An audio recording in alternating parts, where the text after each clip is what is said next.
How's it going, ladies and gentlemen? Welcome. There's the jump scare. Hope you're doing good.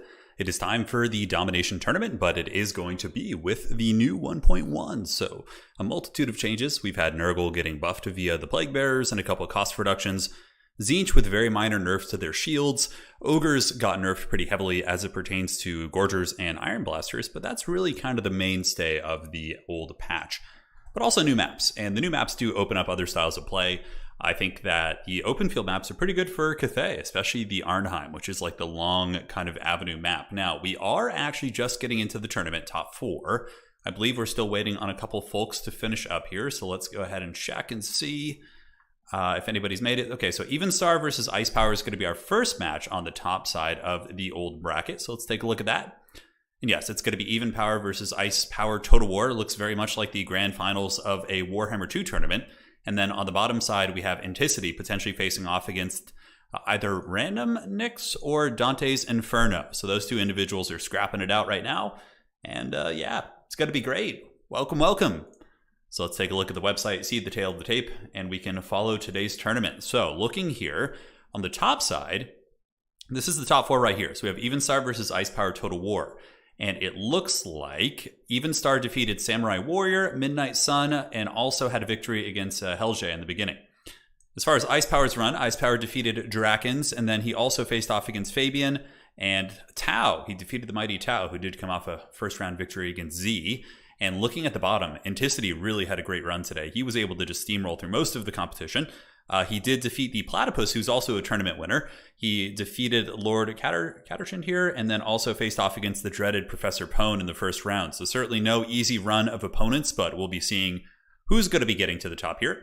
And also, this tournament started this morning. Now, if you guys are looking for more tournament action, I'm not going to be casting this event later, but there is going to be a second Domination tournament going on today for folks in later time zones for the North American crowd.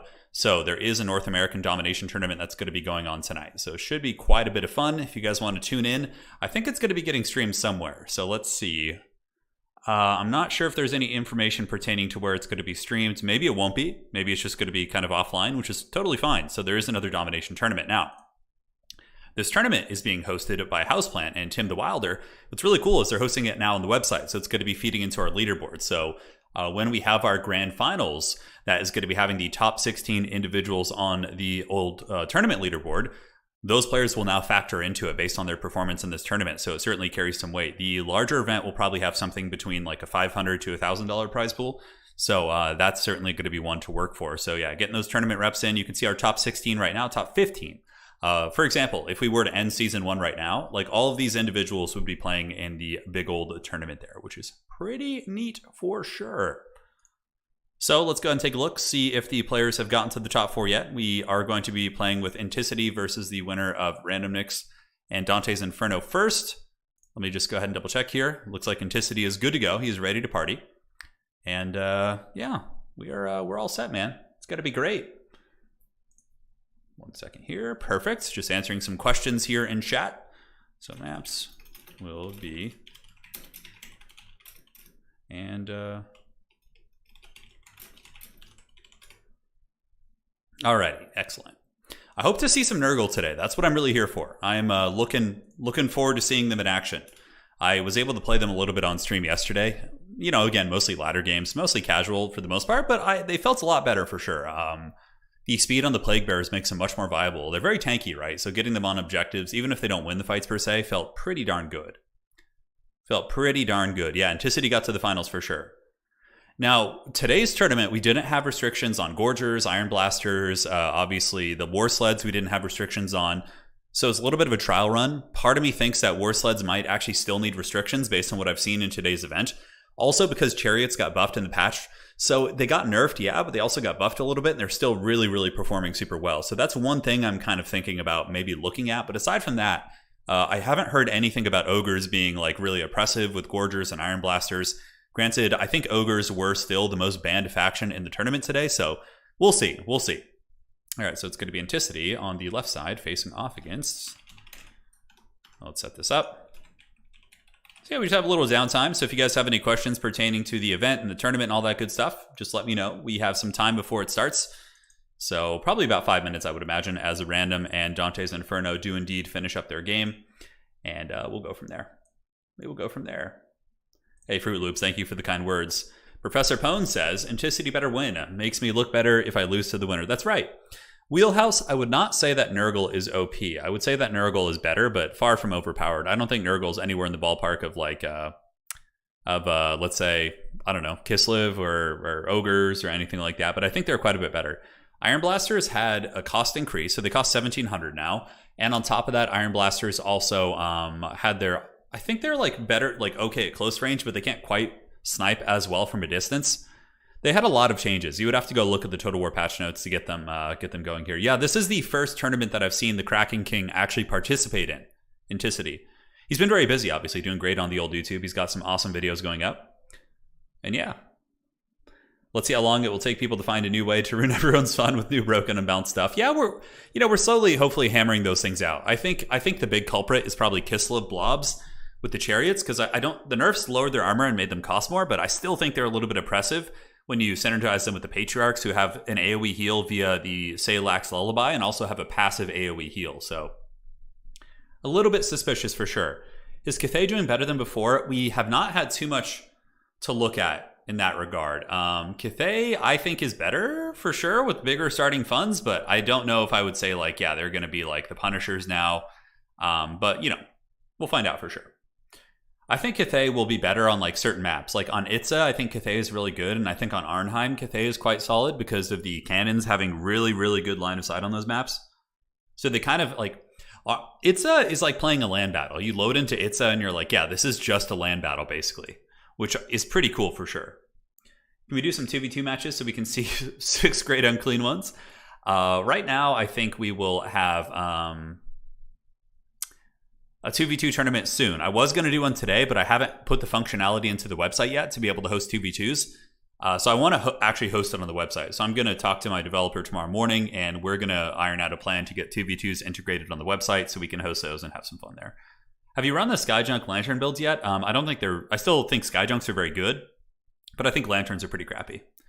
Yeah, that would be my 2 cents. What's the skill? Yeah, the Kislev blob takes very little skill. It's very easy to use. Very, very easy to use. But, players, we've seen Void Laws has done very good against it using his, what's it called? Zinch, and using the final transmutation to punish it. I think that was Void Laws. I don't know if that was someone else. I think it was him. Yeah. But, yeah, nonetheless, should be fun. I mean, I think, yeah, blob punishing mechanics, any faction that has it, like if you're going... Although I think the Chariot blob isn't as good against Cathay. I think with their cannons plus some of the other tools they have, like shooting, can actually punish the blobs. And they do have Lord Metal, too. So they can bring like an Alchemist and, just have it on horseback with final transmutation, then go with any of the Dragon Lords or, the Shugengun Lords. However the hell you say that. Probably mangled that quite well. But yeah, let's look at the leaderboard as well. So looking up here, we will see Void Laws is still number 1 on our leaderboard with an 88% win rate. Very, very impressive for sure. Evenstar is playing in today's event. He is in the top 4. So if Evenstar wins this next game, as well as the grand finals, and gets the tournament win, he would still be in second place because tournament wins carry the most weight, right? So Void Laws is very, very going to be hard to catch for anyone for sure. Platypus is in a solid 3rd place right now with 1 tournament win, 8 wins, and 3 losses. Zyphos here, 1, 8, and 2 as well. So you can see that Platypus is a little bit higher up because the next weight, if people have like, similar scores, is who's played more games. We have Hanerdins, Ulrich, Rawl, Rhineless, Teddy, Rigson, Random Nix. Of course, pushing right now, Random Nix is, I believe, playing for the top 4 as well. Let's go ahead and look. Going to be adding some cool stuff this week too. Okay, so it looks like we have Random versus Anticity here. So we can actually go ahead and make that official now. Head on over to the dreaded Turin graphics. Oh, wrong button. And we can do it. All right. So this is going to be random. And we can get this series started. Yeah, very, very crazy win rate for sure. Very impressive. Alrighty, look at that, guys. You see it sliding over there? I'm holding down the space key to do that. And it's truly a tech-savvy champ I am. All right, so Anticity and Random. The map is set. It's going to be battle for Itza, and you guys can begin on your picks and bans. It looks like they might have already started on it. Let's go ahead and see here. Is it going to be Ogre Kingdoms versus Kislev? I think it is. I think it is indeed. So once again, welcome, ladies and gentlemen. Random Nix is all set. And let's go ahead and switch on over and get this party started in just a second. Oh, his name's too powerful. I need to shrink it. Must be brought down a little bit there. All right, there you go. Perfect. I know you guys love the graphics. Yeah, Anticity's hunting. So how it's going to work, there's always two M's. He's got two M's in his name, yeah. No, it's correct.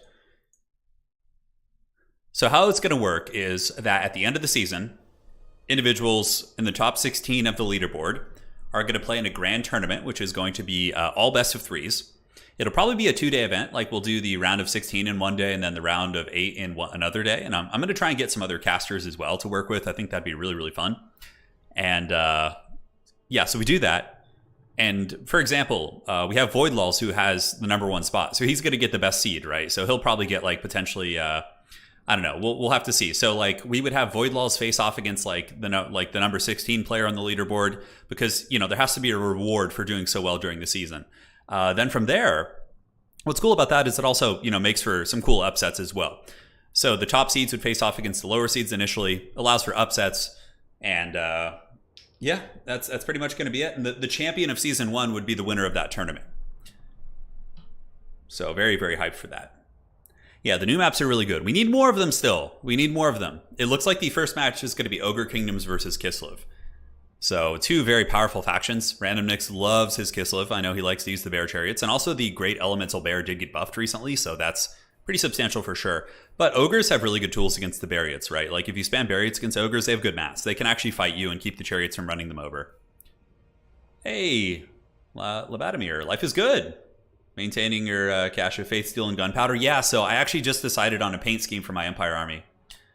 So here's the thing. My Empire tabletop army was painted in a way I don't really like. I painted it before when I was a little bit of a less experienced painter, you know, back in the days of old. So I'm going to have the paint stripped off the army for the most part, and I'm going to repaint them. And what I'm going to do is actually do the standard paint scheme that we see in Total War Warhammer, which is the white and red.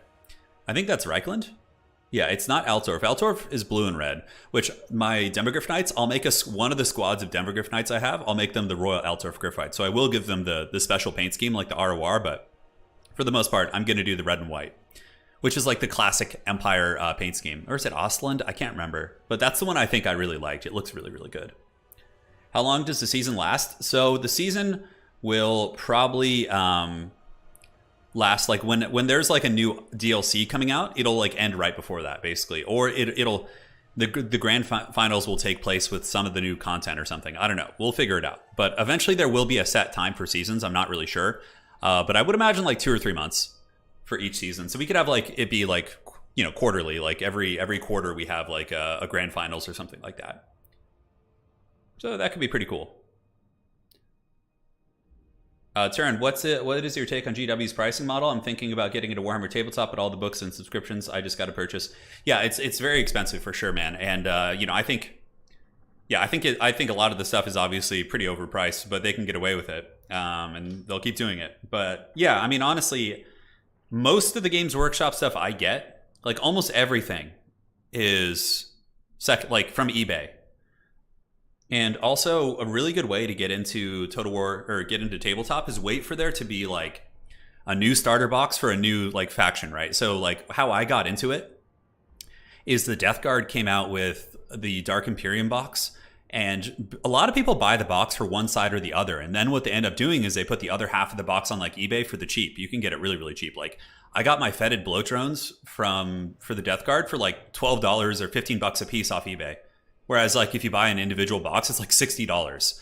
So I do that. And there's also a really good website I like to use that's called Troll Trader. And they sell like secondhand models really cheap. And I just go through that, dude. And it saves a ton of money. It saves a ton of money for sure. But yeah, I usually buy secondhand. That's how I kind of save the dough on that. But yeah, it's going to be Ogres versus Kislev. Ogres got nerfed recently. Obviously, they were the big culprit. They had their Gorgers nerfed, and they also did have their Iron Blasters nerfed as well. Kislev had their Chariots nerfed, but the Chariots also got buffed too because of the Chariot changes in the patch. So, like, I don't know, Kislev might emerge as like the unholy terror, but this is best of 3. This is best of 3. So the first map is going to be Itza, which is probably going to be in every single series. Like, I love this map. I think it's like what Domination mode should be. 100%. Is Nurgle decent now? I don't know. It's too early to tell. I think Nurgle's better, quite a bit better. Might even overtake Cathay in some regards, but we haven't. There's not too many people who main Nurgle, right? Like, I play Nurgle pretty religiously, like even when they were bad. So I feel like I'm the Nurgle hipster. But yes, I think they're a lot better now. Like, Plague Bearers being fast and cheaper is a huge buff to them. What is the total estimate of cost to get into tabletop? So Optimus Pine, that question depends on what you're playing. You would need to give me a faction, like, that you're going to play. Do you want to paint it yourself? Do you want to get it commissioned? Like, there's a lot of variables going into the cost of tabletop. You don't even need to paint your armies also. If you're just playing with friends casually, you can just play with the dreaded gray plastic and be totally fine. Yeah, and you can, again, it depends on the point cost you want to play at. There's a lot of variables there. Yeah, Cathay might... Cathay is actually pretty good on Battle for Itza. Cathay is good on these like open field maps. I think that Anticity and Random are going to go for their safe picks initially. I still think Tzeentch is probably one of the strongest factions. I don't think they got like... Nurgle beat Tzeentch yesterday. That's true. I was able to win against Tzeentch, but I mean, it doesn't necessarily mean, like, empirically speaking, that they are. I still think Tzeentch is a counter to Nurgle. I still do. Yep. What other bad land battle maps can become great domination maps? Dude, I could if CA gave me the reins on that, dude, I would go in and just I feel like I could just make so many good domination maps. Like, part of me wants to see... Okay, question for you guys. If you're modding, the dreaded gray plastic was my college nickname.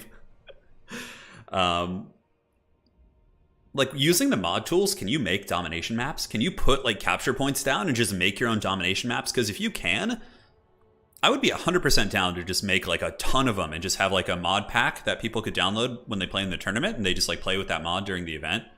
Although that's kind of annoying, like having to use mods, but I feel like it could be pretty cool. What is your thoughts? The increased supply thing. So yeah, you get 20 supply per second now instead of 15. I think they should have kept it at 15, because what ends up happening is I find my entire army is just like rocket launched out onto the battlefield, which is okay.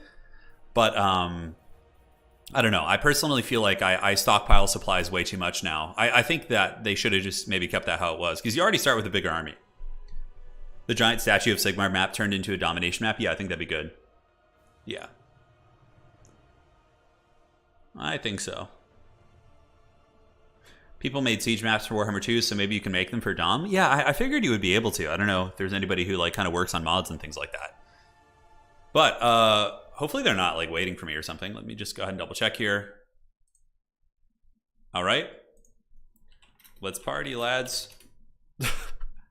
I just told them, let's get this going. I mean, how long can it take to pick an army? Come on.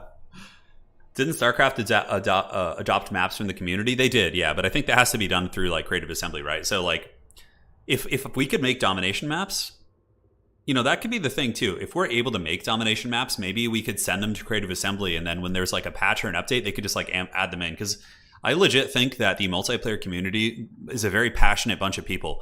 We would be able to make the maps, give them to CA, and then boom, we have like 20 new maps in the next patch. And like, it's just so much better, right? It's so much better. Skilled, but capture points are in the corners of the map. Just pure suffering. Yeah.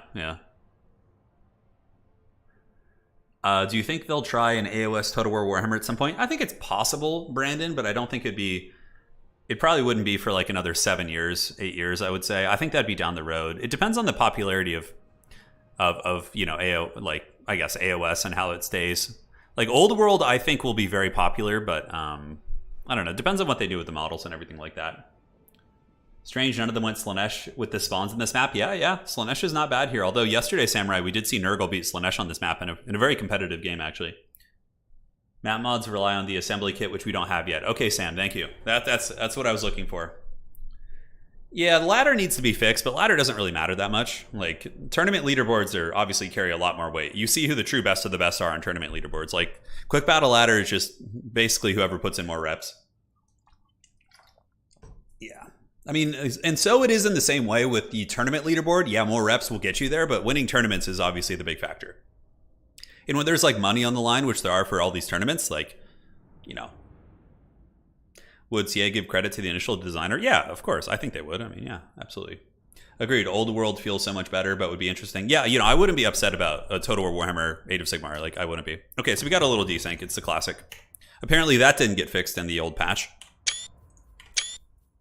Okay, so I'll just rehost it. They can just use the same armies and should be fine. All right, Turin top 4. Get them back in here. Look how swift I am this time. All right, random. I was hoping that would be something they would fix in this patch, but I guess it's just something we'll have to keep dealing with. All right. It was...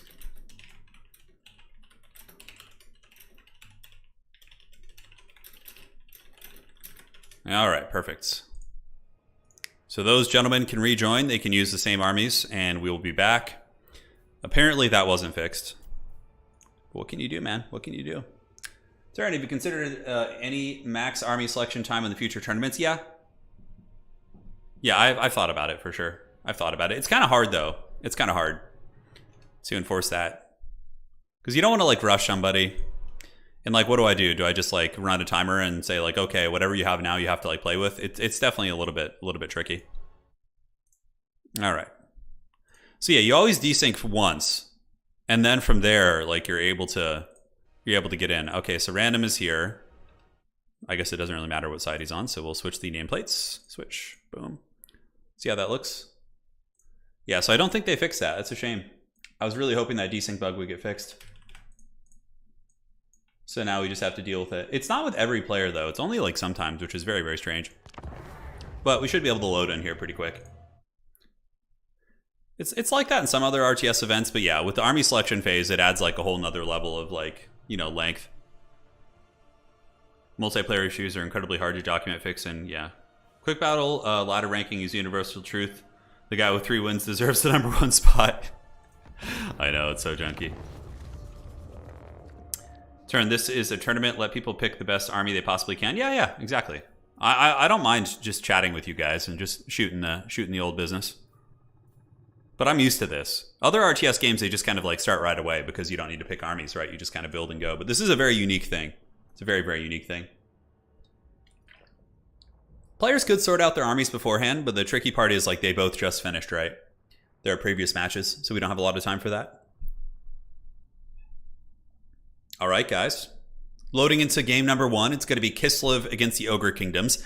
It is a random mix on Kislev and the Kraken King on the Ogre Kingdoms. Look like it's going to be a double hunter build. You can't quite tell if they're on these stone horns, but you can see like once you load in the second time after the desync, you're totally fine. How long does it take between matches in competitive StarCraft 2? They usually give the players a break because the APM is really high, so I think they get like usually a water break, a couple of things like that. But yeah, it's definitely not as long as Total War. Total War has one of the longer turnovers, but CA said they made formations more responsive with this update. I haven't really noticed yet. I have not noticed yet. All right, ladies and gentlemen, this is the new map. This is Battle for Itza, which I think is an amazing map. It's really, really cool. And Kislev is going to be going for a very, very wide build, which against Ogres I think is the way to go. So firstly, we'll look at the Ogre build. So for the Ogres, it's going to be double Stonehorn Hunter.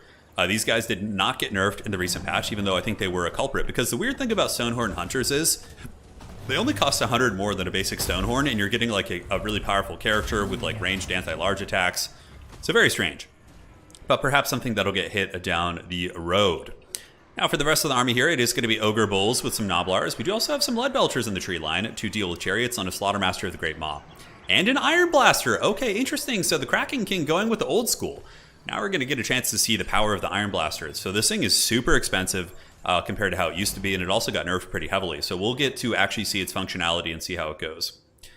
Now, looking here, we do have random nicks coming in with the front line of Armored Kossars, backed up here by a bunch of basic Kossars with Spears, which are super good against Ogres. We have Little Grom in the back, so like it's basically like land battle-sized armies now, give or take, like 2,000 gold, which I like quite a bit. And honestly, by the time they start fighting, they basically have like a land battle-sized army with reinforcements. Now, we have an Ice Witch here who does have the Frost Sheet for slow, as well as Death Frost, which is kind of like a frosty Spirit Leech effect. And that appears to be it. Now, the Ice Witch is really good compared to Katarine against Ogres because she has the ability to summon a Snow Leopard, which I think is super, super good against like Hunters and these other big targets and things like that. So, the battle will soon be underway. The Iron Blaster of the Kraken King going to be lining up some shots downtown, but Little Grom should counter it. Or at the very least, force it to dodge instead of just kind of shooting and sitting there idly and just cackling and having a good old time. So the battle's underway. Capture points will be unlocking in 3 minutes. The Ogre Kingdoms are going to be surging forward with the Ogre Bulls and the Noblars. The whole crew is moving, and a little bit of lag there in the beginning, but hopefully it will not be a perpetual issue throughout the course of the whole game. Yeah, it seems totally fine. So first shot coming out from Little Grom, going downtown, going to be going into the Lead Belchers, which is a good choice. You know, the single entities like the big Chungus Iron Blasters and these bad boys can dodge pretty well, but things like Lead Belchers are not going to be able to dodge quite as efficiently. And I think 2 of them already went down from that shot there, so Little Grom's certainly paying for itself pretty well. Now, it looks like Kislev is going to move out this way, and I think this is a really good position to park your army in, like right down here. Oh, look at this. I actually have the drawing tools. So yes, if the Kislev army parks like right like this, that's going to be nice, because then they have control over this objective here, they have control over this objective here, and it gives them a really nice angle. Now, that does give up the top objective here, but I think that the Ogres are more than happy to move up here and just go after this. You know, I'm going to become John Madden. Now that they've given me a drawing tool, the old world better tremble in despair. But yeah, it looks very much like a land battle, right? You're seeing like a big organized formation. Like a lot of domination battles with the 3 lane maps often devolve into these like blob fights, but I think this map is really showing the future of like what domination mode could look like. And I think this is just so much better. Like if I could use this map in every game, I would, if it wouldn't be eventually get boring for you guys. So what is the Iron Blaster shooting? Let's go ahead and see. Iron Blaster's chilling here. It is going to be shooting at what appears to be the Kossars in the back with 69 models. That's what she said. Or is it going to shoot down into the other ones? Little Grom. Ooh, nice shot there. Little Grom takes out a couple Ogre Bulls right there. And it looks like the Iron Blaster is obstructed right now. No, it's not. Okay, it's able to shoot. And it misses. So it does miss the Kossar Spears. Maybe it kind of tickles the pickle and does a little bit of damage. But Random Nix has got a really good position here. The Kraken King, what is he going to be summoning for reinforcements? We do see more Ogre Bulls with dual weapons. We see more Ogre Bulls and also some Gorgers up on the high ground objective. So Gorgers are still a very good unit. I know a lot of people like to hate on them after the changes, but I still think they're great. What's with that pose that guy's doing there? He's going full crazy. Another shot. I mean, look, the Iron Blaster still does good damage. I mean, it really just wrecked those armored Kossars pretty bad. And look at this. We have the triple leopard. Oh my god. These little leopards are so good against Ogre Kingdoms. They can really goon a number of big targets. But again, they're pretty squishy. They only have 20 armor, so if they get trapped in chaff units and are getting like circle beaten and things like that, they can definitely do it. Look at the inner-turn artist coming out with the steel chair. Turn, I still remember when you first discovered the drawing tools. I know, it was a very exciting moment. But in terms of value accrued, players are pretty even. About 400, 500 damage value dealt by Random, and Anticities a little bit more with that Iron Blaster having paid some big dividends there. Now the Snow Leopard's moving out. Players are banking resources. We have about 1,500 for Random and about 1,000 for Anticity. So they are banking to summon maybe some Warbear Riders, something big and hard-hitting over here for the forces of Kislev. And for the Ogres, maybe more Gorgers, honestly. Gorgers could be good, but they die really quick to like concentrated focus fire, so that could be a slight problem here with the Kossars and all these different units. So Snow Leopards are moving across, looking to engage as they continue to get hit by the Iron Blaster. Objectives will be opening up here relatively soon. We will have to see. And Troll Gut's going down. No, look at that. Death Frost coming in from Random. I like that a lot. So he uses the Spirit Leech effect. And the Lead Belchers are going to be losing some heavy models. Yeah, look at that. They're definitely paying the troll toll. Although it's not killing the models outright, we got about 8 seconds left. Firstly, I believe it drains the HP, and then it will get the model itself. But still, it does kind of butter him up for later. So good Ogre shooting. We have the double Lead Belchers in the back, unleashing on the armored Kossars. But Kislev really has a dominant position here on the objective. So this objective is going to be captured here by the Kislev units. You can see the tip of the unit right here is on, and the tip right here, that's what she said, is able to hold the objective. And the middle one's also going to be taken, which is going to force the Ogres to charge into a really entrenched position. The shooting, of course, is doing well for them. The Kraken King is up by about 600 value, but it's not going to be enough to really just straight up karate chop here. And now it looks like the Ogres are going to be sounding the horn of Helm Hammerhand, and the Snow Leopards are moving in. Interesting. A little bit risky. They could be surrounded, and there's no like big AoE, what's it called? The Heart of Winter that can like free them up here in this match. But Ogres have their mass is too good. The Snow Leopards move in and are going to be trying to retreat now, but I don't know. That might have been a mistake by Random, although he does have the objective advantage. He has number 2 and number 3. The Chungus Kingdoms have taken the high ground objective. Meanwhile, is this going to be a Death Frost? I think it is. Probably not an Ice Sheet. Yeah, it's a Death Frost going down on the Lead Belchers to try and finish them off. And one Snow Leopard does get rammed pretty good there by the old Stonehorn Hunter and is going to be forced back at this point. But for the most part, we have Kislev holding 2 objectives and just kind of trying to bank on the objective victory while they do give up quite a bit of value. Little Grom is still shooting in the back, and yeah, Ogres are taking damage as well. One Lead Belcher unit is pretty much in the trash can, and I believe the other Lead Belcher is starting to take damage here. So you can see that here Kislev is trying to get rid of the shooting. If they can mitigate the shooting, then obviously it's going to force the Ogres to advance. But I mean, Ogres can take as much time as they want to try and soften up this army before they move in. The Iron Blaster has gotten 1200 value, so despite the nerfs, it's still a good unit. But I mean, it's much more expensive now. This thing costs 1700 gold, so it still hasn't paid for itself. Like an old Iron Blaster would have already paid for itself, and probably if it were allowed to shoot for this long, would have had like close to 2000 value. So clearly you can see the nerfs are in effect here. But it's still a good unit, right? The Iron Blaster there is still doing some solid work. Now up in the high ground, we do have Kislev going for a flank, and the Gorgers are going to be intercepting them. These are mostly Kosovo dervishes, so Random going for a huge flank overload. I think he's just trying to buy time by sending a bunch of Kosovo dervishes, like, let's use the John Madden drawing tool. By sending the Kosovo dervishes up and around onto the objective here, he is going to be pulling a bunch of Ogres away from the center, which allows him to just kind of sit here. But now the Ogre Kingdoms, this is domination awareness. Anticity has like a couple units like sitting right here on the objective, right? And Ogres have the same capture weight as infantry, whereas Kislev has barely anything. They just have like a couple units here and a couple units right there. And Ogres are actually going to jack this objective from the middle. Now, there were Warbear Riders summoned in from random here, and those guys are taking some heavy shots as they circle about. Very, very kind of conservative play from both sides. Nobody really wants to engage. And the big Kosovite Dervish flank was very, very heavily owned. They got pushed back. The Gorgers and some Noblars able to kind of keep them at bay. And now the Gorger Kingdoms are probably going to get the middle objective unless Kislev moves up on there. And they do actually send in some Winged Lancers. Look at that. So the Winged Lancers of Kislev taking a big charge into the Ogres right here. And yeah, doing a fair amount of damage, holding back the Ogre army. Allowing Kislev to hold the objective? No, Kislev is going to lose it, but now we have all the armored Kossars with their pistols moving in to start shooting the Ogre army, which is ahead by quite a bit in terms of value. You also have to remember Ogres have access to healing, so when they're ahead on value, it can be even worse than it looks, because they also have that healing to kind of mitigate the damage that you've done to their army. Iron Blaster is almost out of ammunition, and the middle objective is probably going to go back to Kislev here, as they are able to push off the Ogres. When all the armored, or the Kossars with spears did move up, they were able to push back the Ogre Kingdoms. And now the Iron Blaster are going to be sitting up on the high ground here, and will be dropping some big shots. Turin Anticity said the Iron Blaster might be even better against non-single entity formations. Okay, makes sense. So the Iron Blaster potentially, according to Anticity, is actually, with the new spread that it does, is better against like infantry and things like that, but it's worse at sniping characters, which I think is a good thing to an extent. It also got a huge price increase, so it's like better against infantry, and it can't kill your characters now. That was really its big problem, was it killing your expensive stuff and lords and just two-shotting them, so honestly, we will see. Dude, I'm loving it. I'm loving the drawing tool. I'm having so much fun. I almost never use it, but we're back. So the Ogres are collapsing. They've sounded the horn. The Great Maw is hungry. And here a big Ogre incursion as the Ogre Bulls move in. Kosovite Dervish is going to be sent in to intercept those guys, buying some Overwatch fire time here for these Kossars in the back, which will start to get some good damage. You can see Random Nix is actually catching up on damage too. The Ogres having to charge in, take all that firepower. That's going to hurt pretty bad. And the Kossars doing great work, and Warbear Riders are also entrenched here in the front line, but it looks like the Ogres have pushed the Kislevites off the objective more or less. They're just kind of trampling over the Kossars, and the Chungus Bulls are going to be moving into the back, while Random Nix grabs the Snow Leopards and starts to try and goon the Hunter here, which I think is a good call. He does have the double Snow Leopard here, and the other Snow Leopard, I believe, which is a summon, is over here trying to hold these guys back. So now Kislev really needs to just try and endure here. More Winged Lancers being sent in. Winged Lancers do have a good charge bonus, and here they come. Lances are out, and the Ogres are going to be taking a big charge there from the Winged Lancers, as they do get a couple of kills on the Bulls with dual weapons. Ice Sheet also going down, which is big AoE cast from the Lore of Ice, which does, of course, slow down enemy units. But right now, the Ogre Kingdoms have taken the advantage on the objectives, and the Iron Blaster in the back is about out of ammunition, so the punishment from the Iron Blaster will be kind of coming to an end here. Now, as far as the value goes, it's pretty even at this point. Random really is able to kind of close the gap here. The Kossars, of course, trading super well. These are Kossar Spear Boys, and they have anti-large.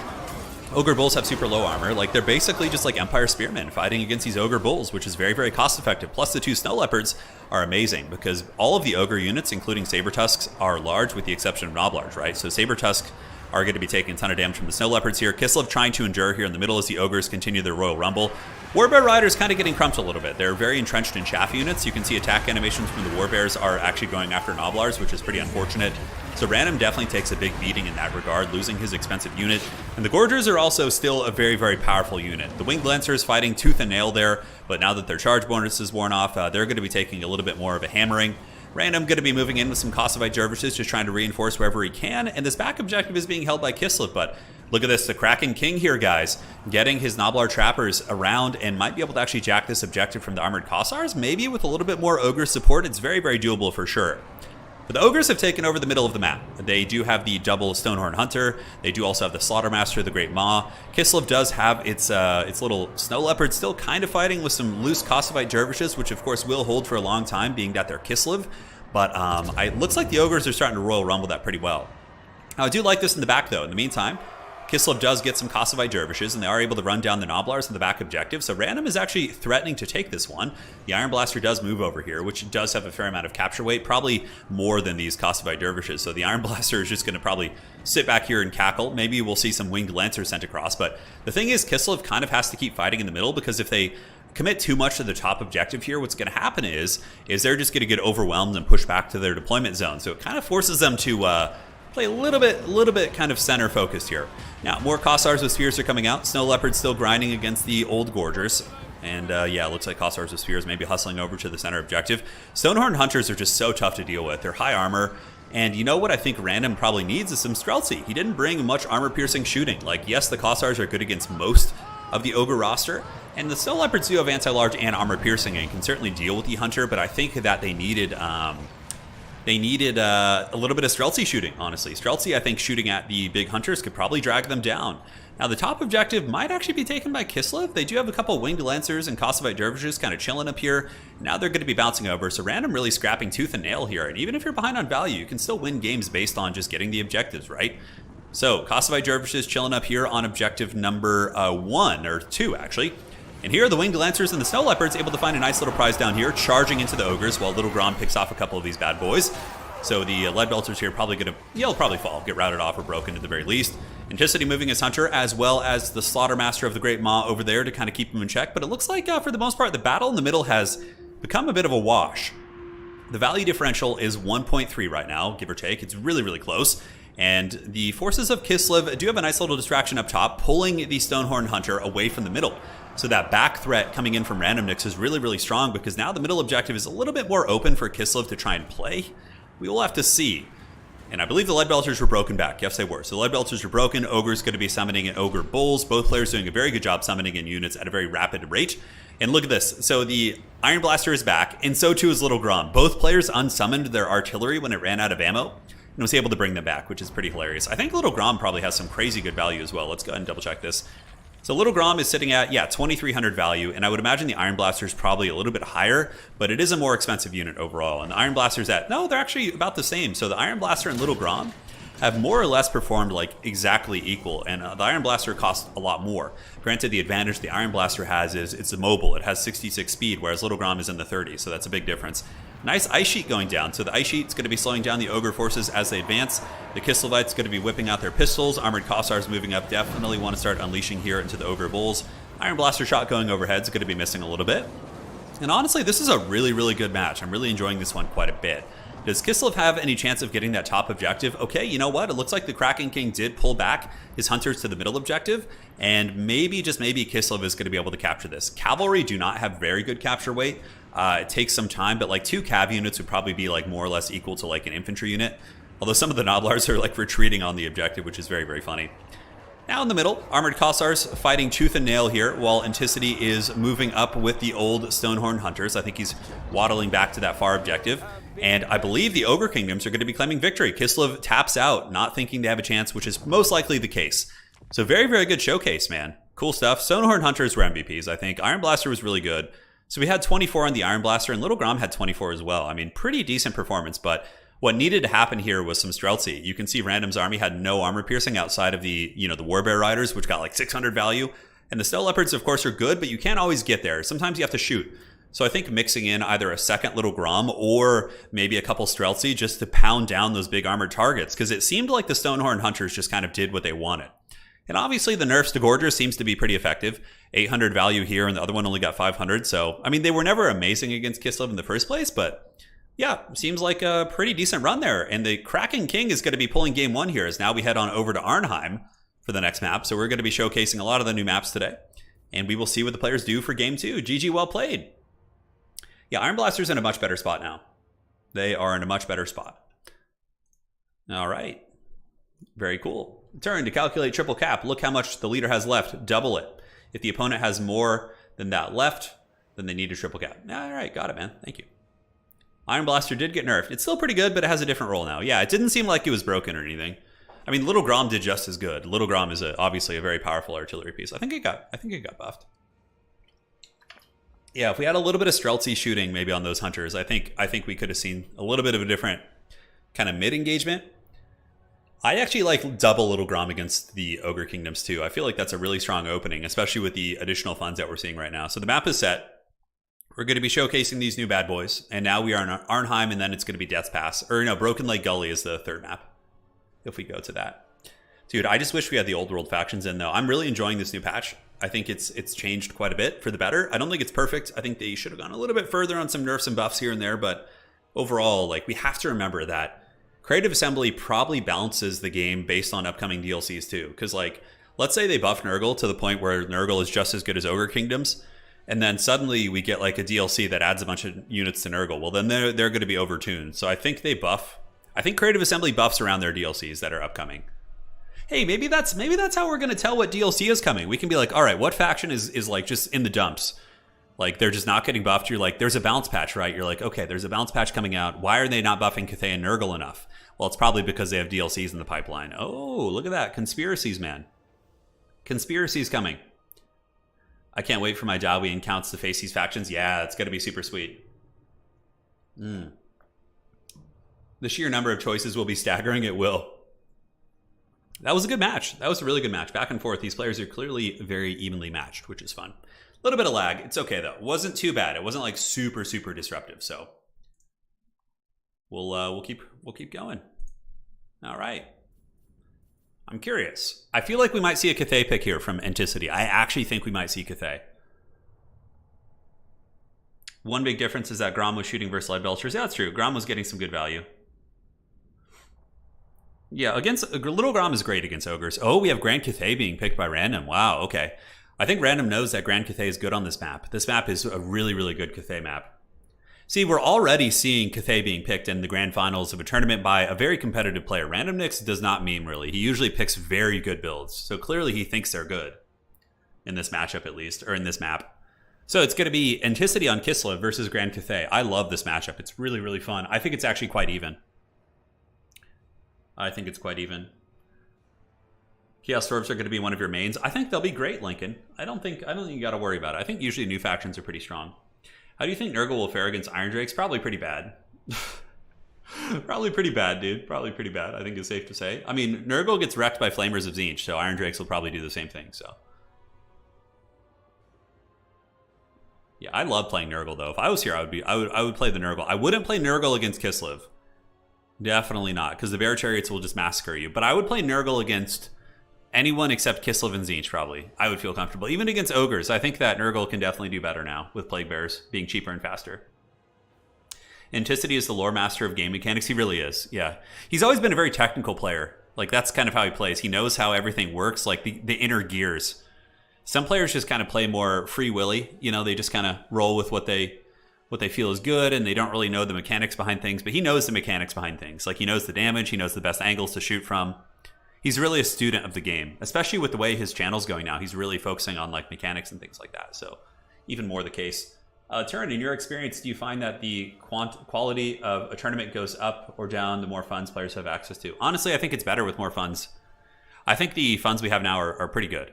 Because basically, by the time the 3-minute mark hits, both players have, you know, a standard land battle army with reinforcements going. That would kind of be an interesting thought as well. Let's say we have like a tournament, like a land battle style tournament, where or a domination tournament where you have 3 minutes to summon reinforcements. Right? Yeah, anti is good. Oh, of course. So let's say you have 3 minutes to summon your reinforcements, and then it cuts off at that point. You don't get to summon reinforcements after that. So you have like a reinforcement stage where you can adjust your army based on what the other side was doing. Right? That could be kind of interesting, right? Yeah, I think that could be pretty cool. Kind of an interesting way to look at it. Although it is cool to have constant reinforcements coming also, because it does add this like escalation and the battles get bigger and more epic. And but you don't really ever have those situations where it's like an epic lord duel anymore, where you have like only a lord and a couple units kind of scrapping to the end. I imagine Anticity's internal monologue while he's playing a match is like Robert Downey Jr. doing Sherlock Holmes in the fist fight. Yeah, for sure. For sure.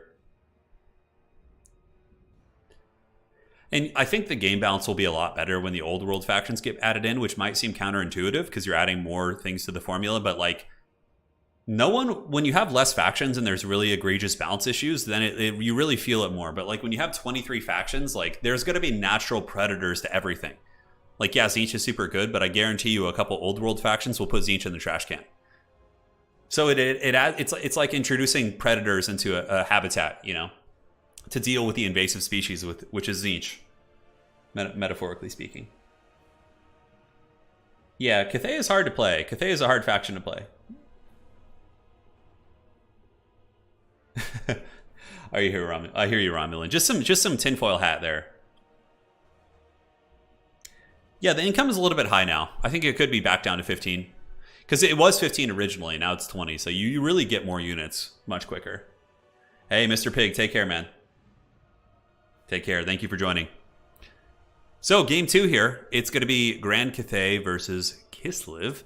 And then after this, if we take a look at the old brackets, we have another best of 3 before our best of 5 finals. So, looking at the 4-man bracket. We have Even Star versus Ice Power Total War on the top side. And yeah, the winners of these 2 points will be facing off in the grand finals. We have another tournament coming up tonight too, which is going to be pretty cool. Despite, you know, the multiplayer scene and Warhammer in general not being in the best place in the world, it's really cool to still see that we have a constant flow of tournaments.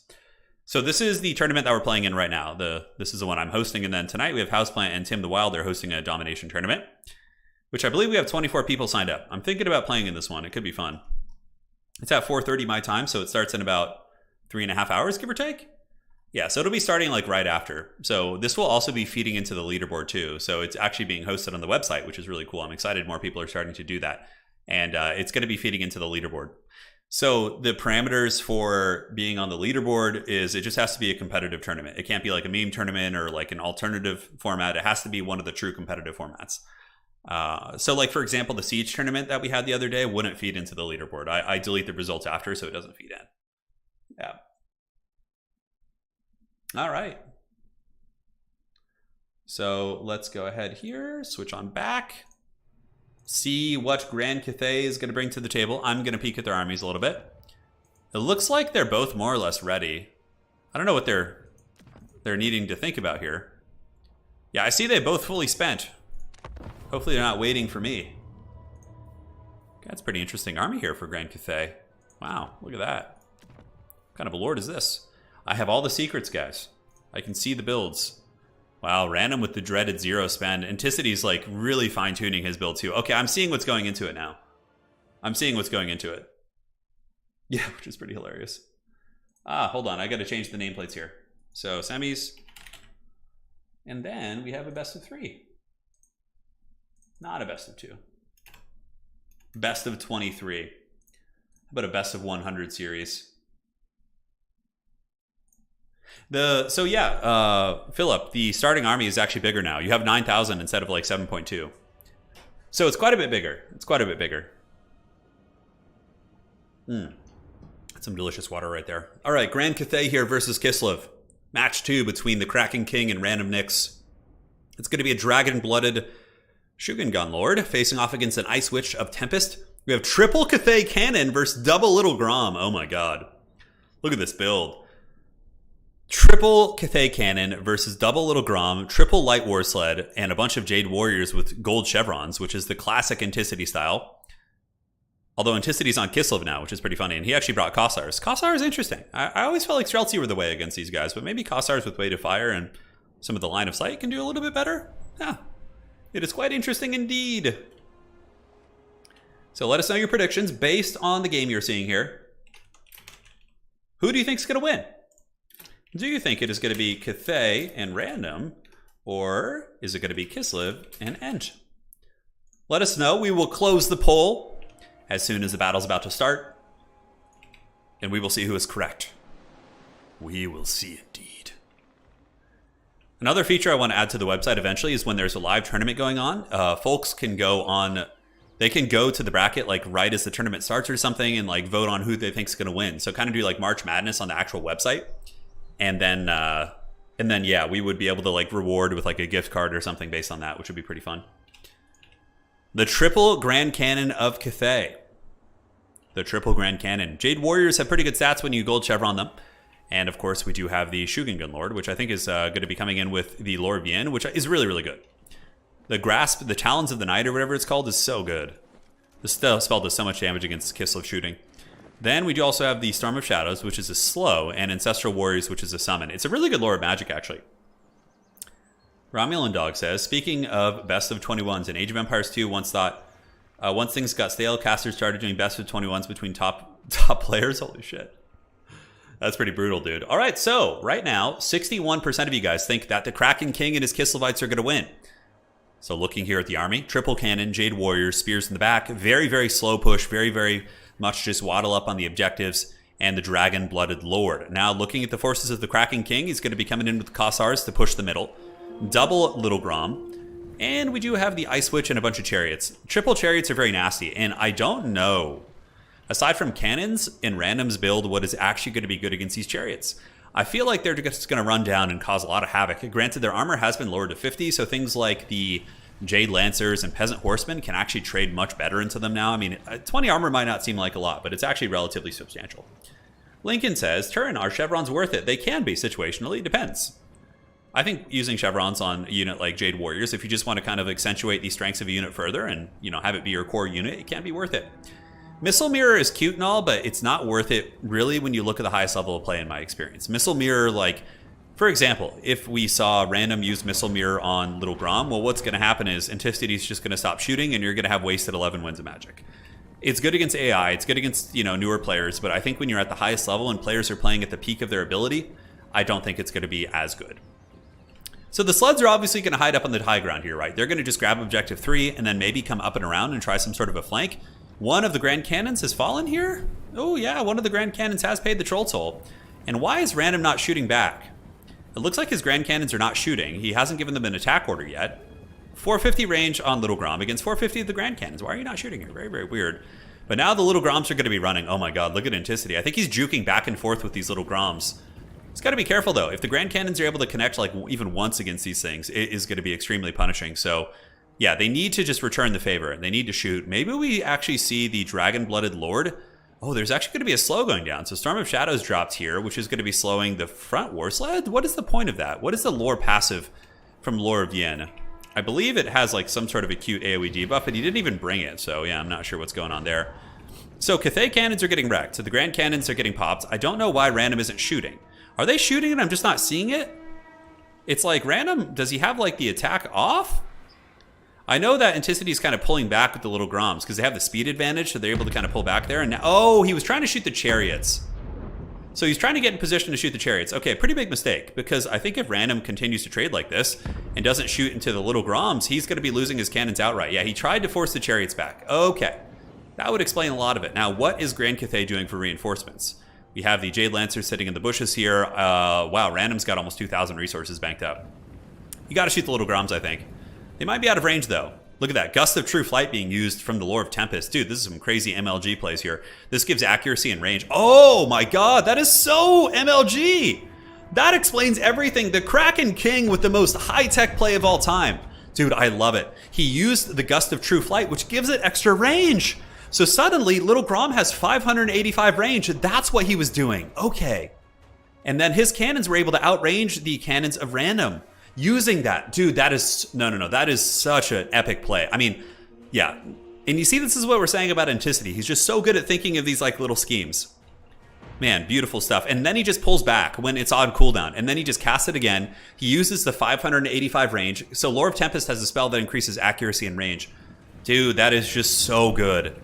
That is so good. And now the Cathay cannons are moving up trying to shoot, but the problem is if they move up too far, what's going to happen is, let's get my John Madden drawing going, is these guys are just going to come down and steamroll them. So the cannons need to be careful not to overextend too far. They do return the favor. That is a 2,000 IQ play. 2,000, yeah. That is, like, nobody ever uses that. Everybody always uses Lore of Ice and just, like, the typical spells, but that was really, really cool, man. I enjoyed that quite a bit. So now the objectives are open, and Cathay summoned in a ton of shit. Just Jade Lancers, Spears. We got Peasant Archers moving up as well. And honestly, guys, no player has taken so much damage that it's really significant at this point, right? We've seen like 200 and 600 here, but that is a pretty cool play for sure. And will he keep using it? It has not gone down again, so I think he's just kind of chilling right now. And the Cathay Grand Cannons are now moving. They are being pulled by the Oxen, which of course can move relatively quick. The top objective has been taken by Kislev, and the Bear Sleds, they want blood. So Random's probably going to move his cannons like over here to try and get them like as far away as possible from the War Sleds, and maybe just move up and take these 2 objectives here. We will have to see. So cannons here, now going to be turning about face, and you can see, do we have the Gust of True Flight being used? We do not. They're just shooting normally. So the Cathay cannon should be able to return the favor here and shoot back, unless Anticity pulls back really quickly. Taking fire, and now they're shooting back, because the range is equal now. Oh man, Anticity better move these guys. If they take those shots, Cathay cannons will wreck them pretty hard, yeah. See a little Grom's getting popped pretty good, and for the most part, now the trading is more or less equal, right? The value is just very, very similar. So Peasant Spears are being sent up from both sides. So they are moving up on Objective 2, and here we do also have the Peasant Long Spearmen to go down on Objective 1 here. The Grand Cannons shooting down to go after what appears to be just basic Cossars at this point. So I think he's just going to try and value with his cannons however he can. Yeah, it's not a bad idea. Cathay cannons hit really hard against like a number of targets. Kislev is banking 900, Random Nick's banking about 1500. He did not have a Terracotta Sentinel in his army, and you can see in the back he's just sitting here with his Jade Lancers. Cathay using their artillery supremacy just to get huge shots. Storm of Shadows going down on Cossars, and the Peasant Spears getting just crumped by little Grom. 12 leadership right now as they move up on both points. Kislev looks like they're going to be drifting down with some Winged Lancers and some other units, and now Random is going to be advancing the Legion here. So we see the Jade Warriors and other units. Just look at a huge wall of just steel Cathay army, like hard armor, good durability, and there's going to be a little bit of harmony as well as the Peasant Archers are moving up with them. Now, side objective here, probably going to be taken by the Peasant Archers. Cossars might shoot them off though, we'll have to see. Middle objective is going to be denied by Anticity, so he does move a couple of his own units over. And now we do have the forces of Random, which will be advancing up. I would imagine in the back, the Jade Lancers are going to be used pretty defensively to keep these sleds from just running rampant. Value trading is pretty even, honestly. Nobody's like super far ahead. What are the Grand Cannons of Cathay shooting now? They're going after the Snow Leopards. Talk about a small target. I mean, I don't think Anticity is going to let that happen. We have the Triple Leopards coming out. The Cathay Long Spearmen sitting on the corner, and they still are actually out capturing all these SCMs, which is very, very nice to see. And Cathay does take this point. Probably just move some Jade Warriors up on that, and I think that's going to be pretty hard for them to take. And now the cannons are going to be opening up on the sleds. Anticity does start dodging with the sleds a little bit. Oh my god, the cannonball hit the tree right here. And then just bounced back. Oh, that sucks. That sucks pretty bad. Yeah, they're shooting at the chariots, and even if they're not like damaging them, oh man, the cannon's definitely running into some line of sight issues here. But yeah, tickling the pickle of the chariots. At the very least, it's kind of keeping them up in the hills. But now the forces of Kislev are rocking the 2 objectives. These Peasant Archers being forced back, or these Peasant Spearmen being punished by the Cossars pretty heavily. And it looks like there's going to be some sort of spell here. It's probably a Lore of Tempest, like Blizzard or something. Ooh, a little bombardment spell. Lore of Tempest isn't really known for its big damage, but still, that's really not bad by any stretch of the imagination. You know, brings those units down. In the back, are we going to see any of the Crane Gunners? I feel like Crane Gunners are pretty good in this matchup on this map. The Grand Cannons of Cathay going to be unleashing hellish salvos up into the hills. Chariots are taking a little bit of damage, and Storm of Shadows once again going down, which is going to be slowing them, while Grand Cathay moves their armor up onto the objective. So this is really going to kind of force the issue for the forces of Anticity, who's actually starting to take some damage here on his war sleds. The cannons seem to be finally hitting home. I believe one cannon is fully trash canned here. So yes, Random did lose one of his cannons outright, because while his cannons were shooting up at the war sleds here, ooh, big damage on the war sleds. Definitely getting hammered by the cannons. The little Groms were actually shooting and doing very, very good work here. So for Random, I would probably just like to see an unsummon at this point, although it looks like he still does have one cannon there. So on this objective, Peasant Long Spearmen and Jade Warriors moving up against Kossovite Dervishes. On the middle, we do have the Jade Warriors battling the Kislev SEM squad. This is where you need like a Terracotta Sentinel. Terracotta Sentinel obviously would be able to really tear through a lot of these characters like the Snow Leopards and different things like this. Cathay really doesn't have too many great tools for that. Granted, they do have good concave shooting. They have all these Peasant Archers and different units, which shooting into light war sleds, which only have 50 armor now, that could be very strong. Big heals going down. Salak's Lullaby, all the pairs of Kislev, very, very nasty as they pour in on top of the poor Cathay Jade Warriors here. Now, Cathay might have a chance of actually grabbing this objective. Up top, we're not really seeing anything. We do have some basic Cossars. I would love to see some Peasant Horsemen or Jade Lancers, maybe just go ride those guys down right now, like, or some, you know, some of the, what are those guys called? Longman Riders could be very, very strong. So you are going to see a summon of Ancestral Warriors. That's a very, very good choice here by Random. They are going to move up and definitely drop some anti-large halberd attacks on these light war sleds, which are shaken, and they do lose a model on the way out. So one of the models does get grinded down, while Cathay is going to be zerging. Cathay really playing that zerg style of play, just sending tons and tons of peasants and just haggard units onto the objectives. But Cathay shooting is pretty operational here. I mean, here we get Jade Lancers taking out Kossars. Probably going to get these Kossars next. I would imagine these infantry should move up on these objectives. And also the little Groms are about to run out of ammo. So there is a chance that the Cathay shooting could get random nicks back in the game. But currently as it stands, Inticity is up quite a bit on value. Also, in tandem with that, he does have access to healing and different things like that. So the Dragon-Blooded Lord sitting above. Looks like another bombardment coming in from the Lore of Tempest, which is a lore magic we do not see terribly often. Ancestral Warriors with halberds grinding against the light war sleds here. And in the back, Kossovite Dervishes are going to shut down 2 archer units, which is extremely painful. I don't know if Random even has any answers here. He's got some Jade Warrior halberds, which are going to take like 45 minutes to get there. Now, this objective is going to be pushed by a horde of Cathay peasants. Probably will take down these Kossars with spears or basic variant. They are with spears, so pretty decent against the Jade Lancers, actually. And in the middle, the objective is going slightly in the favor of Grand Cathay, but not enough to really make a huge difference. Are we seeing anything up on the top? We do see the Peasant Horsemen eventually summoned in, so they do pin down those Kossars, and now we see Jade Warrior Halberds moving on over to objective number 3, which is a good play. You know, Random's pretty far behind. He's got to go for these more desperate plays here, as the Jade Warrior Halberds do eventually intercept those Kossovite Dervishes, and we'll see what they can accomplish there. But really, it seems like Kislev is just in a dominant situation. They have a lot of good fighting power in the middle with great healing. And Cathay doesn't have any like Crane Gunners or Terracotta Sentinels or anything that can really snipe the SEMs outside of the cannons.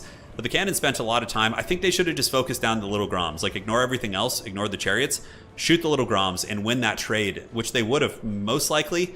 And then from there, you know, you can switch to other targets, because allowing the little Groms to shoot the entire time is very, very painful. So here, we do get Grand Cathay grabbing this objective, but it is to the point where Grand Cathay would have to triple cap here. Up on the top, Halberds will be on the objective in just a second. We do get some Winged Lancers of Kislev moving on over. The mighty Polish cavalry lancing down these peasant horsemen, while we do get the old Halberds and peasant archers moving up to try and grab 3, which they might be able to get that. I mean, Cathay does have the low ground objective, and they do also have the high ground objective. They should, if the Halberds get there in time. Granted, there are a bunch of light war sleds moving over there, so they could cause some problems. And now the Winged Lancers probably just going to shut down these peasants. So when the Winged Lancers arrive, here they come. Winged Lancers going to be lancing down these poor peasants. There they go, sending them back to Grand Cathay. Not going to be enjoying that. And the Halberds are just kind of chasing the Winged Lancers, which is a little bit of a mistake. They should definitely move up on that objective there, but, you know, easier said than done. Yeah, and the SEM blob, very, very scary. Patriarchs and the Snow Leopards, definitely very, very nasty. The Dragon-Blooded Lord setting up on the sky, not really able to provide much outside of a couple summons here and there. And the damage value is 8.5 to 12. The Kraken King is up by a pretty considerable amount. Also, he's up on points. I would expect Random to maybe tap out here relatively soon. I don't think he's going to have too much fight left in him after a couple of these engagements here. As you can see, the Cathay army is really, really being split up here pretty heavily. So, Inticity dropping another, or excuse me, Random dropping another Ancestral Warrior summon to maybe attack those Kossars. We're not sure. Streltsy have also been brought in. Streltsy are quite good against Cathay. Cathay has a ton of armor, and, you know, Cathay likes to use their halberds. Little Groms have been shooting this entire time, which is just nasty. And I think these Streltsy are just going to butter the bread of this Dragon-Blooded Lord here. Now up in the hills, Halberds moving down. Halberds are good against pretty much all these targets here. Depends on the situation. But yeah, Random has got to know it's over at that point, and that is going to be a victory for the Kislevites, proving that they're probably one of the stronger factions right now after the nerfs to Ogres. And Tzeentch is still on the table, but Tzeentch has never been good against Kislev. So yeah, Cathay cannons kind of got shut down, and that was the big tail of the tape, right? The cannons were the answer against all those SEMs and those chariots, and they just got shut down, and that was a big thing. So the early trading. No, Pendulum, you can use Pendulum now. You can use Pendulum. 100%. So that is going to be a 2-0 victory for the Kraken King, and he'll be moving on to the Grand Finals to face the winner of the top side of the bracket, which is Ice Power, Total War, and Evenstar. Look at this, the power of technology. He will teleport. Yes, there you go. And perfect. All is good, man. All is good. So now we have Evenstar versus Ice Power, Total War. War sleds still seem really good. Yeah, even after the nerfs. We might still need to have restrictions on them, but today I wanted to have a no-holds-barred tournament to really kind of feel it out and get, you know, account for things. Alrighty, perfect. So GG, well played. I will go ahead and make a new lobby. Even and ice. Alrighty. So let's go ahead and invite the players. Go to the old tournament chat and have some fun. Ice Power, Total War, and Evenstar. Let's get them in here and see who is going to be emerging victorious this day. The bracket intensifies, it does. What sorcery is this? His name just moved. Pendulum does about half the damage it did before. That makes sense. How are the Slaanesh chariots? You know, I haven't really had a chance to test them myself. I would imagine they're better. Random Nick's coming into chat saying Kraken Lord too strong. GG to him. Hey, Random, I got to ask you, man. Very well played, firstly. And secondly, did you notice that Anticity was using the Gust of True Wind on his cannons to give them extra range? To outrange your cannons? Did you notice that in the beginning? That was like a 10,000 IQ play, man. Yeah, pretty wild for sure. You fought very well, Random. Those were some really good games, man. Some really good games. Anticity is no easy foe. He is no easy foe indeed. All right, so let's see if these gentlemen are here. And we will message Evenstar as well. All righty, perfect. He's playing under the name Warhammer 2 Enjoyer. That's pretty funny. Yeah, he's here in Warhammer 3 in the finals of a tournament. Clearly he's also enjoying this a little bit. All right. So it's going to be Itza, Arnheim, and Broken Lake Gully. Very cool. And let's set the new nameplates. Random Nick says, I had 5k funds left there and couldn't summon anything. Were you recycling your units? Gust of True Wind for the win. GG's to Random. I was worried going into the fight. Dude, it was super fun, man. That was an amazing match. The Gust of True Wind Anticity was pretty epic. I loved that. That was such a cool play. Because you know it's going to be an artillery duel, right? So you can get like 600 range. Imagine that. Here's the biggest play of all time. The Gust of True Wind on Vampire Coast's Queen Bess to give it like 600 range from downtown when you're playing in a 2v2. Yes, dude. Yes, that sounds really good to me. All right, so we will switch on over to the next match. Evenstar and Ice Power Total War will do their business here. And they can start on their picks and bans. It's going to be Battle for It's on the first one, which is basically a land battle map, which is very exciting. Hey, Random, it's all good, man. You're a beast. You'll be back. You'll be back. Professor Pone says, welcome to the club. He got defeated by Anticity today, too. It's good to see Anticity playing. Good to see you playing in tournaments again, man. We were missing your big innovations. Yeah, the cannons are pretty sweet. Cathay cannons usually trade very well against Grom, but with the range difference, and obviously the Cathay cannons had to shoot different things. They had to shoot the chariots, so then that opens up little Grom to snipe them. All right. Oh yeah, that's good. That is good. So what are the picks going to be? Obviously, we have Demons of Chaos not available in the tournament, as much as I would like to have Be'lakor flying around. So once picks are done...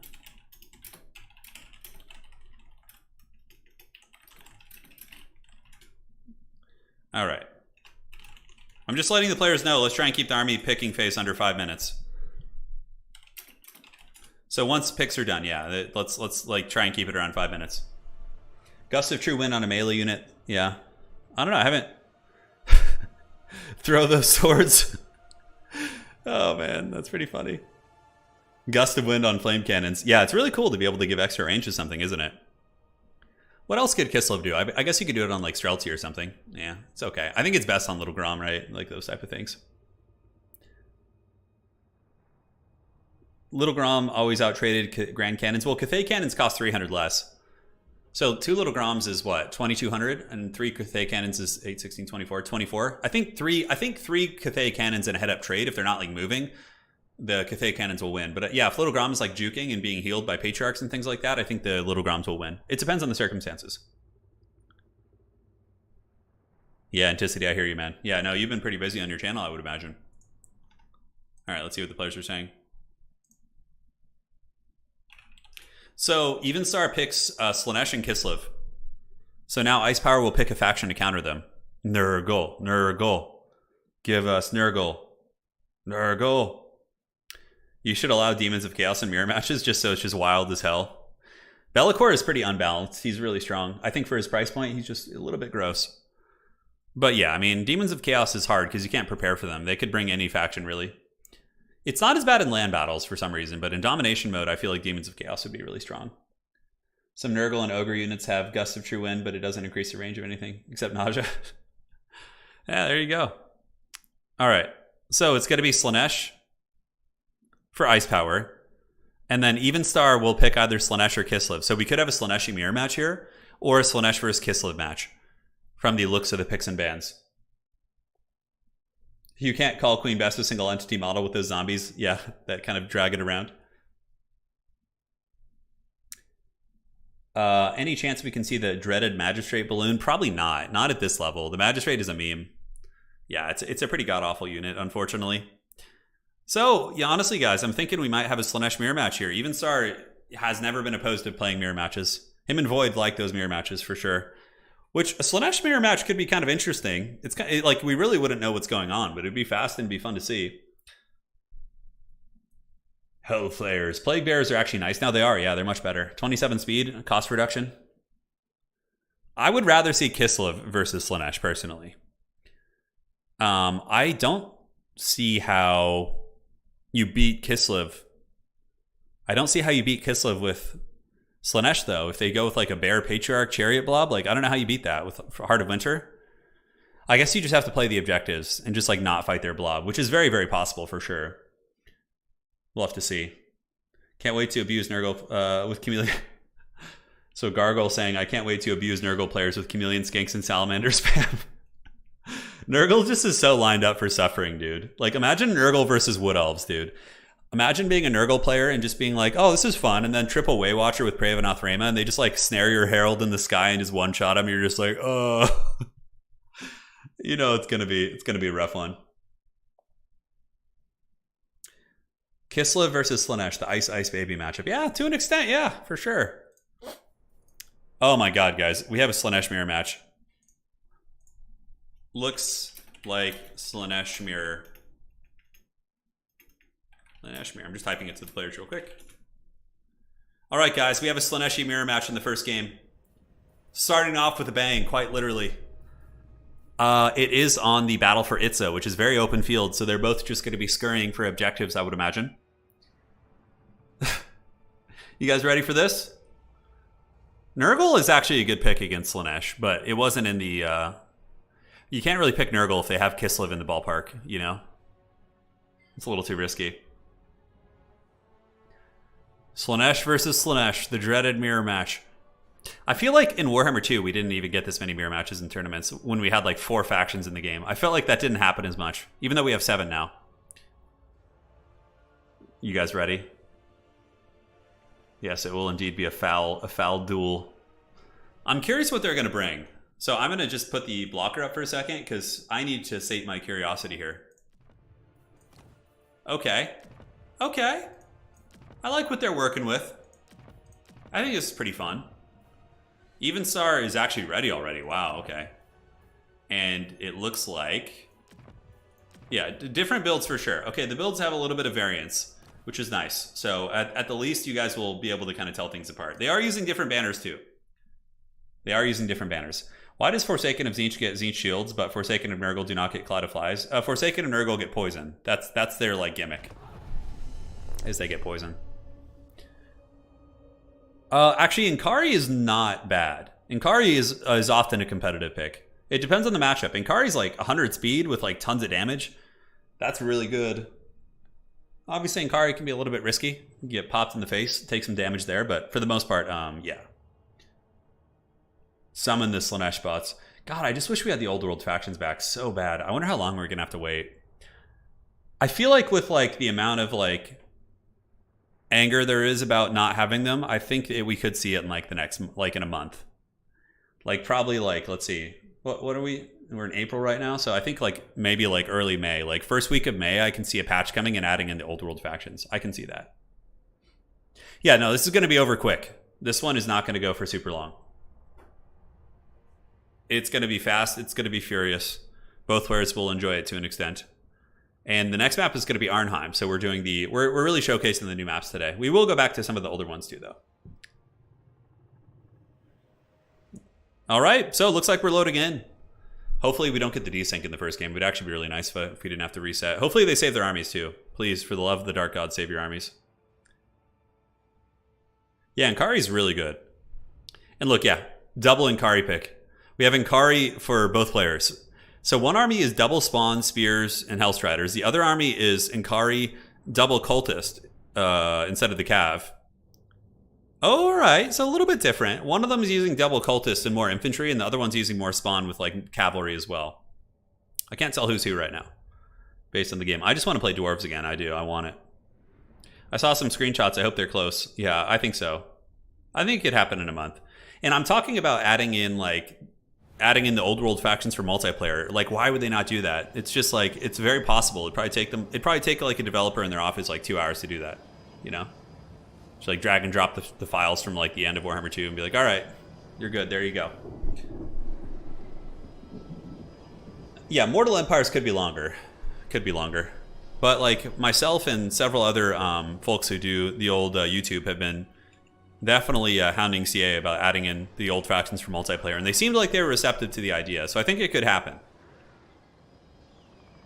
Seems like it could happen. All right, so for the forces of Ice Power Total War, playing under the name Warhammer 2 Enjoyer, he is going to be going with the Cav build, so he is not using Cultists. He's got double spawn and Cav and Inkari, and pretty much infantry, whereas Evenstar is going to be going for all infantry, 2 cultists of Slaanesh, as well as Inkari with 1 spawn. So like the sustainability of the Warhammer 2 Enjoyer's army of Ice Power is a little bit better, obviously, because it's not dependent on cultists, but the cultists can really give you a big spike in damage and can, you know, win you these big blob fights.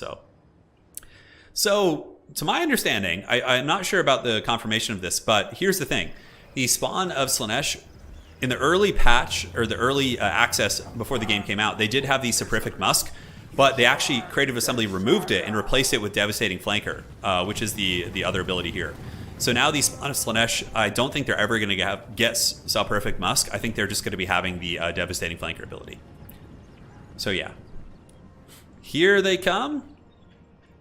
The hordes of hell are moving in. Marauders of Slaanesh with spears hanging out. Both sides are just going to waddle up and have a little stare down here. It looks like Inkari, though, doing the full anime run here. Going to be going back here. I know Ice Power is a Slaanesh main. He likes to play Slaanesh. That's been his main jam.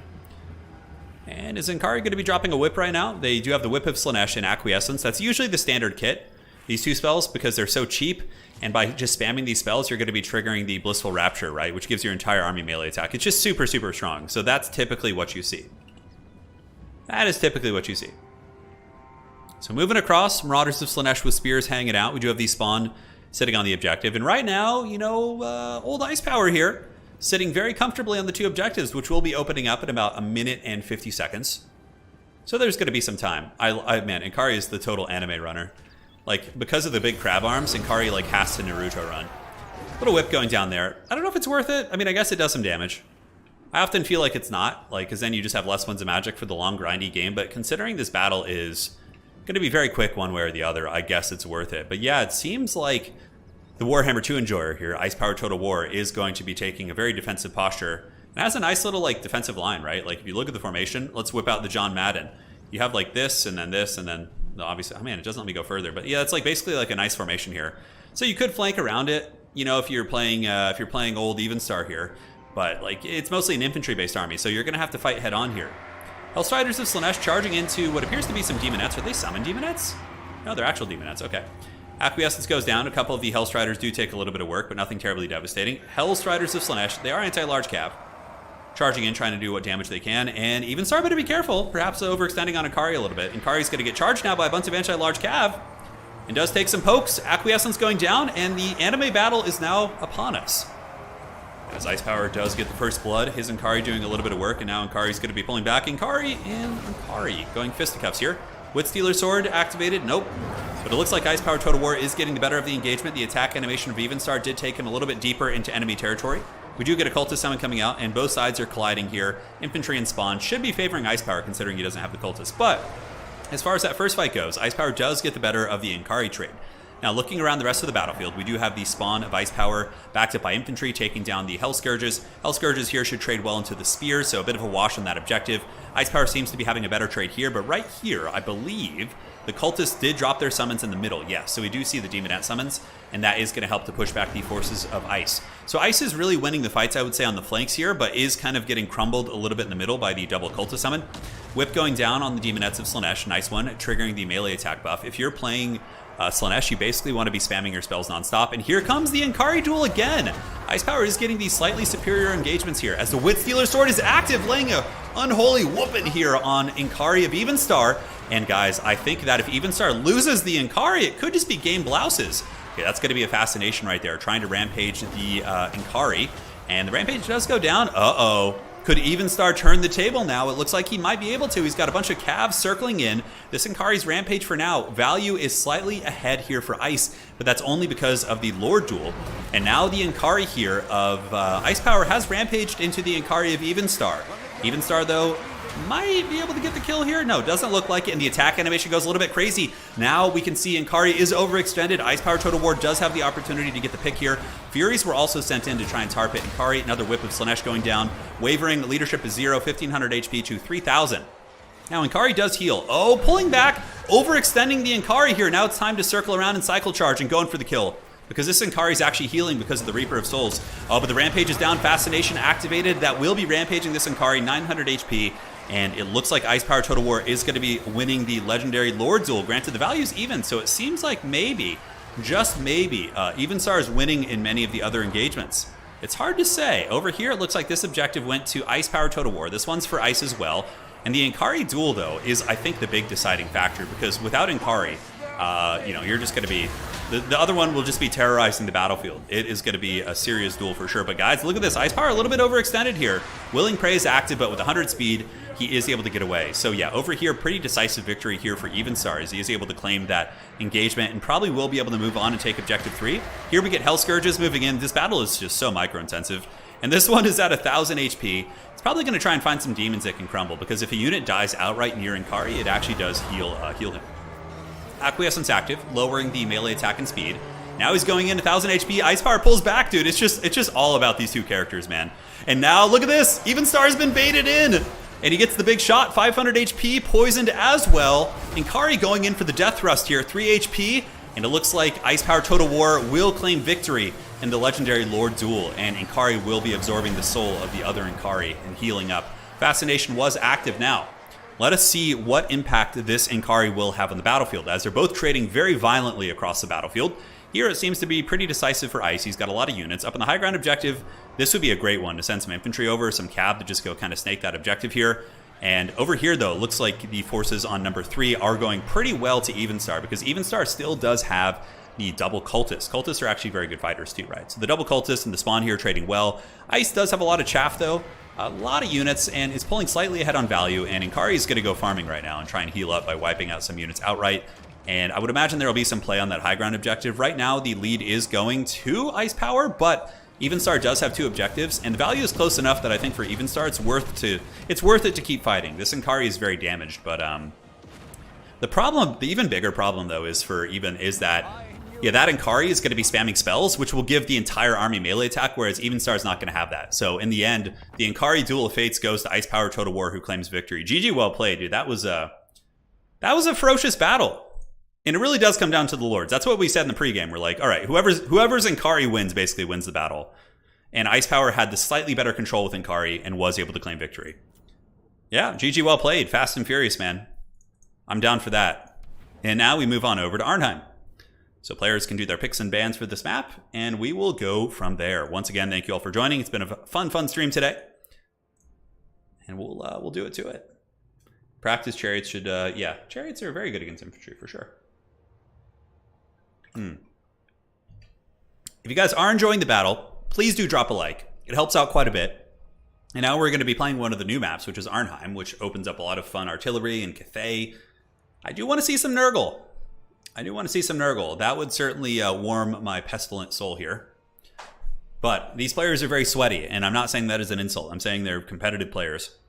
So I think that we probably would not see Nurgle. I don't know, we'll see. As a counter pick, maybe. If somebody gives you a really opportune Nurgle counter pick, I would definitely jump on it. But again, I'm probably one of like 4 Nurgle mains in the game right now. Yeah. Alrighty. Perfect. And all right. All set. Yeah, this game is definitely going to have a lot of potential in the long run, guys. I know we're in a bit of a slow spot right now. At least the patch came out and did give us a breath of fresh air with some new maps and a little bit of balance. But I think Total War Warhammer multiplayer is going to be quite epic once we get all the old world factions added in. I think it's going to be so good. Like, we really could go places. We really could go places. Well played to Inkari. He really showed that Inkari who's boss, I know. So later on, we just had, we're on the second series right now, and if you want to go back, we can look at the brackets. We had Random Nicks versus Anticity in the first best of 3, and Anticity was able to win that. It was a really, really good series. So you can go back and check that out. The games were quite good. And now we are on the second best of 3, leading up to the grand finals. So I'm going to go in Discord and follow the picks and bans. We can see what the lads are going to pick here. So now Ice, you pick 2. He picks 1 against either. All right, so Ice Power is going to do his picks now. Let's see what he's got. Should be quite a bit of fun. And we will see. He's a Slaanesh guy, so let's see how good he is at other factions. Clearly he knows how to micro those SEMs very effectively. Even Sar and Ice Power have had some epic duels for sure. I remember them fighting in faction wars before. That was, I think it was Greenskins versus Dark Elves back then. Obviously a very rough matchup. Hey, thank you so much, Jarl, for the donation. I'm excited to get some war wagons as military allies to Kislev to put that speed spell on them. Yeah. Maybe they'll finally outrun the Dread Saurian and recreate the trailer. Dude, I love it, man. Jarl, thank you for the donation. Thank you, thank you. How are the Warhammer 3 video view numbers compared to Warhammer 2? Worse, for sure. Worse, for sure. Yeah. Warhammer 3 is not doing as well as Warhammer 2 was doing. I mean, but it depends. If you're looking at like if you look at Warhammer 2 right at the very end, like I would say it's about comparable to Warhammer 3. Whereas like I was getting similar numbers. Like if I would host a Warhammer tournament, like we'd get a reasonably similar amount of viewers to a Warhammer 2 tournament, maybe like 900 to 1,000.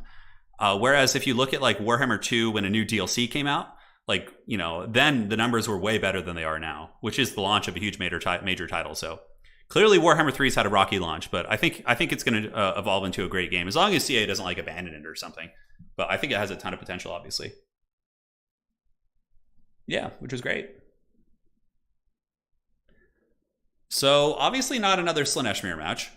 I'm really curious what the picks are. Okay, so he's going to go for Khorne and Kislev for his 2 picks. Ice Power is. And what will Evenstar respond with? If Evenstar goes with Kislev, then what you do is you just Kislev and do a mirror match to take away the advantage your opponent has, because Khorne has more or less no chance against Kislev. I don't think so. Like, I think in the hands of top players, I don't really see Khorne doing much against Kislev. But it's hard to say. It's hard to say. Warhammer 3 multiplayer is definitely in a better spot than campaign. Yeah, I agree. Yeah, I would imagine a lot of the folks who cover campaign for a living are relatively unhappy, but you know, like the multiplayer community just has such great people, man. Like, I can't tell you how many friends I've made in this community, which, you know, before this, you know, as an adult, when you kind of grow a bit older out of high school and college, you do lose a lot of your inner circle, right? People go different places, people have families, don't really have time to hang out. And, you know, the multiplayer community here has been pretty awesome. Made a lot of great friends, you know. So, yeah, that is that. But yeah, there is like a correlation between multiplayer viewership and also the how good the campaign is, right? Because if people are actively playing the campaign, they might still want to watch like some Warhammer battles. But if they're not playing the campaign, their focus isn't on the game in that regard, then, you know, it does affect the multiplayer also. CA seems to support stuff a lot longer than a dev like Relic. Yeah, Relic tends to just... Relic does have that reputation. Dawn of War 3 was abandoned so fast. Which, man, it's such a shame. I've been having so much fun with Dawn of War 2. I'm like, I wish Dawn of War 3 had been given a chance. Because it was fun in some ways. By the way, gotta say, what do you guys think about the campaign now? After the patch, have you guys been enjoying it more? Oh, Ogre Kingdoms. Okay. So we have Ogre Kingdoms here for Evenstar, it looks like. So probably going to be Kislev, I would imagine. Or is it going to be Khorne Dogs? Khorne, I think, is better against Ogres now, but this is a big shooting map, so you got to be a little bit careful. It is the old Arnheim. I would imagine it's going to be Kislev versus Ogre Kingdoms. It seems like that's a pretty classic matchup. Seems like a pretty classic matchup. Warg planning on trying multiplayer for the first time once my exams are done. Right on. Hey, Jordan, appreciate that, man. Dawn of War 3 was just too bulky and the games took way too... I love Dawn of War 3 games. I thought that was fun. I think if they added more factions, it would have been great, but they just kind of abandoned it, yeah. I feel like that could happen to Age of Empires 4 at some point. Like, they could just kind of, like, leave it and just do really limp patches every now and then, but... Patches allowed for mods. Mods are good, yeah.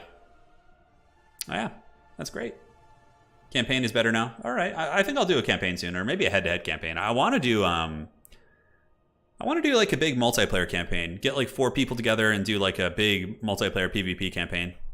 Just kind of a casual one that we do like once a week type thing, maybe on like Tuesdays. I think that could be a lot of fun for sure. Or like a 2v2 campaign. We could do like the 2 Cathay factions facing off against like Tzeentch and someone else like Nurgle. I think that'd be really cool to see the scope of it. And you just put it on like normal or easy difficulty when you're playing with players. And then you can actually progress very quickly because you can auto-resolve stupid battles and just fight against players when it matters. Speaking of Dawn of War, got another stream scheduled? Maybe soon, yeah. Today is, what day of the week is today? Today's Wednesday. So probably like Friday. Yeah, maybe Friday I'll do Dawn of War. Not sure. I've heard really good things about... Oh, it's going to be Khorne versus Ogres. Wow, okay, so we got the Khorne dogs. Who let the dogs out? Well, apparently Ice Power Total War let the dogs out. And against Khorne, you have to just go with like a bunch of like smaller characters. I think Double Cultist Herald is really, really good against Ogres. I think it's incredibly strong. Khorne dogs are obviously great. And there's some good objective play on this map as well. Ogre shooting, though, is very scary. There will probably still be an Iron Blaster coming in from Evenstar, I would wager. So here's the brackets, what we're looking at right now. It is game 2 between Evenstar and Ice Power. Ice Power claiming first blood. No Nurgle yet. I'm living on a prayer that we'll see some Nurgle. I'm living on a prayer. But all in due time. All in due time. But yeah, we'll do Dawn of War on Friday, most likely. I'm not sure. I'm not sure. I want to host a big 2v2, so a 2v2 faction war tournament where you sign up for the tournament with your pals, and it's you have to play the same faction, so you would declare it. Right. I think that'd be really cool. Dude, I've been having a blast with Dawn of War 2. It's so good. The Elite mod is great. I haven't played a single multiplayer match. Khorne vs Slaanesh got you got beat down. Yeah, it's okay, man. It happens. Pistols can run back most Khorne units. Yeah, Midnight Sun, I agree with you. I think Ogre, Maneater pistols are really strong in this matchup. And I played a really interesting game yesterday versus Reginald Puggington, where he was able to shut down my pistols with his Khorne. So yeah, I think it's possible for Khorne to shut it down. This map might be a little bit harder since it's so big, though. I feel like Khorne would want a smaller map versus Ogres here, but we'll see. Where is Tzeentch? Yeah, we haven't seen a single Tzeentch game today. And it's not like Tzeentch barely got nerfed. Like the shield nerf is really not that big of a deal. It's really not, you know? So I'm surprised we're not seeing any Tzeentch today. It's been very, very strange. But I think if the series goes a little bit longer and like a best of 5, we'll start to see them. Do a retro stream, Command & Conquer Generals. So the Command & Conquer game I played the most was probably Command & Conquer Red Alert 2. That was the one I just put in a ton of hours when I was a wee lad. What games was I playing back that year? So that would have been 2001, I think. 2001. I was playing Command & Conquer Red Alert 2, and I was also playing a ton of Ultima Online back then. Oh my god. Yeah, that was fun. That was a lot of fun. What Chads here in chat played Ultima Online? That was the business. Ultima Online, I think, was probably my favorite gaming experience of all time. If I could just go like time travel and play that again right as it came out, dude, oh my god. That feeling, Ultima Online was just so good. World of Warcraft kind of gave me that same feeling, but not quite the same. Like the freedom you had in Ultima Online was so cool. You could straight up have your own house. You have your own boat, just go do whatever, explore this epic world. Ultima Online's definitely more niche though. Yeah, definitely more niche. I never played Red Alert 3, Maddie. I'm not sure. Never played that one. Red Alert 2 was amazing. I would play that one again, because I kind of remember how to play a little bit. No, not Lords. I played Ultima Online, like the original. UO was when MMO still dreamed the dream. I know. I feel like if they just remastered like Ultima Online, like exactly as it was before they added in all like the you know, the Trammel and like the PvP and PvE realms, like people would play that game. More of an EverQuest kid? Yeah, I tried EverQuest as a kid. It didn't call to me. Ultima was the business. Guild Wars was fun too. I played that a little bit, yeah. Man, I'm not seeing any Ultima Online people in chat. Where are you guys at? Come on, there's got to be a couple of you. There's got to be a couple. Lord of the Rings RTS was good. Yeah, I would actually play that. Professor Pone apparently is really good at Battle for Middle-earth 2. He would just beat me down like every game if we played probably. I would happily play the Battle for Middle-earth RTS game. That actually sounds like fun. Maybe I'll do that. Maybe I will do that.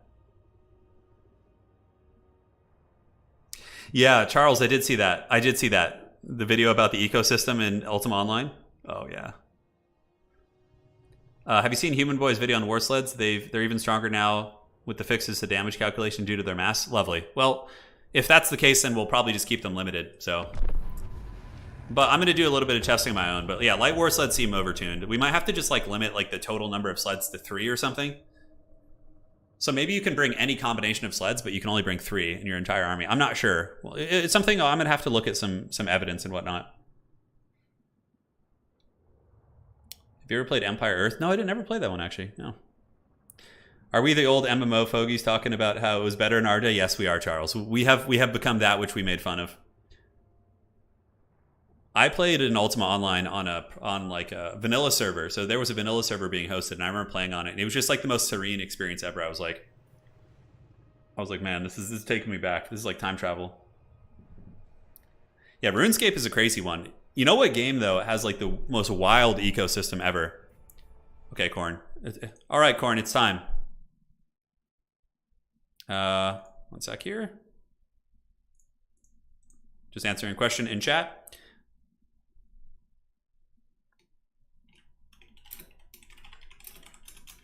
All right, excellent. Was the what the hell was I going to say? Yeah, who plays EVE Online?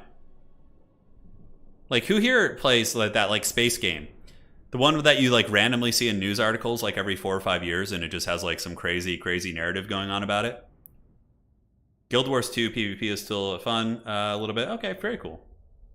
EVE Online is insane though. Yeah, I've heard some crazy stories about that. Look at that, Khorne army not going for a lord, going super wide actually. Shielded warriors, halberds, dual weapons, couple cultists. We do have Khorne dogs too. I like that army. I think it's cool. You don't really have anything for the ogres to snipe, right? And you know, not having a big, expensive greater demon, you can just put a cultist as your lord and then just waddle forward and do your thing. Yeah, Hom 3 is a great nostalgia game. Hom 3 is a great nostalgia game. EVE feels like it's a part-time job. Yeah, that's what I've heard. I have tried EVE Online in game. It's actually pretty boring. Yeah, so they like. Yeah, that's what I suspected. Spreadsheet simulator. Yeah, it's like you want to do Excel for a living. Yeah. All right, guys. So here we are in game 2. Currently, Ice Power is up, but he has picked Khorne into ogres. So we got Chaos Warriors of Khorne with shields to deal with the shooting, of course. Some of the light shooting. I believe the man-eater pistols do get mitigated by that. Double halberds, Khorne dogs, and double cultists. So we do have the power mullet. They have the most ridiculous haircut. But yeah, these guys are going to be the lords. So we have the cultists of Khorne, both of which have a demon summon. Very strong. I like this army from Ice Power. I think it's good. It's very good at slow pushing. What I would do if I were Ice is I'd probably just like hide from the ogres until the objectives open up. Although I don't think you can really do that. The Iron Blaster is going to get there, so I guess you have to press them. Now we got Lead Belchers, Man-Eater Pistols, Slaughtermaster of the Great Maw, a Hunter on a Stonehorn, and an Iron Blaster. So pretty much from even start, it's just like a good stuff build. Like everything in this build is just like really, really powerful. Sadly, I can't be Mega Chad because I'm not 50 years old like Turin and Chad and haven't played super early strategy games. 50 years old like Turin. I love it, man. I love it. I hope someday to just be a true RTS boomer. I'm trying to think of what other streamers are like really capture the RTS boomer feel. Probably Artosis. Yeah, I think he's like 38, 39, 40, so he's a little bit older than me, but I think he captures that old boomer playstyle, you know? Just macroing, playing like solid, straightforward Terran, no cheesing. Yeah, good stuff. So here the cultists are moving up, and the Iron Blaster is going to be shooting down into the warriors and does not that much damage. The Chaos Warriors of Khorne really just kind of get their pickles tickled a little bit. Objectives are going to be opening up relatively soon. Here they go. And we do have the Fleshhounds of Khorne And Fleshhounds hiding in the bushes, waiting to emerge and strike, as the shooting for the Ogre Kingdoms does advance up. Cultists do have, I believe, on foot, they have silver shields. On horseback, I think they have bronze shields. It's hard to say. Day 9, yeah, Day 9 for sure. But he doesn't really play RTS games anymore. He mainly plays card games, I think. Yeah, I think so. It's hard to say. I really do like Day 9 stream. For me, watching his streams are like therapeutic. It just takes me back to, you know, the days when StarCraft was popping off on Twitch and, you know, all that stuff. I love watching Artosis' streams. I love watching his streams. They're just so much fun. I don't know what it is about it, but he's probably one of my favorite streamers to watch. Yeah, hands down. I used to watch him like way back in the day too, when he was like casting for major StarCraft events as well. Yeah, good times. So a little bit of shooting from the Ogre pistols, tickling here into the Chaos Warriors of Khorne. And the Iron Blasters, or excuse me, Lead Belchers, shooting pretty hard into the Cultists here, but not really connecting, as the Cultists do get a pretty effective hunt here on the Hunter. So here we see the Cultists circle beating down on this guy. It looks like there's going to be some sort of a bombardment. So that's the Cannonball spell, which really doesn't do that much damage against armor being used. And now the Khorne Dogs are here as well. So you know what? Evenstar might actually have blundered a little bit by leaving this old Hunter in here a little bit too long. Ice Power Total War moving up with the Chaos Warriors of Khorne as well as the Halberds. And now that Gorgers are nerfed, I feel like Khorne is going to be having an exponentially better time in this matchup. You know, Gorgers pretty much just kill everything. They kill all these infantry, but now, like, they do well against them, but it's not, like, just pure punishment. Maybe a little bit of an overextension here. Ice Power does move up too far. He also sends his Khorne Dogs into Iron Guts here. So a little bit precarious. And we have more Halberds coming in from the reserves, as the shielded Khorne Warriors are kind of getting mulched on by the Stonehorn, which is to be expected. Ice Power with a little bit of a lapse on micro. His two cultists were left back there. And now we do get these shielded Warriors of Khorne fighting against the Iron Guts. Not going to be the best fight in the world, and the Khorne Dogs, of course, are pulled back from that engagement.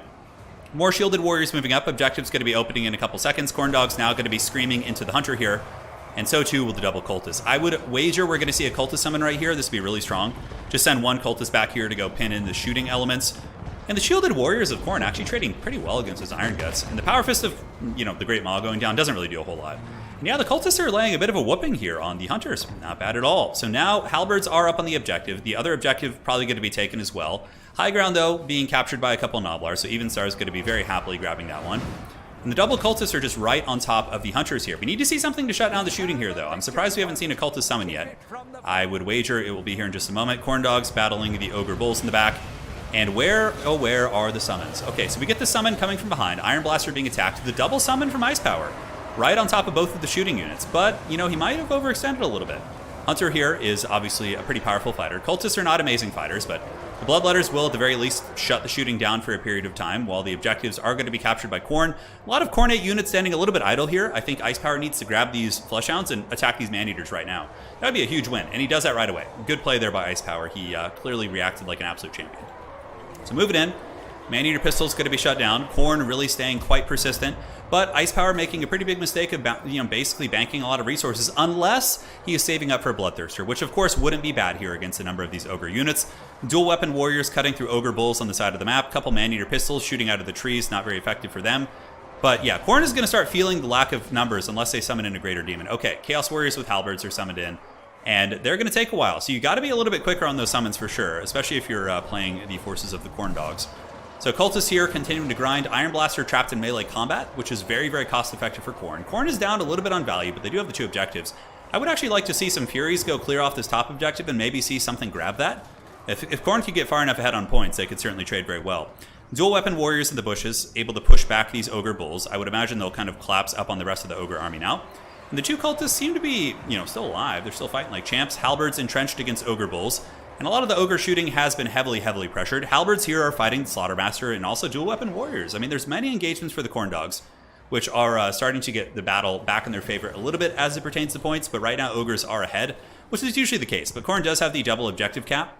Does not look like any pressure up on the high ground objective. I would really like to see some Vanguard units move over here. It's funny, whenever I look at these Vanguard points, I'm just like fantasizing about summoning in like Shades from the Dark Elves about like taking that objective, or some Death Runners from Skaven, but hopefully that'll be sooner than later. But Khorne having a good push.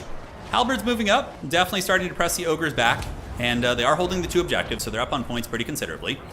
But it's still a hard matchup. Still a very, very tough matchup. Ogres do have their Maneaters in the force, which are fighting, while the Dual Weapon Warriors make their way across. And I believe the Khornate reinforcements will be here soon. Yeah, we just have basically Warriors all day. It's just Dual Weapon Warriors and Halberd Warriors being summoned in mass. So the double cultist, I think, still very functional, going after the hunter that Evenstar has here. The hunter is near death. It probably has about 3... Oh, wow, I was going to say 2,000, but that thing has a ton of HP. But yeah, the two cultists wearing that thing down. I believe there's still halberds fighting here, which will trade well into the Ogre Bulls. And shielded warriors continue to stuff back the Ogre army. Now, are we going to see any pressure on the top? I think this is a big mistake by Ice Power. Not getting a single bloodletter and just having it come get this objective. That would be mega powerful. That would take Ogre pressure away from the middle and could potentially set him up to win on points, even if he is losing on objective value, right? So Stonehorn extending into a bunch of halberds back here. Maybe going in to try and finish off the cultist. I think it might pay the price here, as many of the Khorne halberds are getting great attacks. The Khorne dog's able to kind of stuff it in a little bit. You can see its HP is going down. It's shaken. Might actually break here, but it looks like the Khornate pressure has finally buckled under the Ogre shooting and durability. Another bombardment going in there from Evenstar as we get more hounds coming across. I do think this game is starting to go in the Ogre's favor for sure, but I actually think this game was very winnable for Khorne if they play the top objective. Like, just one Khorne dog up here will literally get you so much value. The Ogres are going to have to send so much to deal with that, right? Halberd's back in the middle objective, trading against these Ogre Bulls. Currently, Ogres are up by quite a bit. Their shooting is back online. The Iron Blaster shooting again, Lead Belcher's Maneater Pistol shooting across the board. These Maneaters, of course, getting pretty damaged in the process. And are we seeing any top pressure yet? No, we're not. He continues to pour into the middle, which of course isn't a terrible idea to try and win the fight, but I think you got to take advantage of the fact that you have the mobility. You know, you can get up there, you can take that, and you can live long and prosper. Now, Chaos Warrior Halberds able to push the Ogres off the objective, so these Ogre Bulls going to waddle away. Ice Power's got to make sure to keep these Halberds on the point, though. More Khorne dogs being intercepted here by the Saber-Tusk packs, trying to keep them from getting an optimal charge on the Ogre Bulls. The Cultists, of course, are very much like a false pressure inflation. They do, you know, decent work, but eventually they are going to, you know, run out of steam in terms of what you paid for, which is the summons. Although, Cultists of Khorne are pretty good. They, yeah, now we finally get the Khorne dog play from Ice Power, so they're going to be moving up there, but it might be too little too late, right? Like, here's the thing. If Khorne had grabbed that top objective and just, like, let's say, like, 2 minutes ago, they would probably have, like, 3,000 plus points, and then it could be to the point where Khorne could just helms deep on this objective up here and win the game. But they've tried to really grind against an entrenched Ogre position, which does work for stuffing them back, but now you're going to have to, like, pay the troll toll here a little bit. You know what I'm saying? Khorne dogs here, going to make very quick work of these Noblars. We get, yeah, mass Khorne dogs up on the high ground objective. Very, very good play. Evenstar not capturing the objective, though, which is giving Khorne a little bit more value for sure. Dual weapon warriors cutting through those guys. Shielded warriors run down by the hunters on the far side, and I believe we still have some halberds just waddling into oblivion here. I have no idea where these guys are going. This is a big, big mistake by Ice Power. He definitely needs to get these guys back here. Got to pull them back on the objective, man. Now they're just not really doing anything for you. So here, the Noblars are taken out within a matter of seconds, you know, and that objective could have been his so much earlier, because now Ogres are going to get these two, and I do not believe he has enough to actually win the game with just one objective. Khorne is really, really behind, because obviously when you start losing the battle, the value differential is going to get even more, serious, right? And the Khorne dog's up here, but had he taken this objective earlier, he would have like 4,000 plus points right now. Maybe 4,200, and then you just spam halberds up on the top objective from here, and you just win on that 1 point. Because I do not believe he has enough to win on just one objective. Although somebody in chat can do the math for me, because I'm a little bit focused. A little bit focused here. Dual weapon warriors moving back up. This objective still held by Khorne, which is very, very big, actually, to kind of keep that for as long as you possibly can. Because it technically is still a 2-cap by Khorne. And what do we have here? We got some Khorne dogs coming up. Do we have any halberds, anything like that? Khorne also did bank quite a few resources. Granted, Ogres are doing the same thing, but I think they just might be out of things to summon. I guess the halberds back here finally did move in and were able to shut down the Iron Blaster. So these halberd boys getting some decent value against that. Khorne dogs moving down from the hills, going to be attacking in all directions. The cultists should probably be unsummoned at this point, just to resummon them in with some actual summons. And now Khorne does have the only the high ground objective. They only have that one. Ogre Kingdoms here have one, and they do also have two, pushing the Khornate armies back.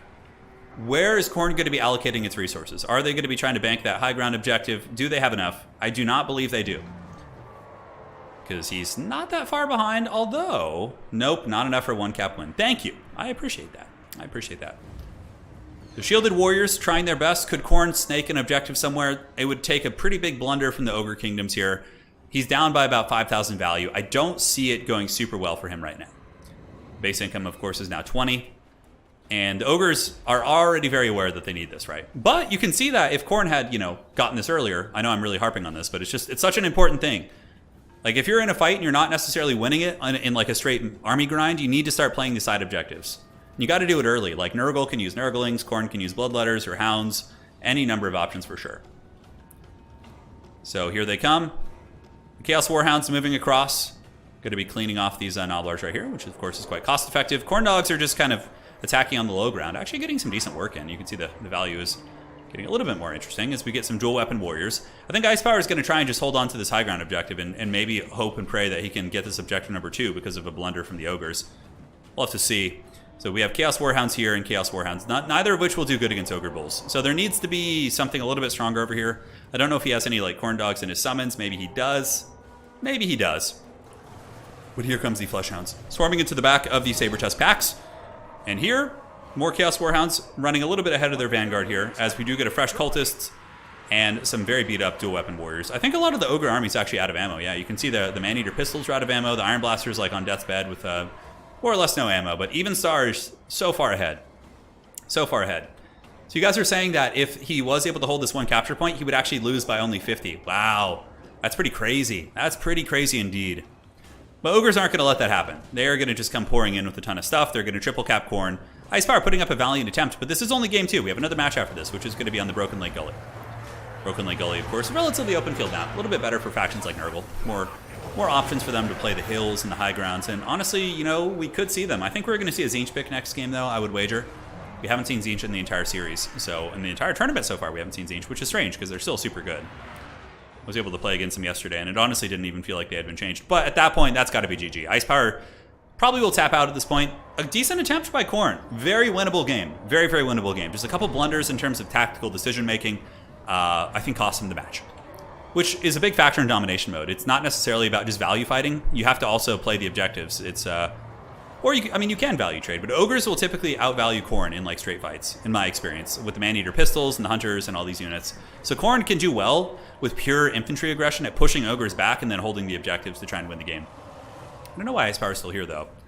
He's got like a Halberd with 28 speed moving up here, which is certainly cute, but I don't think it's going to win you any beauty contests against the Ogres, who have got a very rock-hard triple cap on you. So that would probably be it. Probably a Tzeentch mirror would be a good guess. GG, well played. That was a good match. It was very, very good match. I love the Khorne build. I think this build is great. I think just with a little bit different tactical play on the top objective, I think Khorne wins that game. GG. Well played to Even Star. He showed why Ogres are good against Khorne. Iron Blaster didn't even pay for itself. It shot the entire game, did not even pay for itself. The Hunter on the Stonehorn, though, man, that guy was a beast. Holy shit. Almost 3,000 value on him. And yeah, Lead Belcher, all the Ogre shooting, super, super good against Khorne. That's always been the case. Always been the case for sure. Khorne dogs did well. 1,600 value, 1,300 on that one. Amazing units, amazing units. All right, guys, we're going to the rubber match. It's going to be the Broken Lake Gully. So let's find that one. The Broken Lake Gully is upon us. And here we are. Game 3. GG, well played. Why would you pick dual weapon warriors instead of bloodletters? Okay, so here's the thing.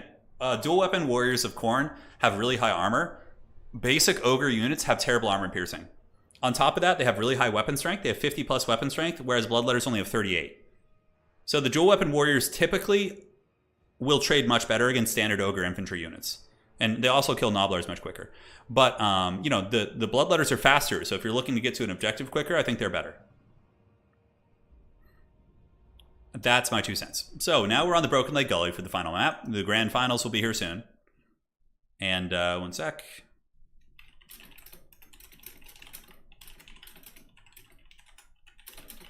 Just answering some questions from some of the players.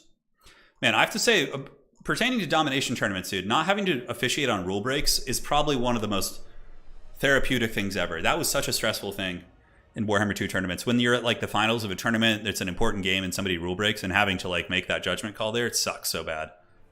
It's so nice that the players can just fight now. That's like what you really need to have a successful RTS game, right? You can't have like community rules in place, except limits of units. But I'm talking pertaining to like attacking and things like that.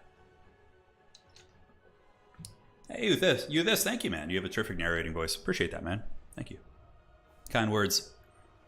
Inticity did a short video on the Khorne infantry recently. They're very good. Yeah, Khorne infantry are quite solid. Yeah, Stonehorns are weak to range, which Khorne doesn't have. Yeah, they have the dreaded skull cannons. You want some of that? Only RTS I ever want a remake of is sequel to Battle for Middle-earth 2. Yeah, man, Battle for Middle-earth is... that was a fun game. Halberds are way better than dual wield due to the AP and bonus for large. Yeah, of course. But the thing is, you can only have so many halberds in your army. There's limitations. So if you want even more of a good thing, you kind of have to take the next best thing, right? Dual axes can blender chaff all day. Bloodletters trade into elite infantry really good. That's true, exactly, yeah. Like Bloodletters trade very well until things like Phoenix Guard, Blackguard, of those type of units, right? Like Celestial Dragon Guard, Tsar Guard. They trade upwards super well. But they're very squishy, right? Like a Bloodletter unit's going to die super fast to like an Ogre charge, typically. Your keyboard needs to be used, Turin. Those stabilizers sound like... I'm not sure what you're talking about, bud. Not sure what you're talking about. Not getting that sweet rule break drama pains me. Dude, I know. You be gone with that. Get that evil out of here. No more rule breaks. All right. So now it is Ice Power's turn to pick. Or not Ice Power, excuse me, Evenstar. And how it works. So for those of you guys who are new to the event, we can go ahead and show you real quick. And also we'll take a little bit of a look at the leaderboard. So of course we have our leaderboard, which represents the old tournament scene here, which is really cool. Evenstar in the number 2 spot. Ice Power hasn't been playing too much in tournaments. I think Ice Power just started playing again. So let's go see where Ice Power is actually on the leaderboard. Yeah, so literally Ice Power just started playing in tournaments again. You can see he's got 3 wins, which are from today. So he's got a little bit of time before he gets to the top of the leaderboard. Evenstar here is in number 2. 20 wins and 5 losses. And that's for matches. That's like best of 1s and best of 3s. So very solid 80% win rate. But Ice Power total war here to try and get on the top. Because if Ice Power does get a tournament win, he'll immediately take the number 5 spot. Because tournament wins carry the most weight, right? So as it stands now, Voidlaws, Evenstar, Platypus, Xiphos, Hanadins. Let's see. So needs to be Toon, Stabilizers, or Rattly. I'm not sure what you're talking about in terms of stabilizers, bud. Ulrich, Rawl, Rhineless, Teddy. Yeah, certainly some familiar faces up there. Some new faces as well, which is very exciting to see. But this is our leaderboard right now. And we can go and look at the pick and ban. So if you guys just head on to TotalTavern.com, you can like read about the events and the formats and everything. But for best of 3, for game 3, which is what we're in right now. For game 3, the winner of round 2, which was Evenstar, will pick 3 factions they haven't played already and ban 1. So he'll pick 3 factions and ban 1 of his opponent's factions that he hasn't played yet. Then the opponent will ban 1 of the 3 picks, leaving Evenstar with 2 picks left and pick 1 of their own. So then Evenstar will have 2 choices to play against the 1 pick of their opponent. And that's that. Best of 5 is a little bit different, but you can read about it here. And of course, this is the tournament today. If you guys want to see how players are doing, you can go to the leaderboard, for example, and you can be like, okay, so we're looking at, the Xiphos, for example. Who has beaten Xiphos? He's lost 2 matches, right? Like, you can go and see where he lost games and what the score was in the series. You can go look up details about players and things like that. Eventually, we're going to have like the option for player profiles where players can update their profiles and, maybe put some details about their, whatever they want, like builds. We're going to add a lot more fun stuff to the website, but right now, this is kind of the basics. So, all right. And now we'll switch back up. So this is going to be determining who's going on to the grand final to face the Kraken King. Yes, yes. Are there any toxic playstyles that you're worried will appear when we get the old factions? Maybe Vampire counts. Yeah, they're always a culprit for that type of stuff. They're always a culprit. Where are you ranked? So I don't play in my own tournaments. So I'm not ranked. That's the problem. I don't get the chance to play in tournaments, so I can't really do it because I host most of them, right? And a lot of times when other folks are hosting tournaments, I'm streaming like something of my own. So it's been a little bit tricky. Articulated discombobulator on your keyboard. No, the game does not have the Blood DLC yet. No, not yet. When will the next faction focus stream be about? I'm not sure. Sometime next week, probably. We'll do like maybe a Cathay one with some of the new changes. We'll play like Cathay games the whole stream. Yeah, so it's good. I got some fun stuff coming in the next update for the site. We are going to be adding a couple new features. So let me go ahead and go to my email and we can look over those with all of you. So here's kind of the roadmap. We're going to be adding a separate leaderboard for domination and land battles. Most likely. I'm not sure about that yet. We're also adding a leaderboard, which is going to extend to the top 16 on the front page. We're going to add casual tournaments that don't feed into the leaderboard. So we'll have the ability to host 2v2s, 3v3s, FFA tournaments, all that kind of cool stuff. And yeah, so it should be fun. We're also going to give players some limited control over their profiles where they can add in the clan they're in and the country they're from, all that kind of stuff. We're going to add Swiss League tournament options. So if you want to host a Swiss League, you can use the website as well, which will feed into the leaderboard as well. We're also going to be adding something very similar to like what Hearthstone has, where players can upload a build and then other players can either upvote it or downvote it, right? Based on like the build. And like, so like if you're a tournament player and you want to upload your build, you've seen that with like Hearthstone where people can like upload decks and things like that. That's what we're going to do. So those are like the upcoming changes, but we still haven't seen the picks yet for the players. Let me go ahead and look. Okay, so for the picks and bans, we get Tzeentch, Kislev, and Khorne banning Ogres. And then we get Kislev being picked, banning Kislev. So it's going to be Kislev versus either... who did he ban? He banned Kislev. So Kislev versus either Tzeentch or Khorne is going to be this matchup. Probably going to be, I would imagine, Tzeentch. Is it possible to do ladder matches 2v2? Yeah, you can do them 2v2. Yes. Turin will fund another streamer to host so my man Turin can play in some tourneys. There's one today I want to play in, but it's right after my stream, and usually my hands hurt after a stream, so I'm like, it's hard. It should be the final boss of the tournaments.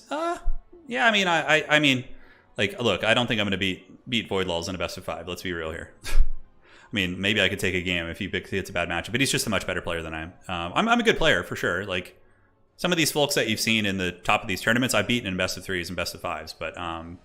like, if you really get to the pinnacle of it, I don't practice enough. I'm mostly doing commentary. I'm not getting the reps in that they're getting in. Yeah, it'd be hard. When do you think you'll stream Dawn of War 2 again? So the Chad Stag, I'll be... I love the picture. Probably on Friday is what I'm looking at. Love the builds idea so I can take them and use them against my friends who don't know. Yeah, exactly. See, we got you covered. Can't wait for the builds. That's pretty fun, too. So if you're a high-level tournament player, you upload your build, and people upvote it or downvote it. And then maybe there's a section to comment on it where they can give you like feedback and things like that. How do you fix the broken ladder step by step? I was going to say, I don't really care about ladder. Like the tournament ladder is the only thing that matters to me. And I think that's true for most people who play competitively.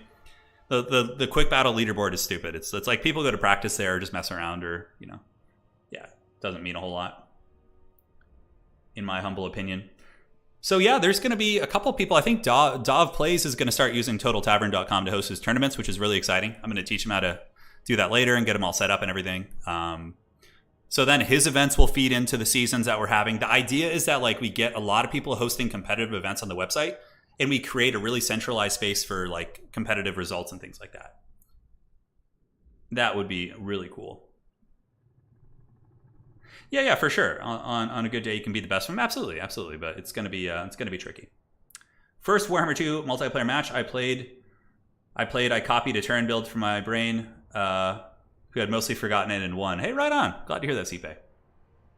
Were you playing Nurgle? Yes. It's gonna be Kislev versus Tzeentch. Our first appearance of Tzeentch today. I think Kislev has the advantage here. Turin, a Song of Ice and Fire stats website has a feature where you can rate builds. Yeah, that's more or less what we're going to do. It's something like that. So there would be like a list of builds and you could like sort by it. So we've seen it on like Hearthstone websites where you can like sort by the class you want, and then you can look at builds and they have like a rating system. So people could like go and upvote them and things like that. So we're going to do the same thing on our site eventually. That's not like a hard priority feature, but that's going to be towards the tail end of this next development cycle, which is going to be like probably 3 months, 4 months. Yeah. Which is going to be great. Yeah, Nurgle could appear in the grand finals, I think. Nurgle is definitely more likely to appear in a best of 5. I think that's definitely true. How do you handle Nurgle and Ogres as Khorne? So Shadow, to answer your question, with Ogres, you just use shooting. Nurgle and Ogres as Khorne. Oh, okay. So Ogres are kind of a counterpick to Khorne, and Nurgle, you need to use, like, my favorite way to kill Nurgle with Khorne is to play the 2 side objectives and not engage them in a blob, and then you bring 2 Bloodthirsters and you just try and goon their characters when they're moving around. Might be fun to use Total Tavern to have an option to enter factions played so we can see some win to loss ratios. Yeah, so Jay Phoenix, that's something I'm thinking about, and I'm thinking about doing that for when the old world comes out and is added in. I think that'd be a really interesting metric, like really, really interesting. Because that would be really good data for a Creative Assembly. Because the problem is Creative Assembly does much of their balancing off what they see on quick battles, which is not accurate at all of like actual like solid play. So yeah, it'd be good to give them some extra metrics. How would you make the official ladder more engaging? Well, if Creative Assembly had added seasons, if they had added like some sort of a reward system for being at the top of the ladder at the end of each season, something like that. Like, Yeah, but they just don't have that, which is a shame. Which is a shame indeed. So I'm going to grab some water real quick, guys. I'm going to go ahead and ready up. I will be right back. Appreciate you all, and we'll see you in a second. Damn, my room is a pigsty in here. It's like, looks like a wild man lives in here.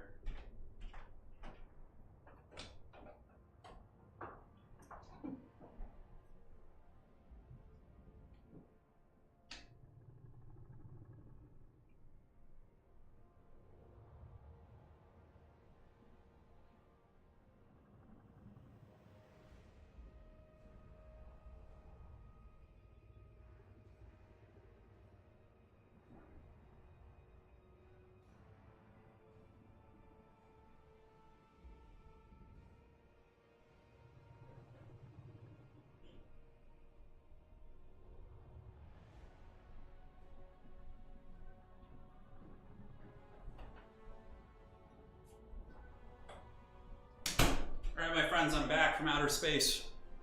Can there be a caster ladder? That would be funny. Yeah, no, there's not going to be a caster ladder probably. I might play in the tournament after this one. Might do it. Ladder seasons would cost too much to make. I don't think so. I don't think so. But we're going to have ladder seasons. We can do it ourselves, you know? Like, whatever. If they won't give it to us, we'll make it.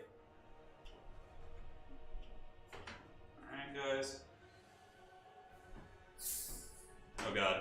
It's always scary when you bring like sparkling water next to your keyboard and it like threatens to explode. Oh my man, that's scary.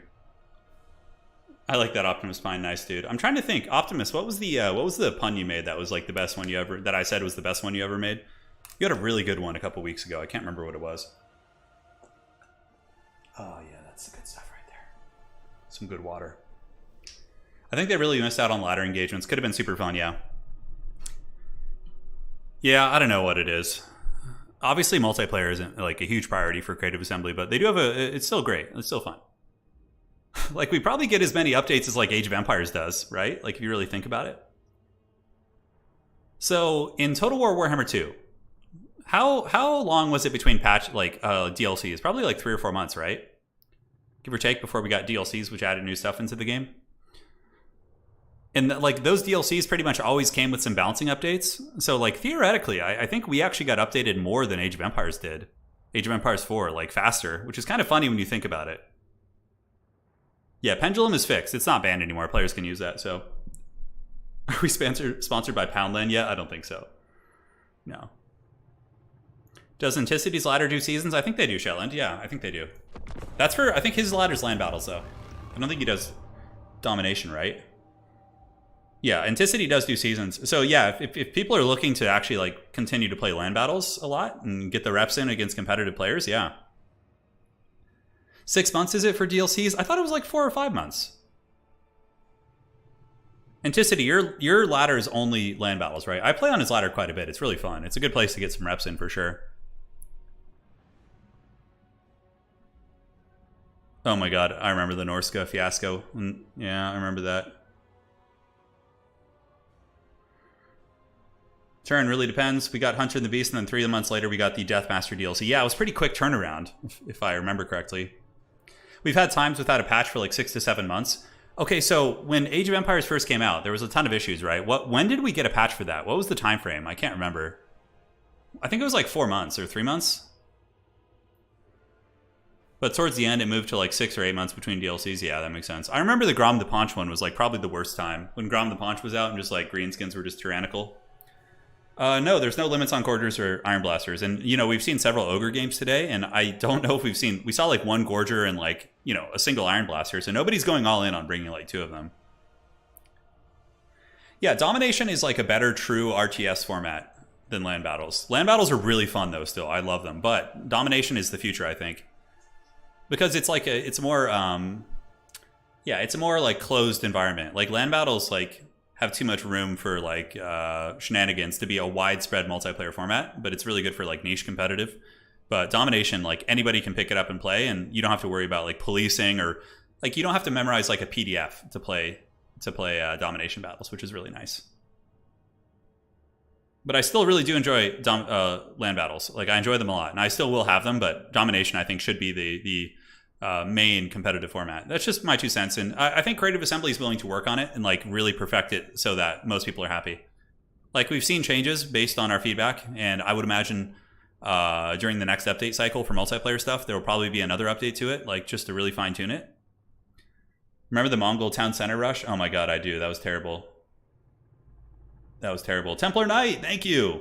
Appreciate the $6.99. I've recently got interested in getting a Death Guard army. Any suggestions on what I should start with for the army? Oof. So Death Guard are in a really bad spot right now. They are probably one of the worst armies. But they're really fun to play, and you can still pull off wins at a casual level. I mean, okay, they're one of the worst armies at the high level play. But if you're playing like casually, they're still very good. They'll get buffed again, so don't worry too much about it. So for myself with Death Guard, I love Poxwalkers, even though they got nerfed. I feel like a really good basic way. So Plague Burst Crawlers #1. You want to get at least 2 Plague Burst Crawlers. Those are the tanks with entropy cannons. Those are like a staple in like every Death Guard build. From there, Poxwalkers are pretty good infantry for us. They definitely do some good work. Getting a couple units of those isn't bad. You know, like 2 groups of 10 or whatever. It depends on your budget. But yeah, get the Plague Burst Crawlers. Get yourself... Yeah, what else do you want? Like, a Demon Prince with a sword is pretty good, too, as like an HQ for your army. They're really popular right now. So you could, like, kit bash a Nurgle Demon Prince and give him all this cool Death Guard gear.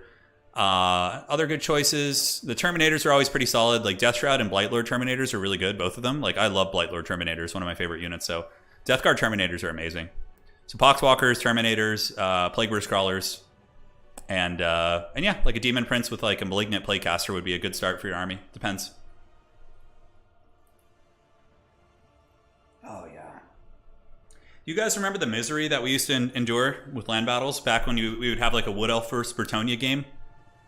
And then like the Wood Elf player would just bring a mass air force, like 2 Forest Dragons and like mass Hawk Riders, and just hide some spears in the corner.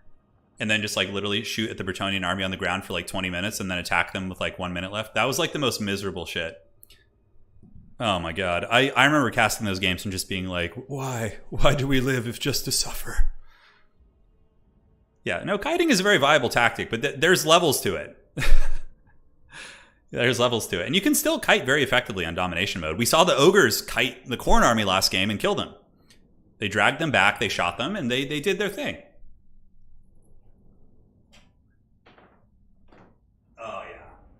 But one of the best staples of Death Guard is to get the Plague Burst Crawlers to finish answering your question, bud. Because, yeah, you just buy what you think looks cool. That's a big part of it as well. But you do want to be formidable. I understand that. All right, so we're here with Kislev. They're going with triple heavy war sled, 4 Kossars, and 2 archers with an Ice Witch. So clearly capitalizing on the strength of the chariots. And the chariots are very, very good here because they have high armor. And Tzeentch has a lot of low AP shooting. So the chariots are going to be incredibly difficult. You guys remember those good times? Yeah, those are fun. Dude, those were just so miserable.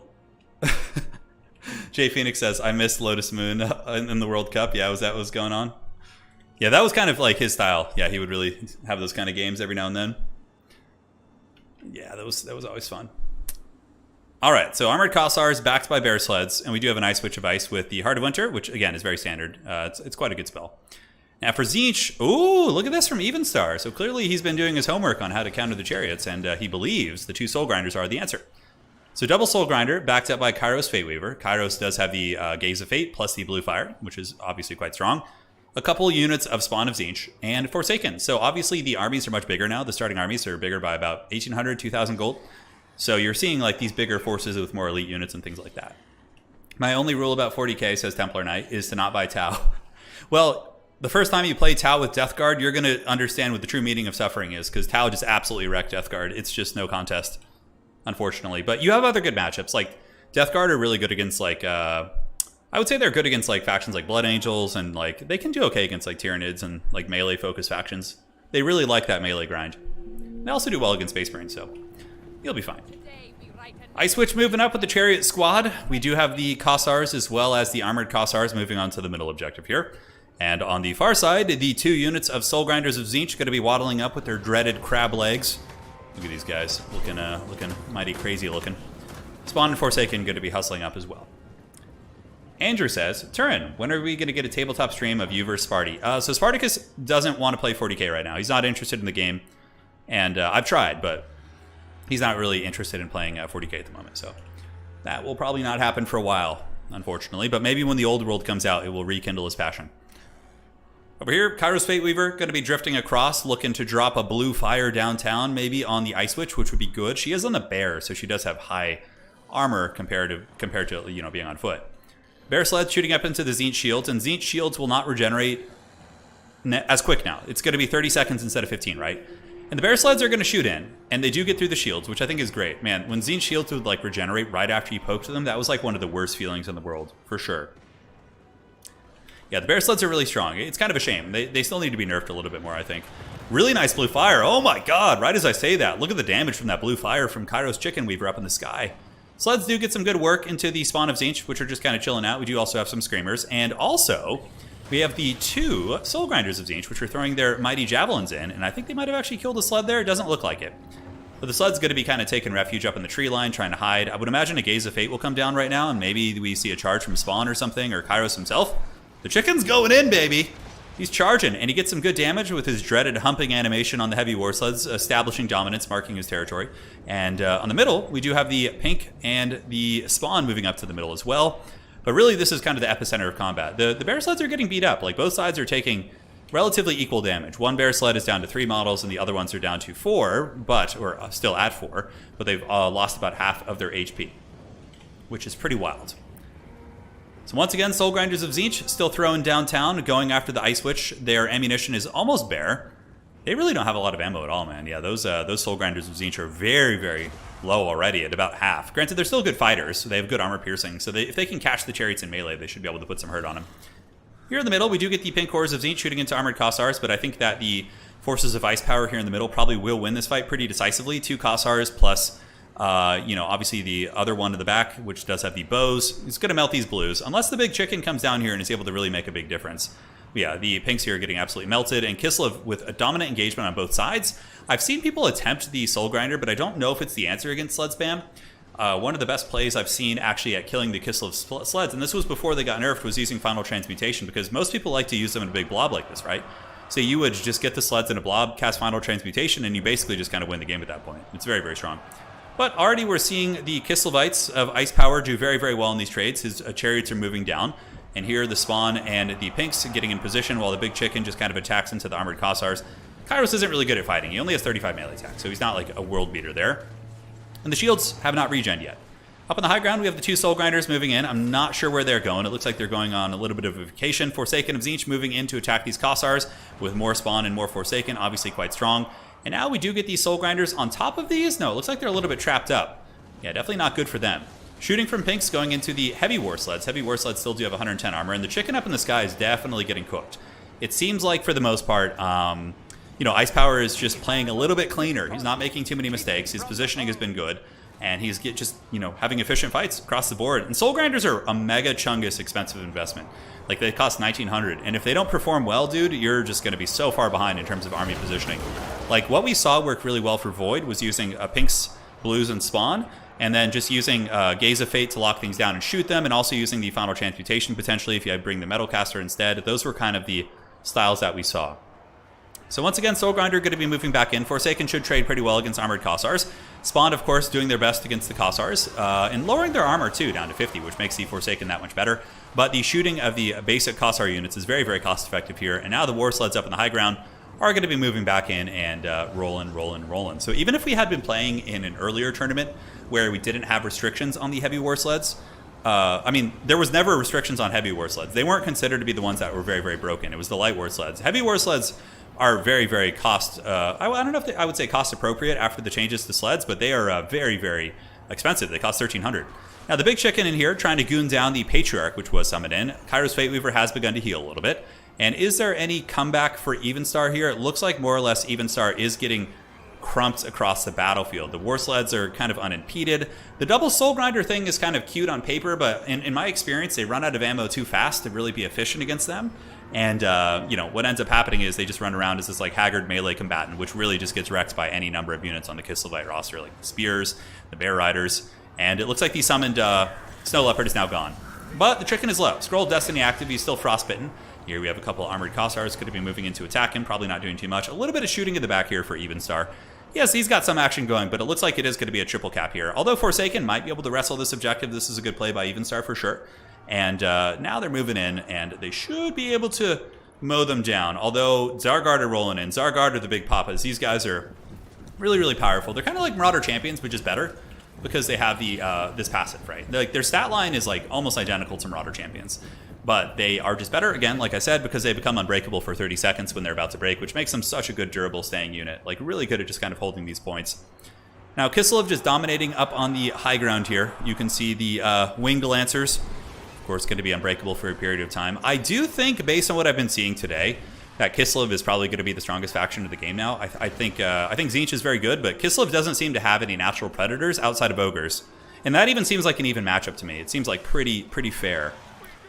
So yeah, Kislev and Ogres might be kind of the top of the rung, although Tzeentch is still very, very good. Very, very strong, but seems like a tricky one indeed. Although, look at this. We do actually have the double cap coming in from Tzeentch. No, it looks like the top objective is going to be mitigated by the Zargard.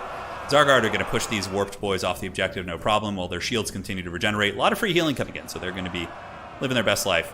Now, in the middle, Tzeentch has actually won. They were able to take that middle point. Here, they do have their Forsaken and Spawn and their Pinks with a nice slow push. Kislev does have a very scary blob, but, I mean, as far as, like, pressure on the map, let's see. Yeah, so we do get the Soul Grinder and the Big Bird getting into the Zargard here. It's going to take a hot minute to break them down, though. Those units aren't great at, like, wiping out those type of units. And the Chariots are just going to give the business here to the Pink Horrors. Oh, my God. Bears are such cool creatures. Look at them. It's running through these filthy demons. The demons just get absolutely run over, taking a ton of damage. Obviously, the shooting is still going, and the Chariots are probably just going to bounce back and forth and back and forth. And when you have a Patriarch with them, too, the amount of healing you get from that is pretty wild. So, Torpid is asking, does Cathay perform very well versus Kislev? They perform okay against Kislev. I think Cathay is very capable of winning that matchup. But it's still Kislev favor just because they're a stronger faction overall. But I do think that it's probably like a 60-40, but Cathay can win it. We saw that matchup in the beginning, but the Cathay, I would say that was more of a case of Kislev just outplaying Cathay than it was Cathay like getting wrecked by Kislev. See what I'm saying? Zargard are so macho, they instill fear in the Ravenous Demons. They are very macho, and look at them just holding. Like, look how much Tzeentch is having to commit here to get this. Honestly, though, Evenstar has done a pretty good job kind of dragging the value back a little bit and staying in this game. He might get this high ground objective. The middle is held by Tzeentch, but not for long. And we get another Chad Zargard moving in. These guys are just so tough to remove, man. Look at them. So Ice Power moving in with the Zargard, going to be hammering into this position. The first wave, I don't think has even had their passive procced yet, and they're still just doing so good. The chicken's a little bit beat up as well. Are the Zargard actually poking the chicken? It looks like they are. Okay, interesting. Now back here in the middle, you got the Armored Kossars sitting on this objective. Should be able to reclaim it. Looks like Tzeentch is more or less getting swept under the rug here by the heavy war sleds as they continue to just crump these poor squishy demons. Middle objective belongs to Tzeentch, but I think that Kislev is going more for the death thrust here, just trying to finish them off, wipe their army off the battlefield, and then just happily triple cap them. But I mean, look at the score.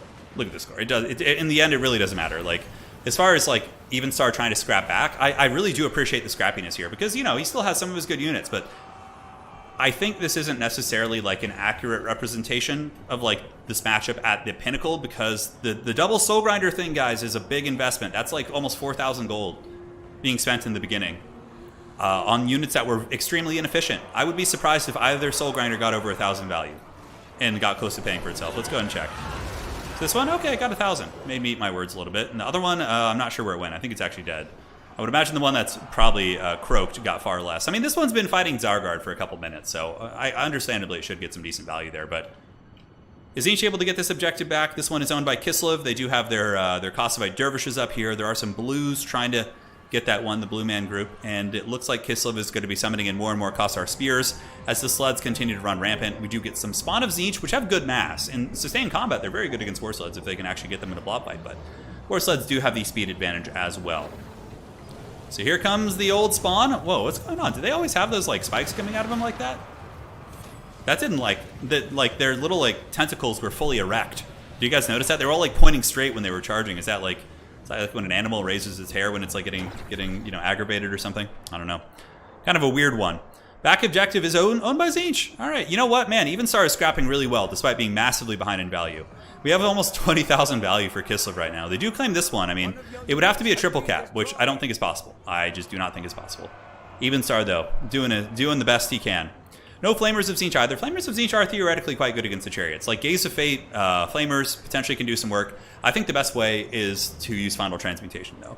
You bring a Exalted Lord of Change with Final Transmutation, and you get 2 of those on this blob, and you just kind of win. Like we saw, what's his name? Voidlaws actually win several tournaments, defeating Kislev with Tzeentch by doing that. And these were decisive games, too. It wasn't like it was like close. Like he punished the Kislev armies, which were using, light war sleds when they were really OP, right? But that's going to be a victory for Ice Power Total War. So this looks very much like the grand finals of a Warhammer 2 tournament. Ice Power Total War against Inticity, which is super exciting. Well played to Evenstar, though. That was certainly a really, really good scrap. I'm good, darling. Thank you. Are you sure? Accept it. Love you, baby. I know. I know. All right. So looking around, we see the value on these units. 1,300, 900. The big chicken, only 590. Yeah, so the other one, yeah, but they still didn't come close to paying for themselves, right? The bear sled's just crazy, crazy good value, like almost 2,000 a piece. They cost 1,300. But Kislev, certainly, with their sleds, are very tyrannical right now. And now we can reset the old lobby. And let's go ahead and get the Kraken King in here for the grand finals, which are now going to be best of 5. So one sec, guys. So let us go ahead and get Inticity. And good luck to you. Good luck, good luck. Okay.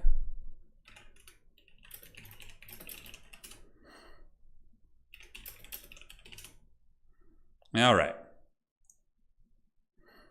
So they're going to do their picks and bans in chat. Inticity will be joining in just a second. Let's go ahead and reset all this. So Ice Power Total War versus the Kraken King. And of course, we're going to open on Arnheim because it's such a cool map. Or excuse me, Itza. Inticity saying, it's been a while since I faced Ice Power Total War, my nemesis. We are now back to see who will claim the Warhammer 3 title. Jay Phoenix says, thank you for the stream. Really nice to watch while you're painting. I got to get an army done for October. Sounds good, yeah. Hopefully the painting project is going good. All right, perfect.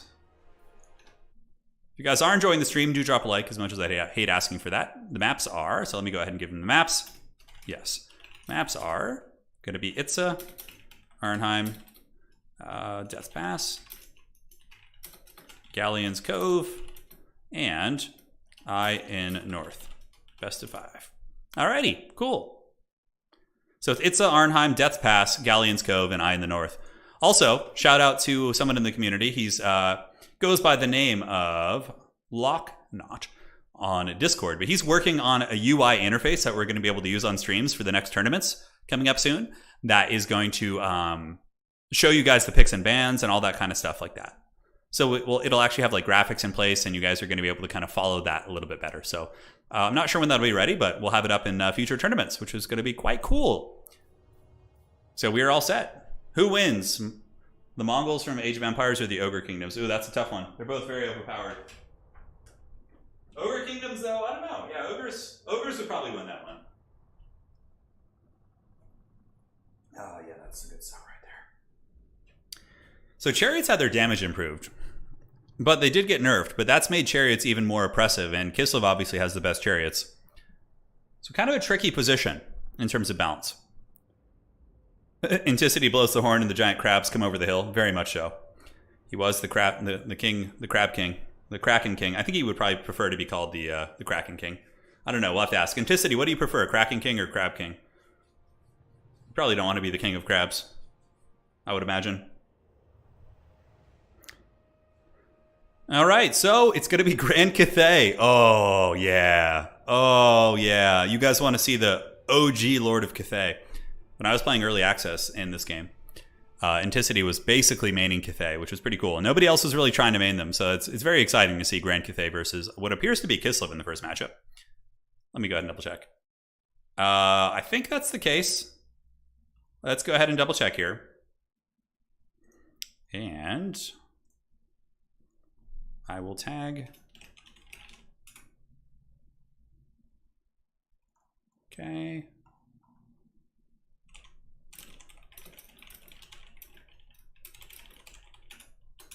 All right, outstanding. So it's going to be Grand Cathay versus Kislev in the first game. How good are Slaanesh chariots now? You know, not too many people have messed with them. The problem with Slaanesh chariots is they're so squishy. They have like no armor. And they just die so fast. They die so quickly. All right, I have to peek. I'm sorry, guys. I have to look at the army because I am just super curious. And of course, we need to update this, so there's a good excuse, but it's going to be Ice Power Total War versus Anticity in the Grand Finals today. Good luck to both indeed. And what do the armies look like? Oh, Anticity hasn't started picking his army yet, so maybe it is not Cathay yet. Maybe he's still thinking about it. He could just be sitting on Cathay initially. He's getting our hopes up. He's getting our hopes up. It is best of 5, though. It is best of 5. He is best of 5. So we have not seen the first pick yet. Bear Chariots versus Scourge Runners, who are better. You see, that's the thing. Like, the Bear Chariots are really strong against like all the melee demon factions, but I think once we get like other factions added in, they're gonna have answers. Like Empire War Wagons, Scourge Runner Chariots will probably be very good against the Warbear Chariots. You know, there's like, but now there's so little in the game that there's not as much of a natural predator to those units. No, not the Nurgle pick. Oh my God. Winning the hearts and minds of the people is the Kraken King. Going with the big stinky himself. Oh man, it's going to be Nurgle. Talk dirty. That's how you talk dirty to a Total War player. You tell them, you whisper in their ear that you're picking Nurgle in a tournament, and that'll get them going. So it's going to be Nurgle versus Kislev, which seems like, I don't even know how you win that. Sorry, you said, okay. Yeah, okay. So it's going to be Nurgle versus Kislev. Dude, I do not know how Anticity wins this. I do not know how you win this, but you know, for all of you guys here, this is where the magic happens. It is best of 5, so it's like it's not a huge deal if you lose one game. Oh no, he switched back to Cathay. Okay, he switched back to Cathay. Hey, either one I'll take. All right, I'll take any underdog. Hey, Province. Felt inspired by your content. Played first multiplayer Warhammer 3. Managed the W with Desync. All hail the changer of ways. Hell yeah, man. Nice work. Proud of you, dude. Some good stuff right there. It looks like it's Cathay. Anticity teased us, but he has not locked in his pick yet. So it's going to be Slaanesh and Kislev for Ice Power Total War. And what we'll be doing next. I'm sorry, guys. I'm sorry to get you all worked up and then, you know. But at least you're getting Grand Cathay, maybe. Ice Power Total War has to choose between Slaanesh and, I believe, Kislev. What will he play here? We were born into the Chariot Blob. Kislev merely adopted it. Yeah, Chariot Blobs have been around for a while. High Elves used to do it with the Lion Chariots and then the Noble Chariots and then Star of Avalorn. It's pretty gross. Not quite as strong, though. Mitigating the Kislev pick with a throwaway, that could be a very viable tactic. Just not throwing away one of your strong factions and just throwing Cathay or Nurgle to the dogs, you know? And then, like, you have, like, better picks later on. It very much could be the tactic here. Ice Power is my son's favorite player. He'll be stoked for this replay tomorrow. Oh, is he? That's very cool, man. Right on.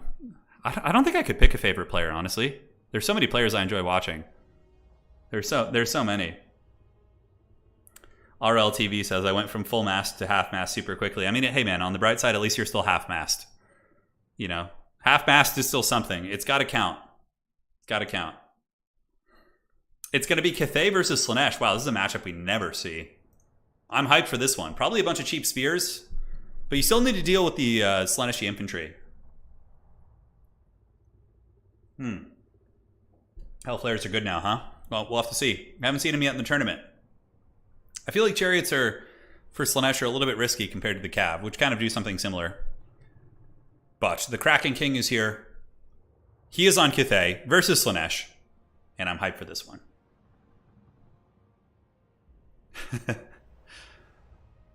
Yeah, see, it's true, RL. There you go. You got to look at the upside of things, man.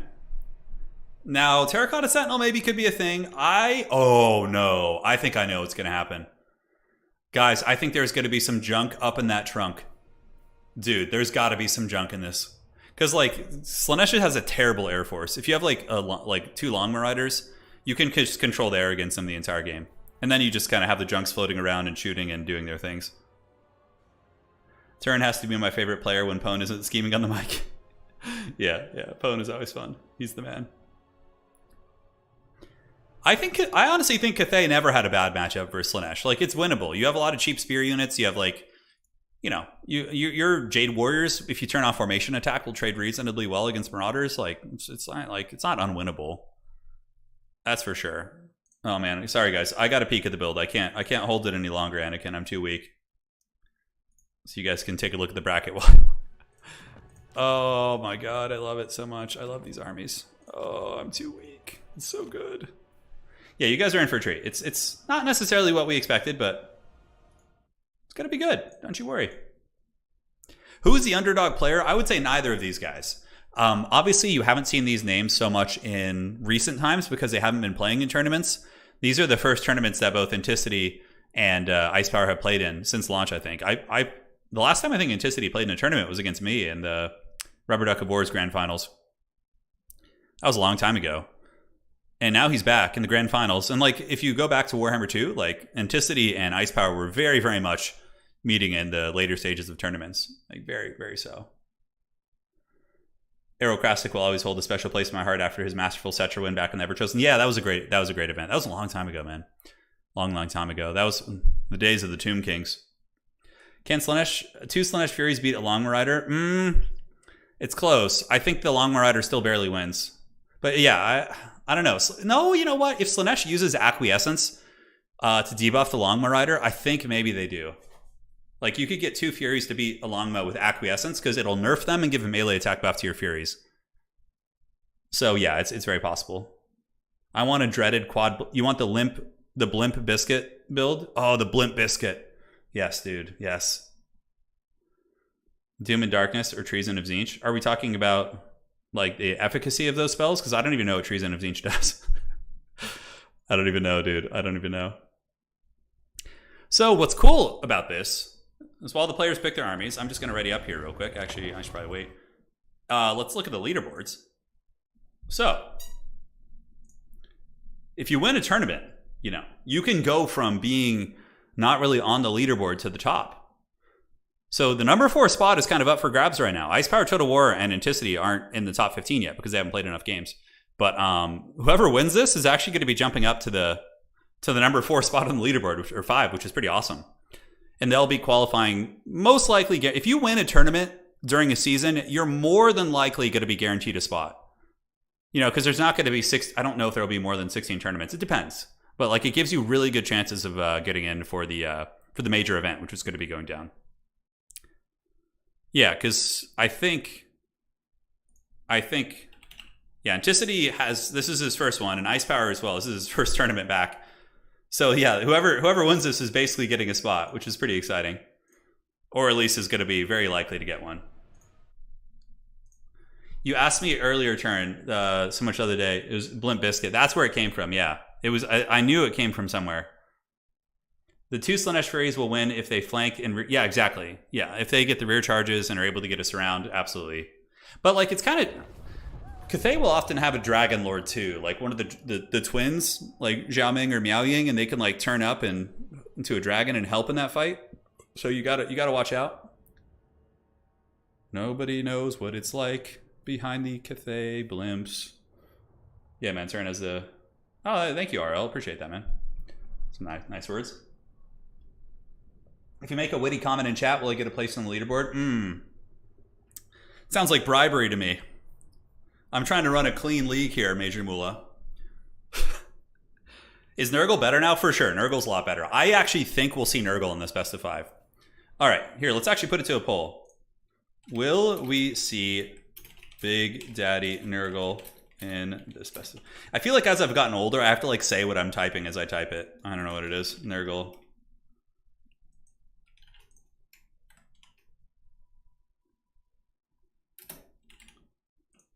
All right, guys.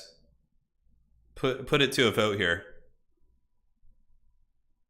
Will we see Big Daddy Nurgle in this best of 5? Yes or no? LOL. Like how we just put LOL after one response. Holy shit. Wow. No way. Okay. I saw it shoot up to like 90%, but then only like 10 people had voted. So that's like, will we see Nurgle? Do you believe in a thing called love? I just want to see someone use the Magistrate Lord's Mortis engine versus Furies. Oh, it used to be called Richard Lee. I remember you. Yeah. Right on, man. Wow, you guys are really that confident? 81% of you think we're going to see Nurgle in the series? Oh, man. I think that's just like, you guys are just projecting, you know? That's some wild stuff. When will we see Big Daddy Nurgle in this best of 5? Do we want Nurgle? Yes. Will they pick him? Nah. Yeah, see, that's more the... Wow, okay. I think that poll is pretty conclusive. 83% think you're going to see it. It's about what they think will happen, yeah. I'm surprised at that. I'm surprised. So Ice Power and Anticity are like taking turns. It's really funny. They're taking turns readying up in the lobby, and then the other one will like turn it off, and then they'll like make a change, and the other one readies up. It's just like this dance. Nurgle has the highest charisma stat in the game. I voted yes because I want to believe. Yeah, you see, that's good. You put it out there, you know. Maybe the universe will provide. It's like Field of Dreams. If you build it, Nurgle will come. If you leave your unwashed dishes in the sink, Nurgle will come. You know, he is the Lord of such things. All right. Let's do it. Good luck, have fun. Certainly going to be a good scrap. Behind Blue Eyes is a great song. It's a really good song. If you pick Nurgle, you win even if you lose. Yeah, that's true. I don't know who would play Nurgle. I think Anticity is probably more likely to play Nurgle. I think it would be him. I don't know. The patch has only been out for a day, so you have to remember a lot of Nurgle players haven't had time to practice them, or a lot of tournament players. Yeah, guys, it's the junk in the trunk build. It is the triple Longma, junk, and Iron Dragon with a couple spears, and Slaanesh has like a massive ground base force. I love this build. It's so haggard. Oh, this is so good. It is so good. So, it is the junk in the trunk. What was that song called? What you gonna do with all that junk? Isn't it just what you gonna do with all that junk? Isn't that what that song was called? Who sang that song? Like Fergie or something? It's a long time ago. Yeah, so, obviously, Longmas are already decent against Slaanesh. Like, they can get the charges on Slaanesh and get the big shock damage. But, again, you gotta be careful. They're expensive, so you don't want them to get surrounded. But we do also have the Sky Junks. Sky Junks are pretty amazing. They usually get, like, 2,000 value. Very strong. Spears and the Iron Dragon. Iron Dragon has Final Transmutation, so in case Slaanesh wants the blob, what I would imagine is going to happen is the blob of spears is going to go sit on this objective number 3, and then they'll push up to 2 slowly. 1, but yeah, not going to be formations. It's really going to be the Blimp Squad. This might seem like a meme build, but it's not. This is like a good build. Skyjunks have always been really good against Slaanesh. But Slaanesh can kind of counter it by going super wide with like shielded Marauders. So, you know, not that the shields help too much against the Blimps at all. But it's still like just a wide army that can really play the objectives a little bit better. Oh, it's My Humps by Black Eyed Peas. There you go. Okay. Man, that is so old. God, I remember hearing that song. I think I was in high school back then, dude. That was back when I still had like one of those phones that you could run over, like a flip phone that you could like run over in like a, you know, a Humvee. And it would just like endure it like a champ. So yeah, Slaanesh is obviously going to have a pretty good objective play. I would imagine they'll just send like a single Marauder up here to capture this one, but... Oh my god, we see some Seeker Chariots coming in. We haven't seen Chariots for Slaanesh. They're so cool looking too. 40 armor though. They're going to be going to butter some bread here. Looking like they want to attack. Dude, they're so fast. The 100 speed is insane. So the Iron Dragon has gone up to Dragon form right here, and now he's going to be chilling, using his breath attack right there to melt some of those Marauders of Slaanesh. Another one going down, and wow, look at the damage. That spell is really, really good for how cheap it is. And the junk is, oh my god, he's doing the spin to win, I think. I think he was spinning it. I couldn't tell. Anyways, Sky Junk still blasting away. Really nice shot right there. Slaanesh army obviously taking some big damage. But, you know, much of the ground force here, these spears for Anticity are pretty vulnerable. Could potentially get crumped and finished. Here, the 2 Long Marauders do dive in, and Long Marauders will just, oh, look at the humping animations, no mercy. Marauders of Slaanesh are going to get wrecked super bad by these Long Marauders. 1 unit of those bad boys already broken down. I would imagine the Longmas will pull back up in the sky after this. Anticity with some very, very clean Cathay play here so far. But now Ice Power Total War is going to be bringing it back, summoning some Demonettes. Ooh, Celestial Dragon Guard, but they get Demonettes on top of them, and Pit of Shades! Oh, nice play there by Ice Power Total War. Beautiful one, as those expensive infantry are going to be getting absolutely crumped. In the meantime, Iron Dragon attacking in, going after one of the cultists, able to get some good damage. Cathay does have some Long Marauders engaged, backed up by spears here, and the Celestial Dragon Guard are more or less crumped. Looking at the value accrued though, Kraken King still is up. His Longmas have attacked with a couple directions, or from a couple directions, and some Peasant Horsemen were summoned in. And much of the army here of Slaanesh, yeah, I think they should have displayed the objectives. I don't know why they're trying to dive back here in the deployment zone. I feel like that's very, very risky, but... I guess Cathay doesn't have like big hard hitters that they can summon in. But the Sky Junk is just unleashing all of its foul junk on these guys and really doing some huge work. So there goes a big breath attack, melting those warriors as they move in. Those Marauders definitely taking a bit of a hurt.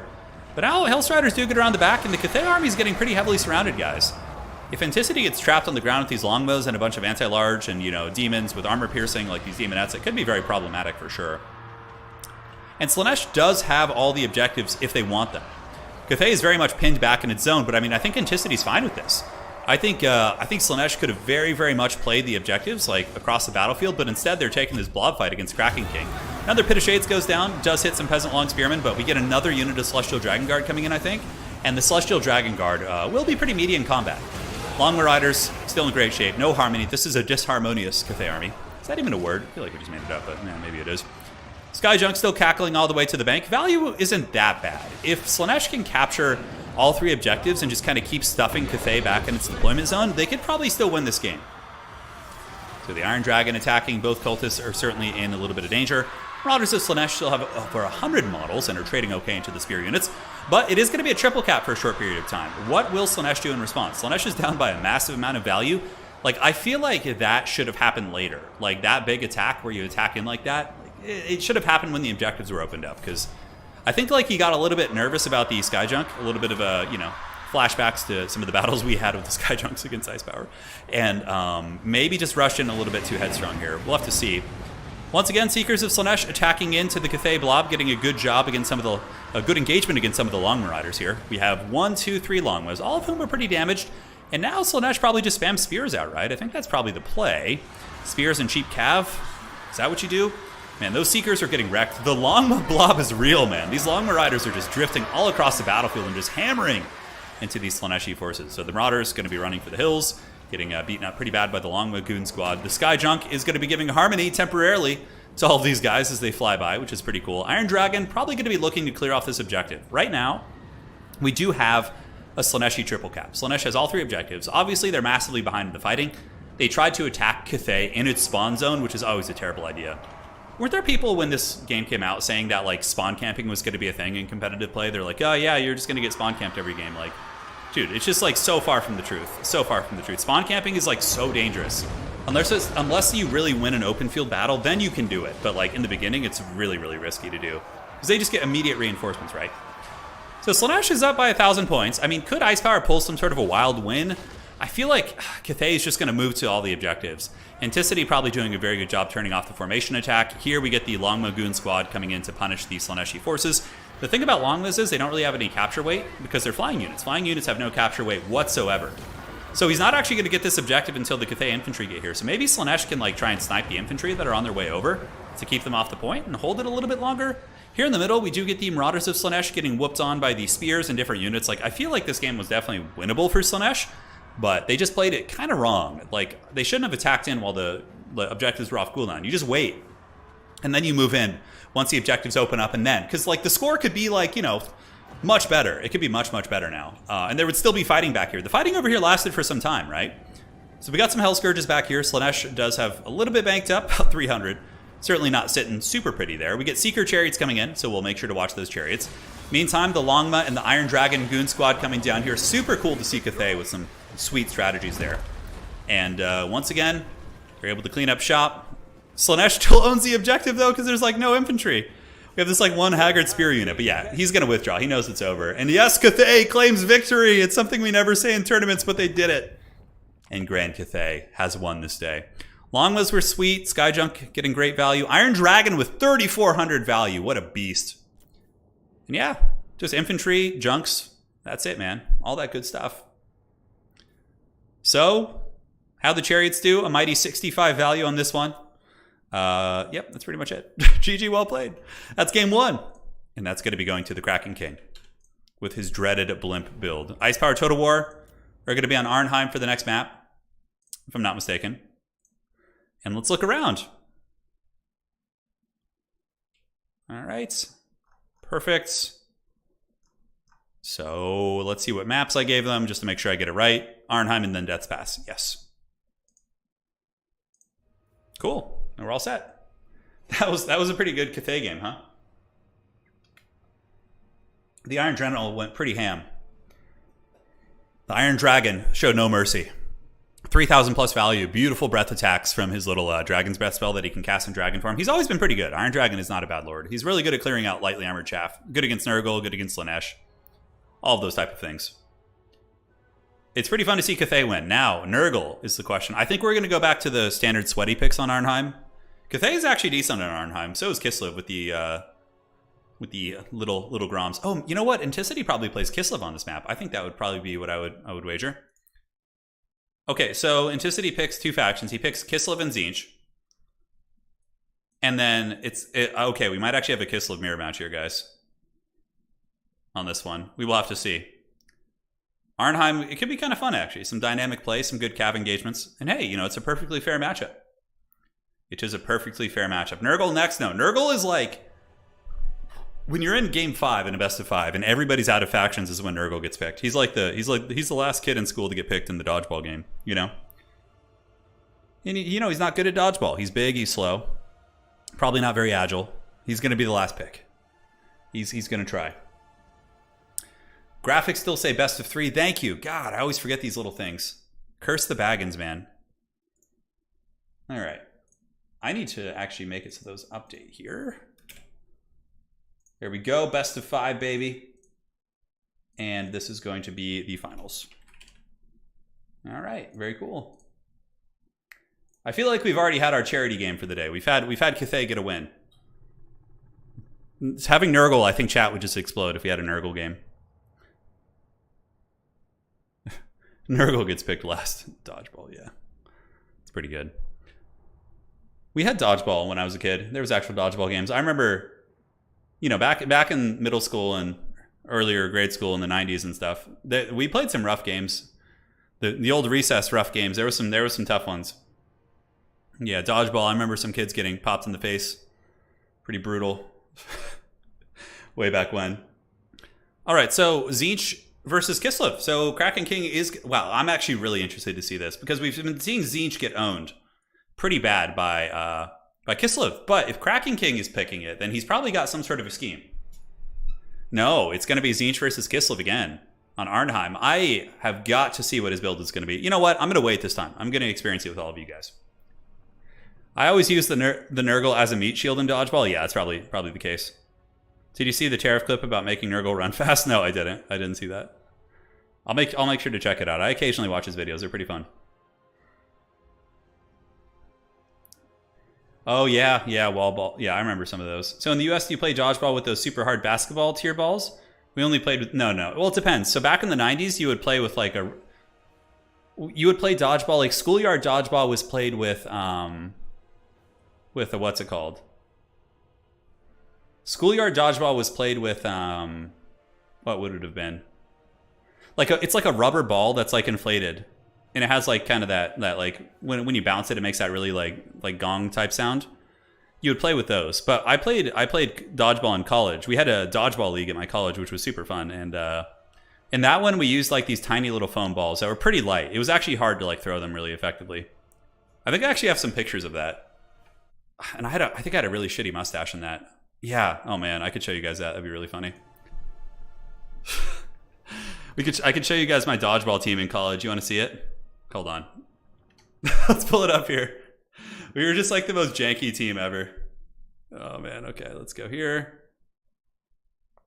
Okay. Go into the old dodgeball team. Let's see if we can find it. It's around here somewhere. You know what our team was called in college in dodgeball? Oh man. Okay, so here's the funniest thing about our dodgeball team in college.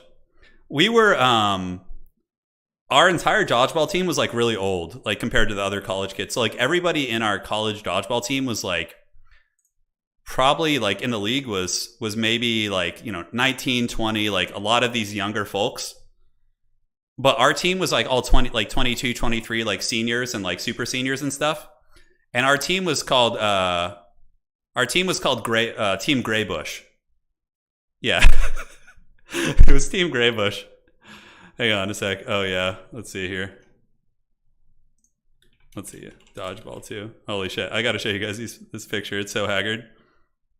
All right. And how do I do this? Let's see here.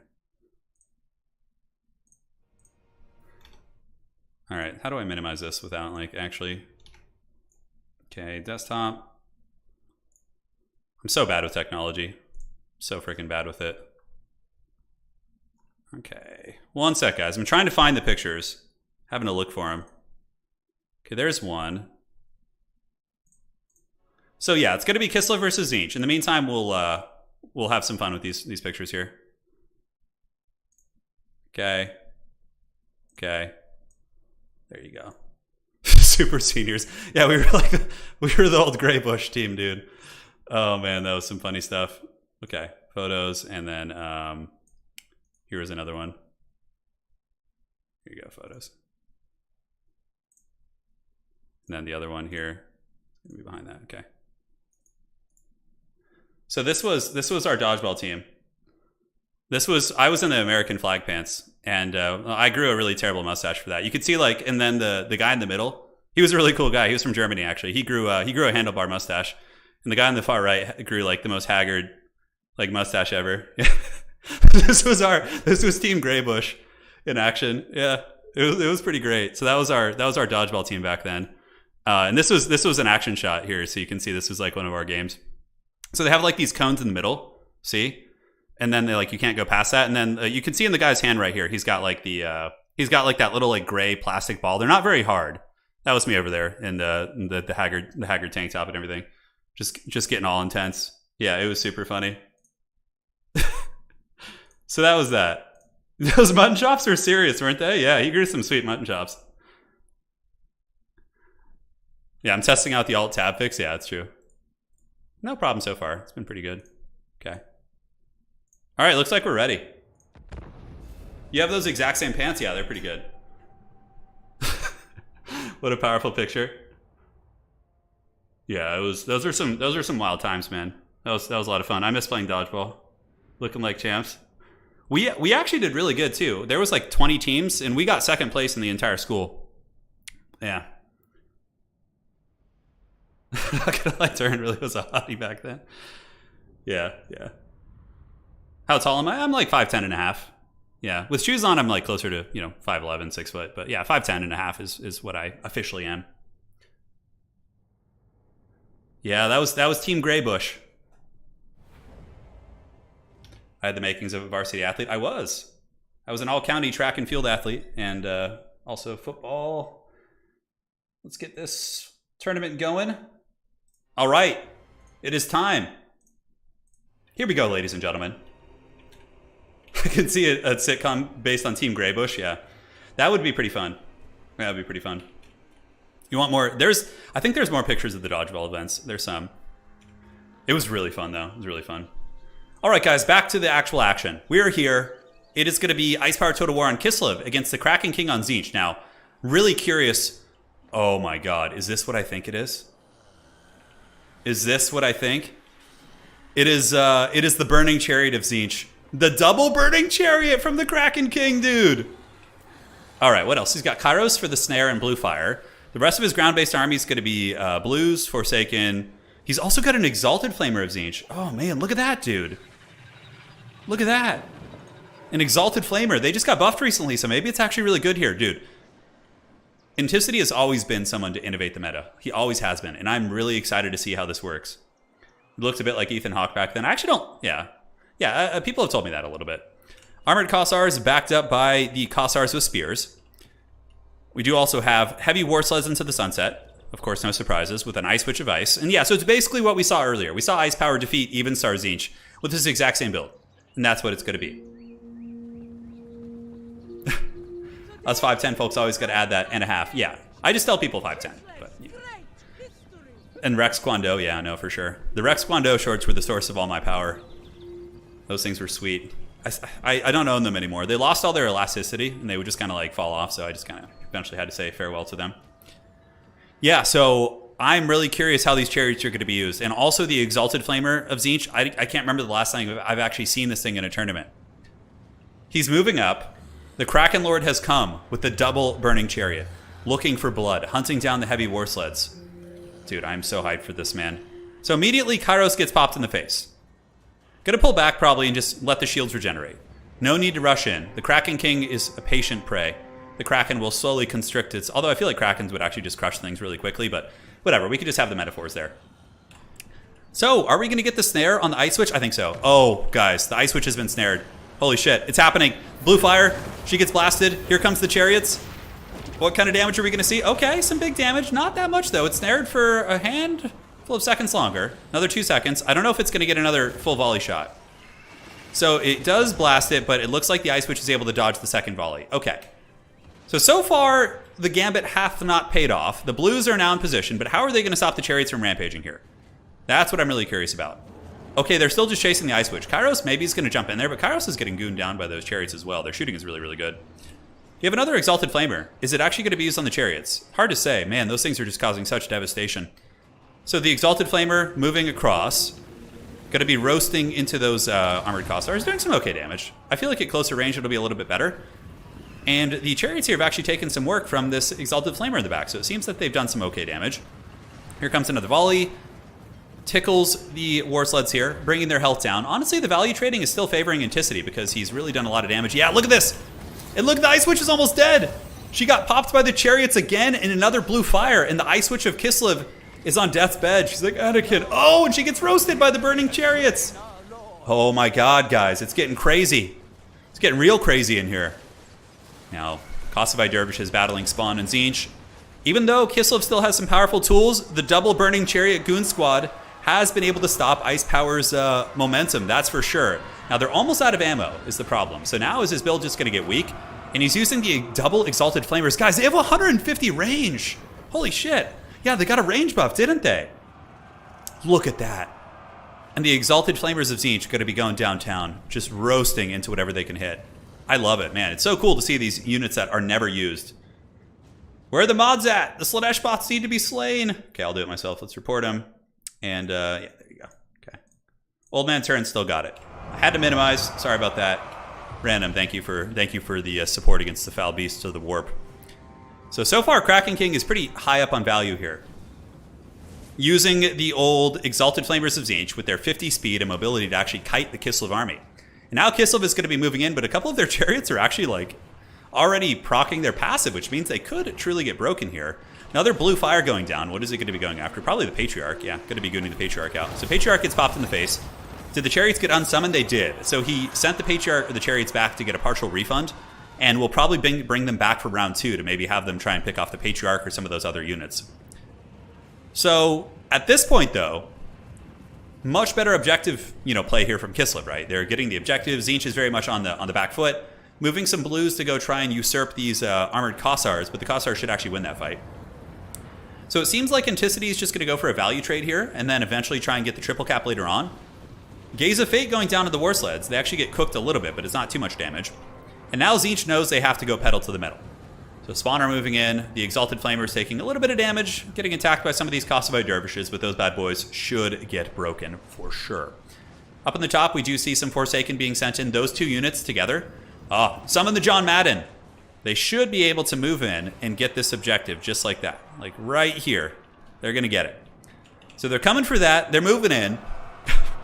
I couldn't resist, guys. It hadn't been done on the stream. I'm so sorry, but that was my favorite thing in the world when In Control used to do that during his StarCraft streams. It just brought me so much joy. So I'm hoping that some of you will be experiencing that same joy. Blue Fire going down to the Patriarch once again, trying to snipe that bad boy out. Tzeentch with a very heavy push.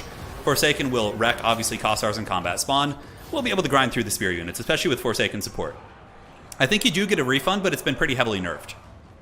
I think you do get a refund, but it's not what it used to be. I think you do get some, but it's much smaller. So maybe he just thinks the chariots are kind of useless, so let's just do it that way. But they'll be there soon, but the advantage of having the sled squad is the sleds can get up there very, very quickly and might be able to actually clean out these Forsaken in different units. But that does potentially give Tzeentch the bottom 2 objectives. It potentially does. I can't start doing that too much because then I'll just do it nonstop and it's going to be annoying. It has to be like a novelty thing. Because if I keep doing it, it's just I have one of those personalities where I'll just keep doing it. And it's just YouTube will probably eventually take notice and troll me about it. So, down here, Forsaken coming across. Zargard are on the objective. It's going to be super tough to remove. Tzeentch has gotten the middle objective back. The Exalted Flamers, I don't think are bad in combat either. If I'm not mistaken, they should still be around. Or did he actually unsummon them? I don't know if he's aware about the refund changes. Hopefully he is.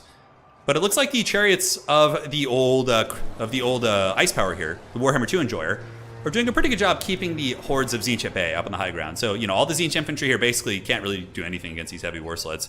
I don't even know what he would bring to counter them at this point.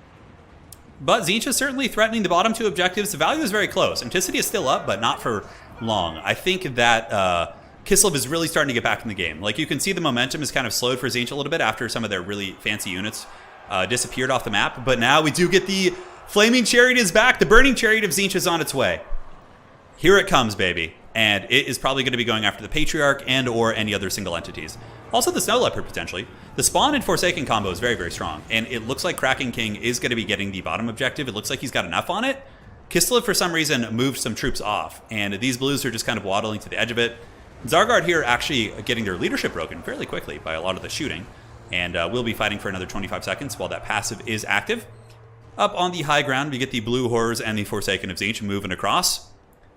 They'll get there eventually. They'll find their way over to the Armored Kossars here and might be able to put up a good fight. Chariots are on their way back down. What is the Burning Chariot going to be going after is the question. I would imagine SEMs. One of the bear sleds is unbreakable right now because of the Kislev passive. It looks like the Burning Chariot is actually going to be going after the Snow Leopard here. Anticity is still maintaining a value lead, but he's got to be careful because if he takes too long, it will get to the point where a triple cap is necessary. Spawn are going to make very quick work of these Armored Kossars here, so the armor will be sundered. And bread still will be buttered. Nakamura saying the refund change is like for summons from abilities. The refund change is like... So Nakamura, how exactly was it changed? If you don't mind articulating it. Turin is crying out for help when he's drawing those. Oh, dude, don't tempt me. Don't tempt me for more. So Sled's moving down, pretty beat up. Pretty cool to see the Burning Chariots in action. So far, it looks like it's going for the Patriarch. So it's sitting on top of the Patriarch here. The Warflame has been applied, so he's a little bit weaker to all that goodness of Tzeentch. And he's parking right on top of it. You can see that Anticity is manually microing this thing right now to try and shoot like straight down to get his maximum value. But it seems to be having a little bit of a hard time getting its shots going. Yeah, it's kind of like turning and spinning and definitely causing some problems. But Tzeentch with a very strong stranglehold on Objective 2. Objective 1 is being contested by Kislev right now. Another blue fire going in to try and finish off the Patriarch here. And the Burning Chariot is like trying to hunt him down. I think that Anticity is waiting for the Patriarch to sit perfectly still so we can do that. Now up in the top, Tzeentch does have a couple AFK units, so unfortunately Anticity has forgotten about these Forsaken, which should be attacking these Armored Kossars right now and trying to get some weight going that way. But Tzeentch does have the 2 points, man. They got a lot of blues moving back on. The heavy war sleds are kind of damaged. Maybe there's like a bit of an advantage to him not like wiping them out completely so he doesn't resummon them at full health, I guess. I don't know. I don't think so, but just a power fantasy there. So we do get another Exalted Flamer back in. And let's see what kind of damage it can do here to the Kislevite army. As far as the points go, it's really, really close as it pertains to the, the 2 capsis. I think it's like almost razor thin. Somebody in chat can do the math and let me know. Eventually I'll memorize how to do it, but when I'm focusing on commentary, I don't really like to think on anything but that. Patriarch here, he's weak to fire right now. Is the Burning Chariot going to be shooting? It seems like it's bugged.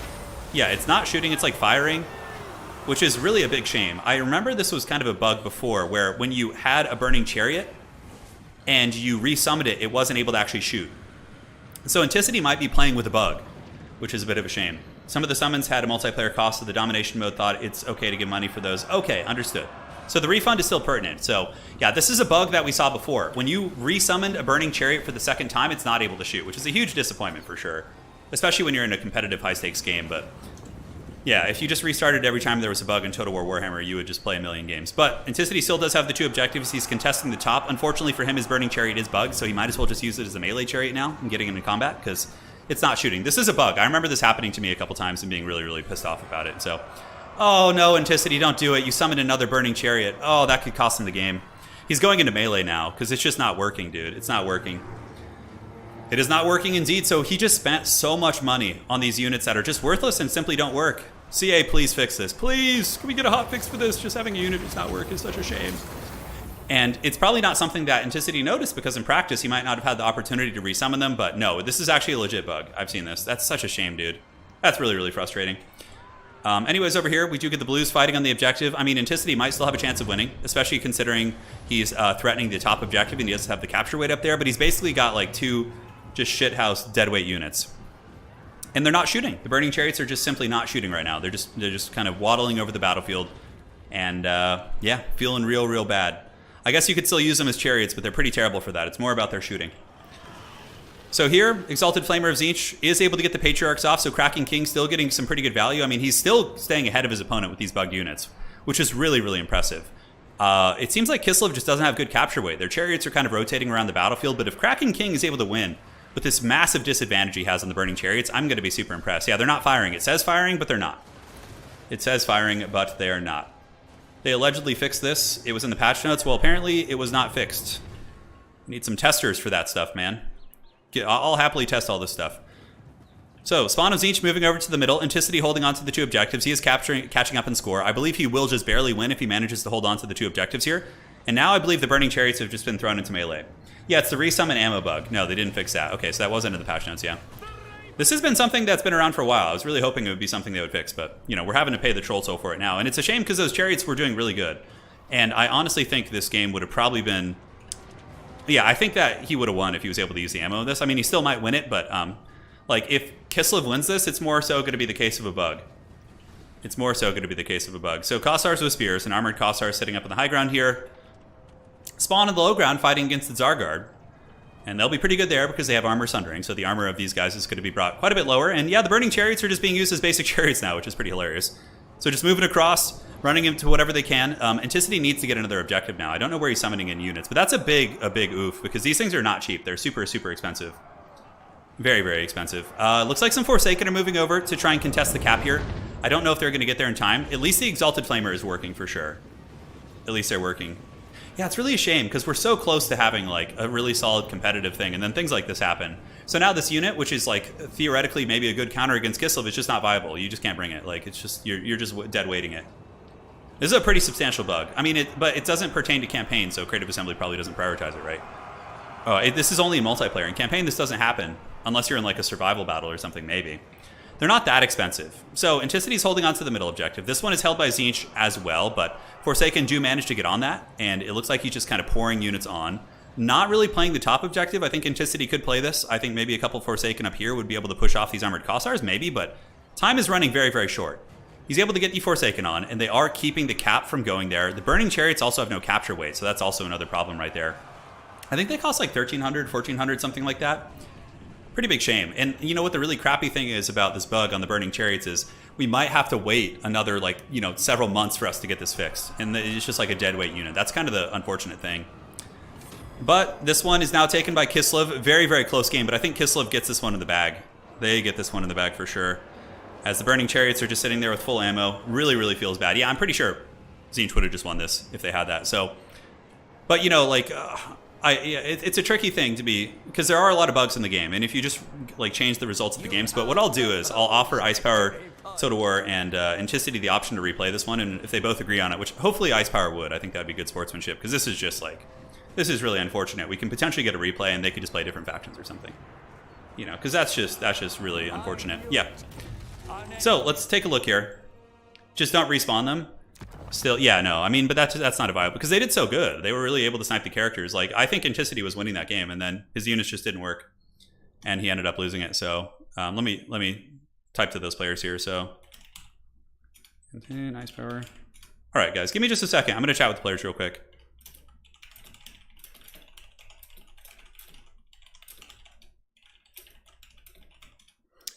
And see what they want to do. So just give me a second.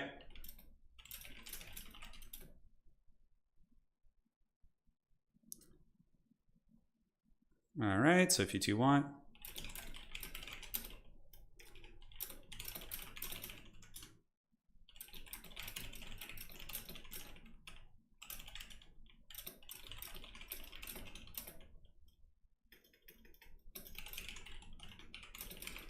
All right, so it looks like Ice Power is going to be a good sport.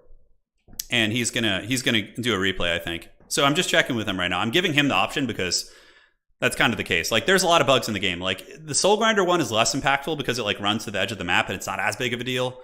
But this is like, they can replay that one. Sounds good.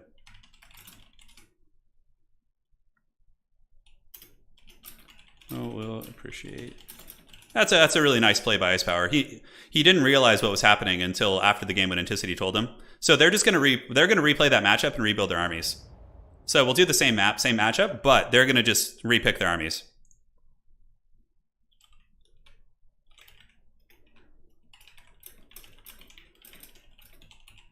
So remake armies, play again. Same matchup, same map. All right, so we're going to replay that. Anticity went to go submit the bug. That bug has already been submitted before. Yeah, and it didn't get fixed, so hopefully this time around it will. Whenever that is. All right, no worries. All right, so they're going to repick right now, and then they're just going to redo the matchup, which is fine. So, you know, now Anticity can... Clearly, we saw really good play from the Exalted Flamers, too, so he can just adjust his build. So, yeah, like, normally we don't do replays for bugs if they're, like, smaller, but that's, like, that was devastating. Like, 2 really expensive units just straight up not working when you resummon them is just, like... If Anticity had used that money on actual units, okay? If he had just spent the money from the chariots... on like blues or Forsaken, he would have just won the game with those too. But he invested in them because that was the most optimal play, and then they just didn't work, and he lost because of it. So like in cases like that, I'll give the option to, and hopefully people will be sports about it. And Ice Power Total War, a true hero of the people, is just he's gonna give him a replay because he doesn't want to win like that either. It doesn't feel good to win, you know, if shit like that happens, you know. Yeah. Did get the Lorne Goose. Yeah, it's not... Yeah, but like, you can't just have them be resummoned. 2 of them, too, and they just don't shoot. The Chariot resummon is sort of core to the build, but I can make do. You can rebuild your armies. Yeah, I'm just telling him you can rebuild the armies. Alrighty, excellent.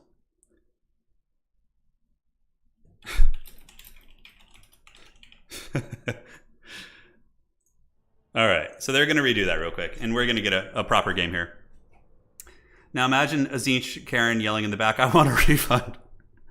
Yeah, that was a really painful bug, but at least we've discussed. I mean, at least we were reminded of it. Imagine 2600 in blues would have been an easy win, yeah, for sure. Zinch was definitely going to win that game if they just had that wasn't dead gold. It was really close. Yeah, it was super close. And like, look, the prize pool isn't like massive, dude. This is like obviously a competitive tournament, but it's not like it's a huge. So if players are gonna like just be, you know, like super difficult over like $20 or something, you know, I think this is the way. Players are always better testers. I've said that to Creative Assembly before. If they wanted to get like testers before things come out, I will put together the A team of testers, of sweaty competitive multiplayer people who will find every nook and cranny of unbalance and bug issues, and we'll do that. Like, we'll do that for free, just because we're passionate about this game. Like, I would 100% spearhead something like that if CA would be willing to do it for sure. But I don't know, maybe in another life, man. I don't know who tests multiplayer. I don't know if there's too many people. They probably have some Skaven in a cage, like running on a wheel testing multiplayer.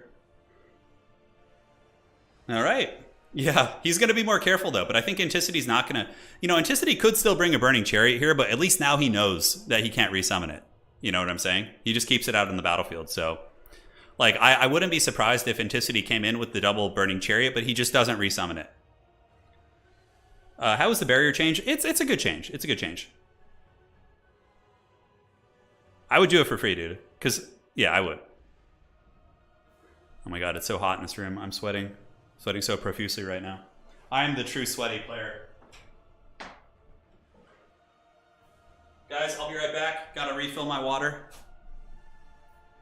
And we will be back. Just give me 1 minute. I'm gonna go ahead and hit the ready up here so they can load in. All right, perfect.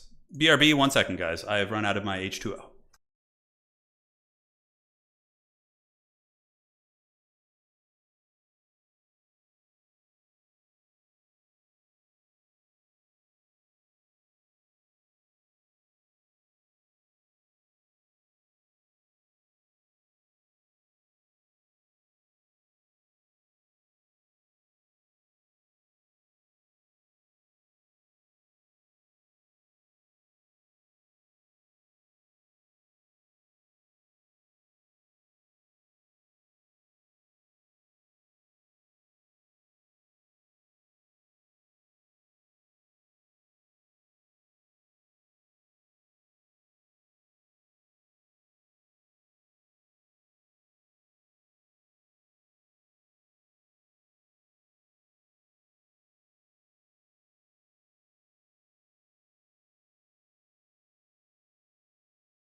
All right, guys. So the Madman has brought the 2 Burning Chariots again, but this time he knows that they're bugged, so he just won't resummon them, I'm guessing. Which is fine. They can totally do that, but now at least he's aware of the bug, and that will be all good. Because then he can use his gold to like summon other things, right? Which I think is fair. Yeah, and Ice Power didn't really change the build at all. He opted to go for like the exact same thing, more or less, and I think Inticity did the same thing too. He's got Kairos and the Burning Chariots and all that sort of stuff. All right. Turin's OnlyFans page where he sits and sweats and drinks water. Yeah, I could do that for sure. Let me get in a little bit of shape first, and then we'll do that. Yeah, all in time. All right, so round 2, we got the replay here because of the bug, which was just really egregious, and nobody wants to get a win on that note. So it is going to be a bunch of armored Kossars and shooty Kossars backed up by heavy war sleds and the Ice Witch. So obviously sleds are super good against the entire Tzeentch roster, more or less. And they have great shooting, great melee capabilities. And Ice Witch just brought the Heart of Winter to try and nuke the blobs of units and things like that. And for Tzeentch, it's going to be the same opening. We have the double Burning Chariot, but this time he's not going to resummon them. So he's got those bad boys. And it's going to be looking to Goon again. So it's kind of round 2.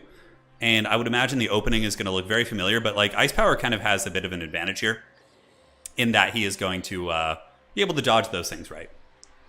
Which should be good. You should make a blocker view of this dodgeball picture. Oh yeah, the dodgeball picture is pretty fun.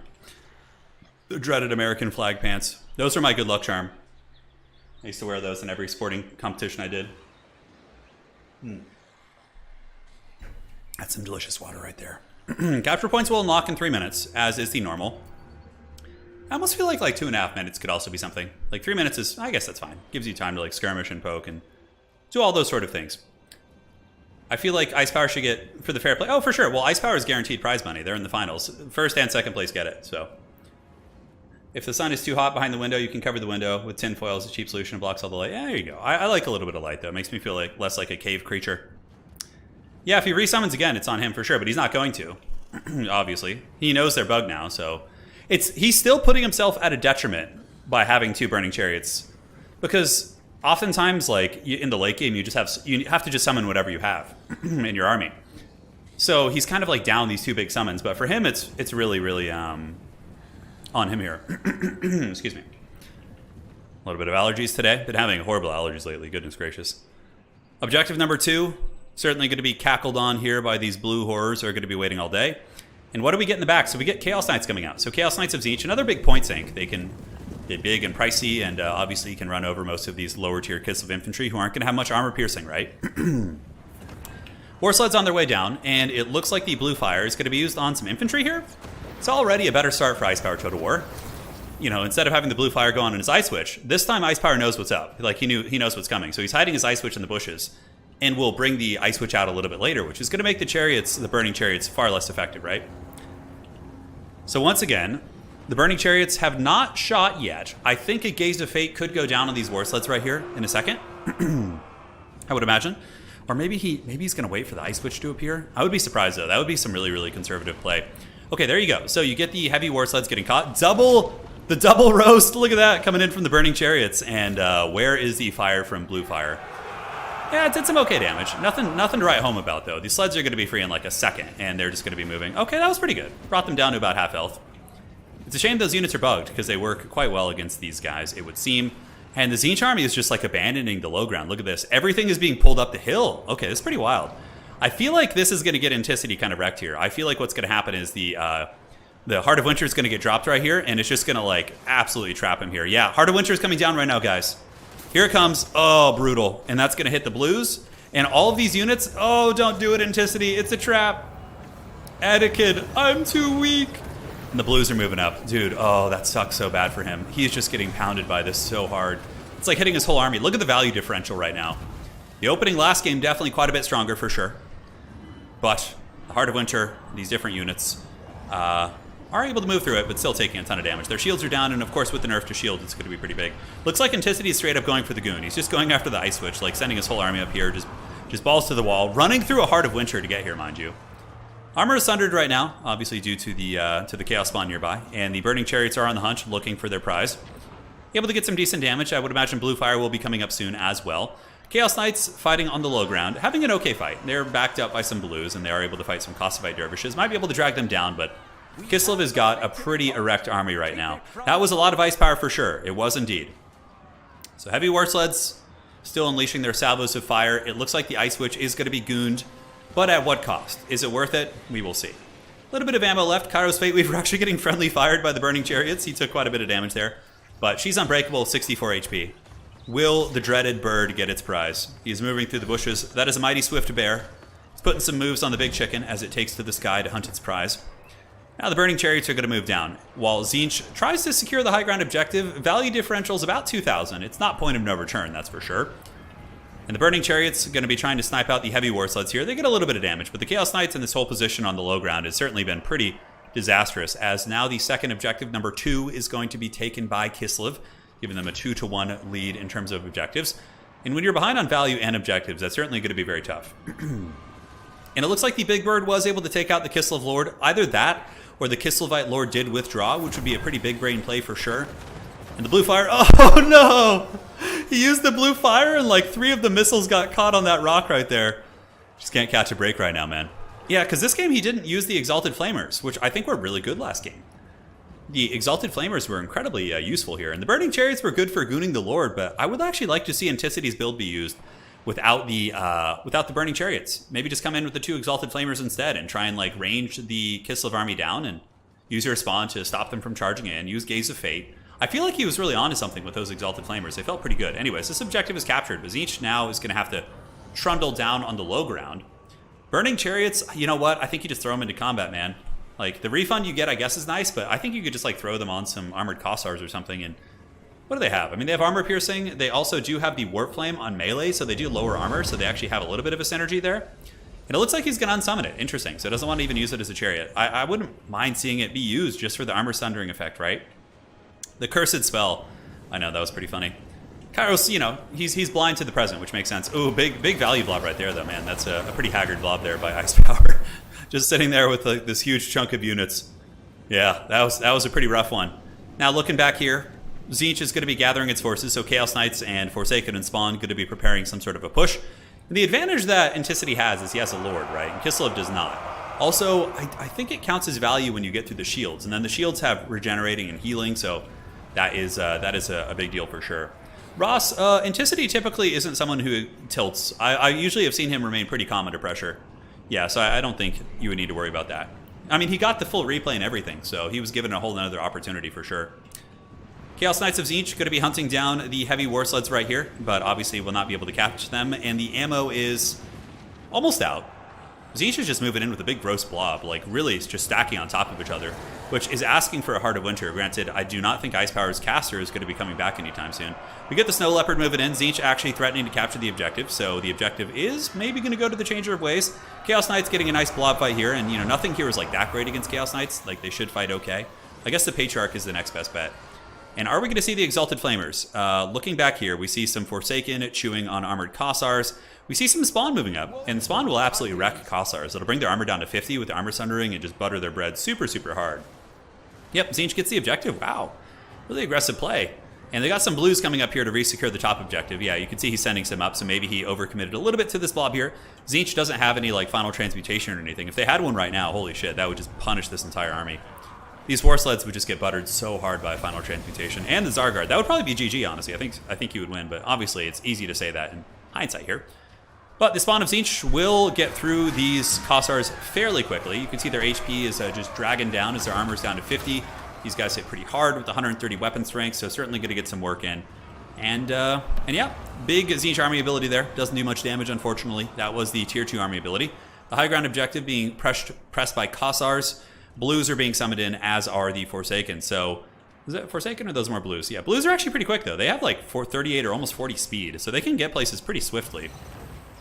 Spawn of Tzeentch trading super well right here, able to mulch through them. But some Winged Lancers do come in, and Winged Lancers do hit very hard against light armor. So the Polish cavalry of old are able to get in there and really, really melt a lot of these Tzeentch monsters. Yep, looks like there's 12 models left. If there's no support here, I think that the spawn will be dealt with by the heavy cav of Kislev. The objectives still 2-to-1 favoring Tzeentch. Points lead is for Kislev. Up here on the top, we do have the Blue Horrors. They will mitigate the capture weight here, but now we do get some Winged Lancers. It's really cool to see Winged Lancers being used. They're such a rad unit. 85 speed on like Shock Cav is incredibly solid, and they're pretty durable too, especially with Unbreakable Trait. So big charge right there. Like, Empire Knights are theoretically like a roadblock, right, compared to Kislev Cav, but the thing is, Kislev Cav are better roadblocks because of the Unbreakable Trait that they have. I mean, it just makes them just objectively better. I think the game's looking pretty good for Kislev, though. I mean, they're up by about 3,000 value. No Exalted Flamers this time, though, man. I really like that pick. I felt like they gave ranged pressure. They punished the War Sleds a little bit, had some good gooning.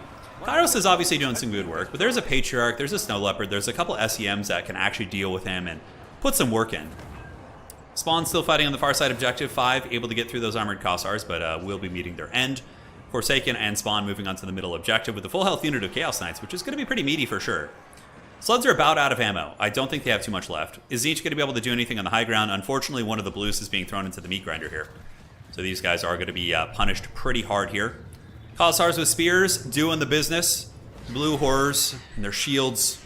Not long for this Earth, as the Cav are basically just going to pull back and then cycle charge them and get that charge bonus refreshed in combat. Tzeentch, though, threatening the middle objective. I mean, the Spawn Forsaken combo is really good. Also pretty good with Chaos Knights. Chaos Knights have pretty poor armor piercing, but if they're kind of near Chaos Spawn, you can get a nice little benefit from that. Another blue going down on the light War Sleds, or heavy War Sleds, mind you. Getting a little bit of work, but nothing terribly powerful. Are we seeing more Spawn? Yes, we are. Not going to be seeing the Exalted Flamers. You know what? The value differential is actually getting kind of close. It's only about 2,000 now. I think it was a little bit worse before, but Kislev is about to get a triple cap, it looks like. One of them is going to be going to Tzeentch most likely in the middle, but Kislev just has a little bit too much on the sides, and it's going to take Tzeentch a lot of effort to actually wrestle control over those. Look at these Spawn, though, fighting to the bitter end, man. Only 2 models left. Very, very beast mode. I would imagine Kraken King will probably tap out soon. I'm trying to think. I mean, having Kairos still being around is a big thing for sure. He is, like, mostly healthy, but it's not like Kairos is, like, some world beater. Tzeentch can more or less just spam magic the entire game. One of the War Sleds there getting sent to the Shadow Realm by that blue. Chaos Knights being used to intercept the Zargard. Very, very good veteran play right there. Did I miss the Snow Leopard getting deleted? Yeah, I probably did. It's a shame. Poor little Leopard. Deserved better. Chaos Knights of Tzeentch going to be breaking here to the Zargard. They should be able to break that position, but it is delaying them from getting to the objective as more blues and Spawn are moving to all the objectives. Tzeentch is able to get the middle. If Tzeentch can get a 2-cap soon, they might still have a chance of actually winning on points. That's going to be a really tall order, though. I mean, maybe if this battle was infinite, Tzeentch might be able to do it because of the Lord advantage, but I don't see that being the case here in these parameters. So here comes the old Spawn of Tzeentch, moving across, going to get lanced down by the heavy Cav of Kislev. And they take some damage on the charge as well, but they do get through the shields just about, so about 1,000 HP, and they're going to continue pouring it on. Yep, you can see the HP starting to go down very quickly for the Spawn. Double blues moving to that objective, though, but it might be a triple cap at this point. It might be a triple cap indeed. As the Chaos Knights start to run away from the chariots, going to be running over the Kossars here. Is each going to be threatening the top? There's only 1 unit of Kossar Spears here. Okay, I like this from Anticity. I like that he's scrapping to the bitter end. Because if he can capture that side objective here, which might take some time, I think now it has to be a triple cap, right? So he's going to be threatening this. Oh, look at this. Kislev actually sends back a ton of units, which could have been a mistake potentially, allowing Anticity to maybe get this top objective. He does have the middle, but it's not like super secure. I think he's got a couple Forsaken down there or something. Chaos Knights running out to intercept the Bear Sled. Spawn also rushing out to mitigate the advance of this Kislevite army. And we do get the double blue on this objective. Armored Kossar is going to be fighting for a little bit longer, but Anticity needs to get as many bodies as he can on this point. And also keep the Kislev reinforcements from getting there, because everything is just held on by a thread right now for this army. Kairos, though, is still a big presence. We get the blues up on the objective, and another blue is going to be coming. Guys, this could be a triple cap here. Holy shit. This would be one of the most insane comebacks. Like, hands down. This objective is going to be going to Tzeentch, which will slow down the advance, but the middle is just so heavy. It is so, so heavy. I mean, having those Zargard on that objective, the Forsaken are not going to last much longer. I think you got to pull the Spawn and Chaos Knights and the Big Chicken back to the middle and try and hold that, right? Because this one has gone for Tzeentch, and the high ground objective is probably going to go for Tzeentch too, actually, with the Spawn arriving in a moment. We'll have to see. We'll have to see. It's very, very tight. But yeah, the middle, I see that going here. We got some Spawn moving across. Capture weight for the Zargard is going. And the Spawn will mitigate some of the capture weight, but there is another unit of Zargard moving to that objective. This is a really, really heated game, actually. Very, very scrappy. Here comes the Spawn. Is that going to give enough capture weight? Kislev does have a fair amount of units on this. It looks like some of the Kossovite Dervishes will be running off. He doesn't have much time to capture it, though, guys. And Kislev still has a fair amount of bodies, and they are going to be... No, don't move the Spawn off. The Spawn needs to stay on that. Very, very nice. Side objective, though, is probably going to be wrestled back by Kislev while the Bear Sleds are able to get their job done there. Middle still being held, but not for too much longer. Spawn are moving here. Very, very tight game. Wow, look at the score, guys. This is just razor, razor thin. I still think the value differential, look at it. The value is actually only 1.7 right now. It's really, really come down to a very, very narrow game. So one of the blues is broken. I think Kislev is going to be able to maintain his capture weight with getting that charge right there. 400 and, man, look at that. 90 points, 80 points left. It's going up. And is Tzeentch going to get the triple cap here? They might have the middle, but holding on to the middle is going to be a whole nother concern. And they do get the triple cap. Tzeentch has all 3 objectives, 49-55. Now, can Tzeentch hold these? This far one is going to be taken most likely by these armored Kossars. They're moving over there. If one objective goes, that's pretty much game over. If there was like a Gaze of Fate or something, Tzeentch is just kind of out of steam. Like, they had to use all of their marbles to do that. And now the middle objective is going to be taken back by Kislev, who just barely has the capture weight advantage with the 2 units of Zargard on there. And the top one is going to be taken by Kislev as well. It looks like it could take some time. These Forsaken could probably move down here instead. But yeah, Kislev just barely wins. Man, what a scrappy match. The Exalted Flamers were really good last time. They really were. I would have liked to have seen those. Yep. And that's that. GG, well played. That was actually a really fun match. The Exalted Flamers got some decent value. Not as good as the time before. They didn't quite pay for themselves. I think they're like 1,300. Did he bring Exalted Flamers? He didn't. He actually replaced them with Chaos Knights. Interesting. Yeah, GG. That was a really, really scrappy game, dude. So that's going to be 1-1 in the series as we go to game 3 in this best of 5. And we are going to be on the... We did the battle for Itza, right? That was game... Yeah, that was game 2, right? Am I crazy? And now we have the maps here. So let me go ahead and pull them. GG, well played on both sides. All right. So the ending is more or less the same. Death's Pass is the next map. And then we have Galleon's Cove and Eye in the North. Very cool. Anticity's going to grab some water. You do it, man. You deserve it. You go. Hydrate yourself. Hydrate yourself, my friend. All right, perfect. Looking good, man. That was a super scrappy one. Super scrappy. Yeah, I didn't think he was going to be able to get it, but he got all 3 of those. Itza was game 1, yeah. Itza was the Cathay game, where Cathay just like absolutely karate chopped Slaanesh, which was pretty awesome for sure. It was pretty awesome. Damn fine game indeed, yes. So we've seen, have we seen Ogres yet? We have not. I wager there's going to be an Ogre pick here. Death's Pass is a pretty good shooty map. Ice Power has already used his beloved Slaanesh too. So I'm curious to see what else he's got in his repertoire here. Clearly he knows Kislev. Most tournament players know Kislev because it's just such a meta thing. But I mean, clearly Tzeentch was very much in that game. You know, I think though the one thing that maybe cost authenticity to the game, because he played so well scrapping back, was the Heart of Winter. When he moved up the hill and got like all of his infantry blasted in Heart of Winter there, that was pretty painful for sure. I think that was probably a big deciding factor in that engagement. But yes, we will see what the players do for their next picks and bans. Gonna head on over to tournament chat and see. Yeah, both players taking a little bit of a breather. So let's go take a look at the leaderboards and see how the old system's looking. Oh my god, I'm sweating so much in here, guys. It's gonna be a hot summer. It is going to be a hot summer indeed. All right. So yeah, you see that like neither of them have gotten to the top 15 yet because they're literally playing their 4th game ever in the tournament scene. But whoever wins will be going here to the top 5. I'm really excited for the season 1 grand finals. I know it's still a little bit of a ways off, but I'll have to decide when to do that. I got to give players a heads up too. And eventually there'll be information like there will be pages where you can read about the seasons and when they're going and Hall of Fames and all that kind of neat stuff. I got to set up Hall of Fames for Warhammer 1 and 2 up on the website too to kind of immortalize those deeds. Khorne and Nurgle need to make an appearance. I think it's very likely. I think now that we, yeah, the surprise factor was also gone. For sure, Salvatore, for sure. But, you know, at the very least, we gave him a full replay and gave him another chance at life because it would have felt even worse if he just got the loss because of the bug. At least he had a chance to fight back with a non-bugged build. But yes, the element of surprise was more or less gone. But really, I mean, something similar happened. The Ice Witch got gooned. We just saw the Exalted Flamers being used instead of the Chaos Knights. That was really the big thing. The Chaos Knights, I guess, did okay. They were durable and certainly fought pretty well on the objectives. Yeah. So another tournament going down at 4:30. So that's starting in 30 minutes. I wanted to play in this one. I don't know if I'm going to have time. Yeah, so if you guys are playing in this tournament, make sure to check in here. So if you guys ever want to like play in tournaments or whatever, you just click sign up here, and then Like most people will host it in their own Discord, right? So here's the Discord link for this event, and you just sign up, and then, you know, it'll essentially register you, and you have to sign up within 1 hour of the tournament start time, and then it'll throw you in the old bracket. Yeah, it should be good, man. I want to play in this one. Damn, I don't know if I'm gonna have time. I don't know if this best of 5 series is gonna finish quick enough there, you know? Turin sitting there in sweaty 90 degrees Fahrenheit while still snow all over Europe 3 days ago. Yeah, that's basically what's going on. I'm super sweaty right now. Yeah, we love the place where we live. The wife and I might want to move somewhere where there's a little bit more, the weather's a little bit cooler. We're not sure yet, but all in due time.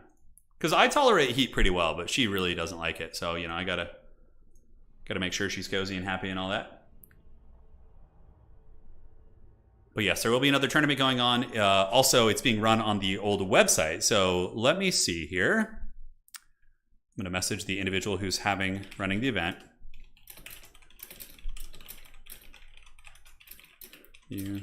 Second, my friends.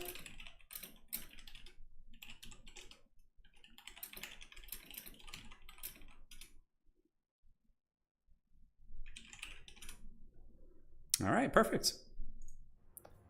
I wonder what we'll see, though. Probably ogres. I could see a Khorne pick happening here.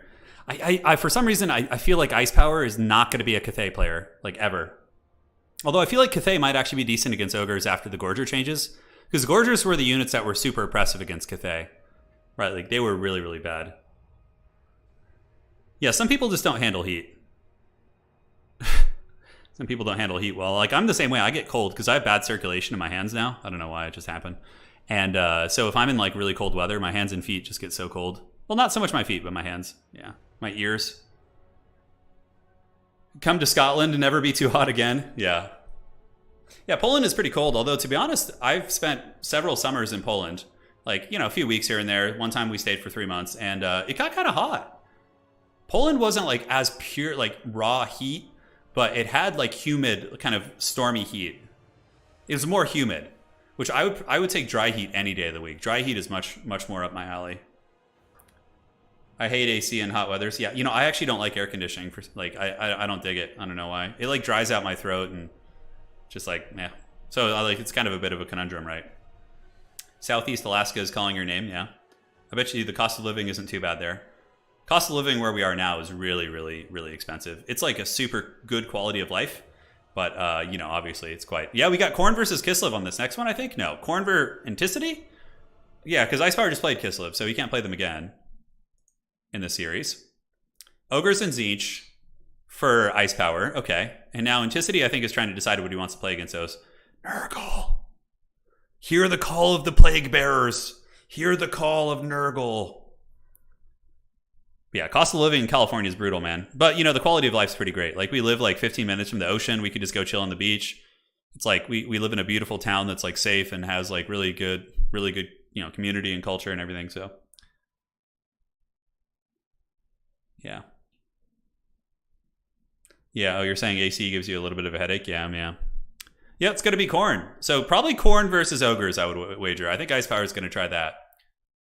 Kraken King has been quite relentless in these, and he's clearly got some weird meta units he's using. I wonder if he's going to come in with the dreaded double skull cannon. Go to Chicago, it'll be great for a hot dog stream. Also, yeah, I've traveled through Chicago at the airport a couple times. We went to a diner there at like 3 a.m. once, and the food, it was pretty fun. It was fun, but I haven't had a chance to really experience the city and everything. Nurgle's coming, man. If we keep chanting Nurgle, he will appear. Probably not in this series, but remember, it's going to Game 5, so we have that. Do we just make this a marathon stream where I just like join that other tournament and just stream it after? And just keep going for like 8 hours? Like, oh. I know you probably don't speak the language, but I grew up in rural Japan, and the cost of living is ridiculously cheap, and the quality of life is amazing. I believe it. Ayano Otomo. Let's see. I still remember some Japanese, man. I could get by. If I moved to Japan and like started studying again, I think I could become conversational within like a year, like decent, where I could like function like normally. Like, I still remember some. Yeah. Like, I could probably have a really simplistic conversation with you, although no, it's been so long. There's two individuals from Japan who own a Japanese burger restaurant in the town we live in, and they're really, really nice. Occasionally I'll talk to them, talk about Japan and the food and everything. A lot of Polish people in Chicago, yeah, for sure. For sure there are. Come to Ireland and experience snow, rain, blazing heat all in a single day on an almost daily basis. Now, question. For individuals who suffer from allergies, I have really annoying seasonal allergies and stuff. Like, is Ireland good for that? Is Ireland a good place to live if you have allergies? Yeah, I don't know. I'm allergic to a bunch of different grasses, so I'm like, I feel like that would be suffering. I am of Irish ancestry, though. My one side of my family's Irish and the other's Italian, so if you go way back, I'm obviously American, but you know, my ancestors were from those realms. That's good. The only issue with rural Japan is not many people speak English in the countryside. Yeah, so you really do have to be fluent. Understood. South in Korea feels similar. Do you remember hiragana? Yeah, I do. Vaguely.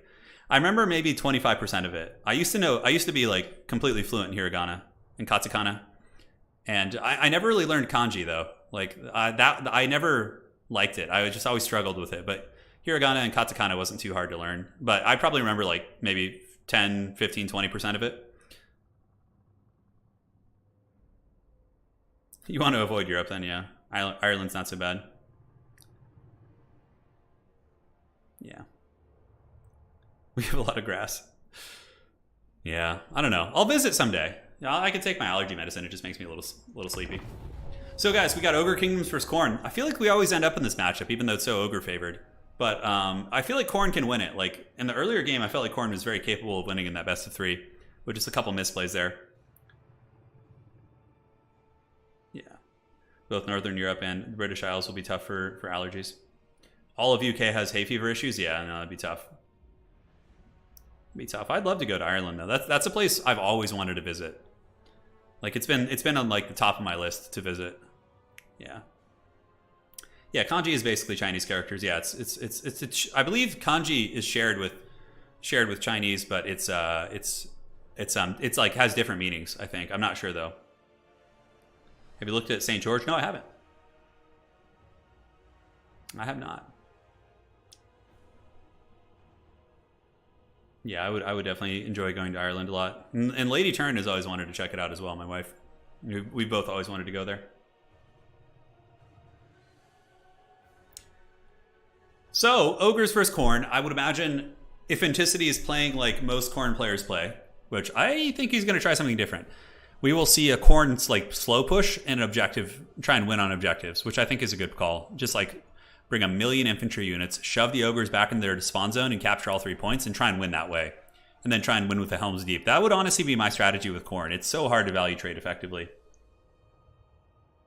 Kanji is kind of like, yeah, okay, understood. Understood. So, the Khorne army is ready. I definitely want to take a look, but I'm going to be patient. The Ogre Kingdom's army is cackling in the night. I'm sure it's going to be man-eater pistols and all sorts of scary stuff. Wouldn't it be crazy to see like double Iron Blaster or something like that? Just like double Iron Blaster, like Scrag and 4 Gorgers and see if they still work. Probably not. Yeah, I don't really have like bad allergies until the spring. It's like spring through like midsummer. I was cursed with that. That was one of my big curses. I don't really have like, always been relatively healthy and athletic, but like I've always been dragged down by my allergies pretty bad. It's like my curse. It's my Achilles heel. Come to the west of Ireland. Dublin is just concrete and misery, says Ross. That's a fun way of putting it. Yeah, I'd love to go. Perhaps the wife and I will go, and we'll let you guys know when we head there. So maybe we can meet up. Some of you guys would be fun. We could all grab a beer or something. Yeah, I'd love to. I'd love to meet up with you guys. It'd be a lot of fun. We've done that in Poland a couple times. We've been to Poland and just make a post in the community section or something. We met up with some folks. It's been a blast. Kanji is shared with some Chinese characters. Modern Chinese is simplified. A lot of kanji uses traditional characters. Understood. Thank you, Yano, for that. How would I say I understand? Wakarimasu? Wakarimasu is how I understand. Yeah, I think that's it. It's been a long time. Been a long time since I Benkyo o shimashita Nihongo.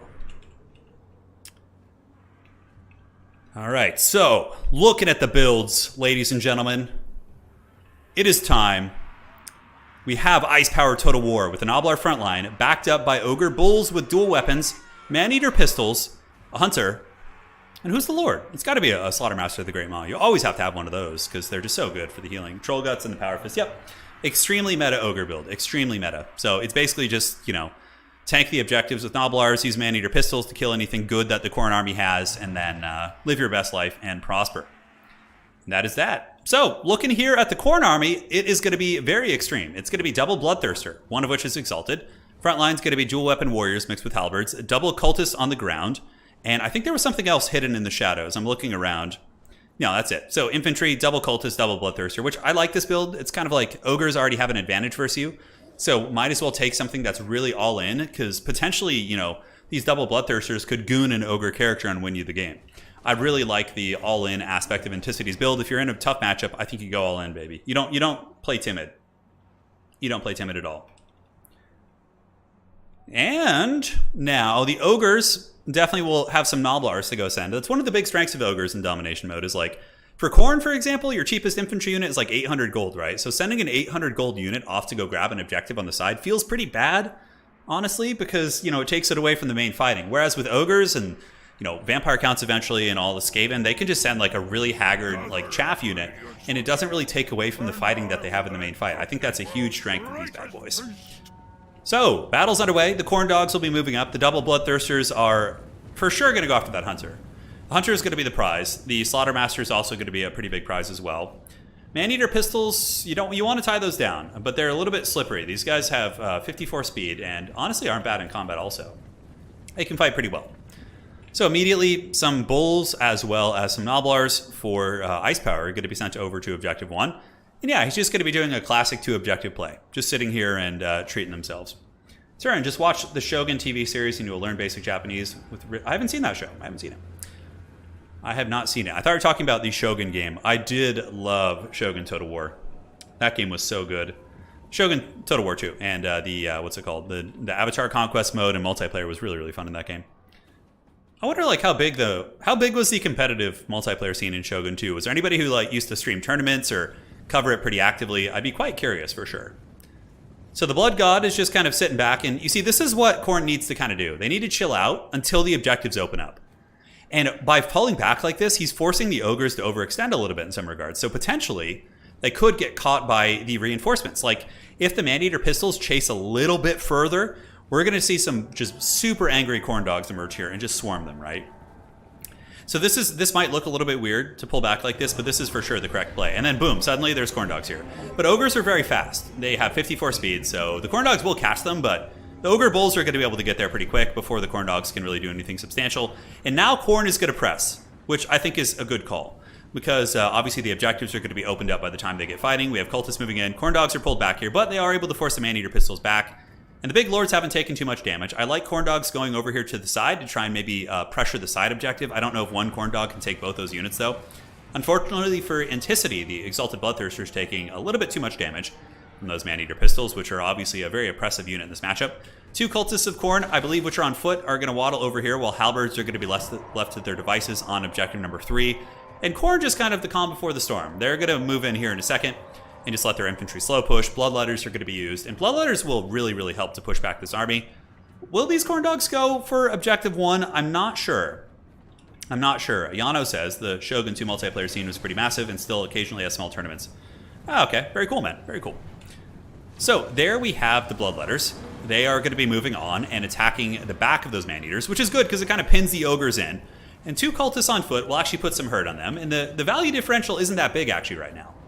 You can see it's about 800 to 200, which is only 600 gold. So it's like the equivalent of an Empire Swordsman, give or take, or something like that. But halberds are moving up. Khorne dogs nibbling on the Noblars here. Will they be going for the back objective? I don't think so. Halberds are not quite on that objective right there. They need to be moved up a little bit. So a slight misplay there by Anticity, but I don't think it's going to cost him the game. I think he still has capture weight on it, so he will get it eventually. And the Khorne dogs do find an opening. So the Kraken King, of course, was also known as the Lord of Hounds. Very good at using hound-like units to find openings and pulling them back.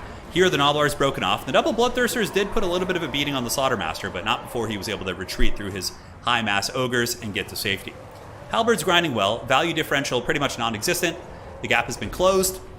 Halberds and Bloodletters and everyone are pushing back the ogre army, which is as expected. And it looks like the Ogres did reinforce their back objective, so some Nobblar Trappers were sent there to make sure they don't get like back caps and things like that. And yeah, we will see what happens. So Chaos Warriors of Khorne, dual weapon warriors, all these bad boys moving up.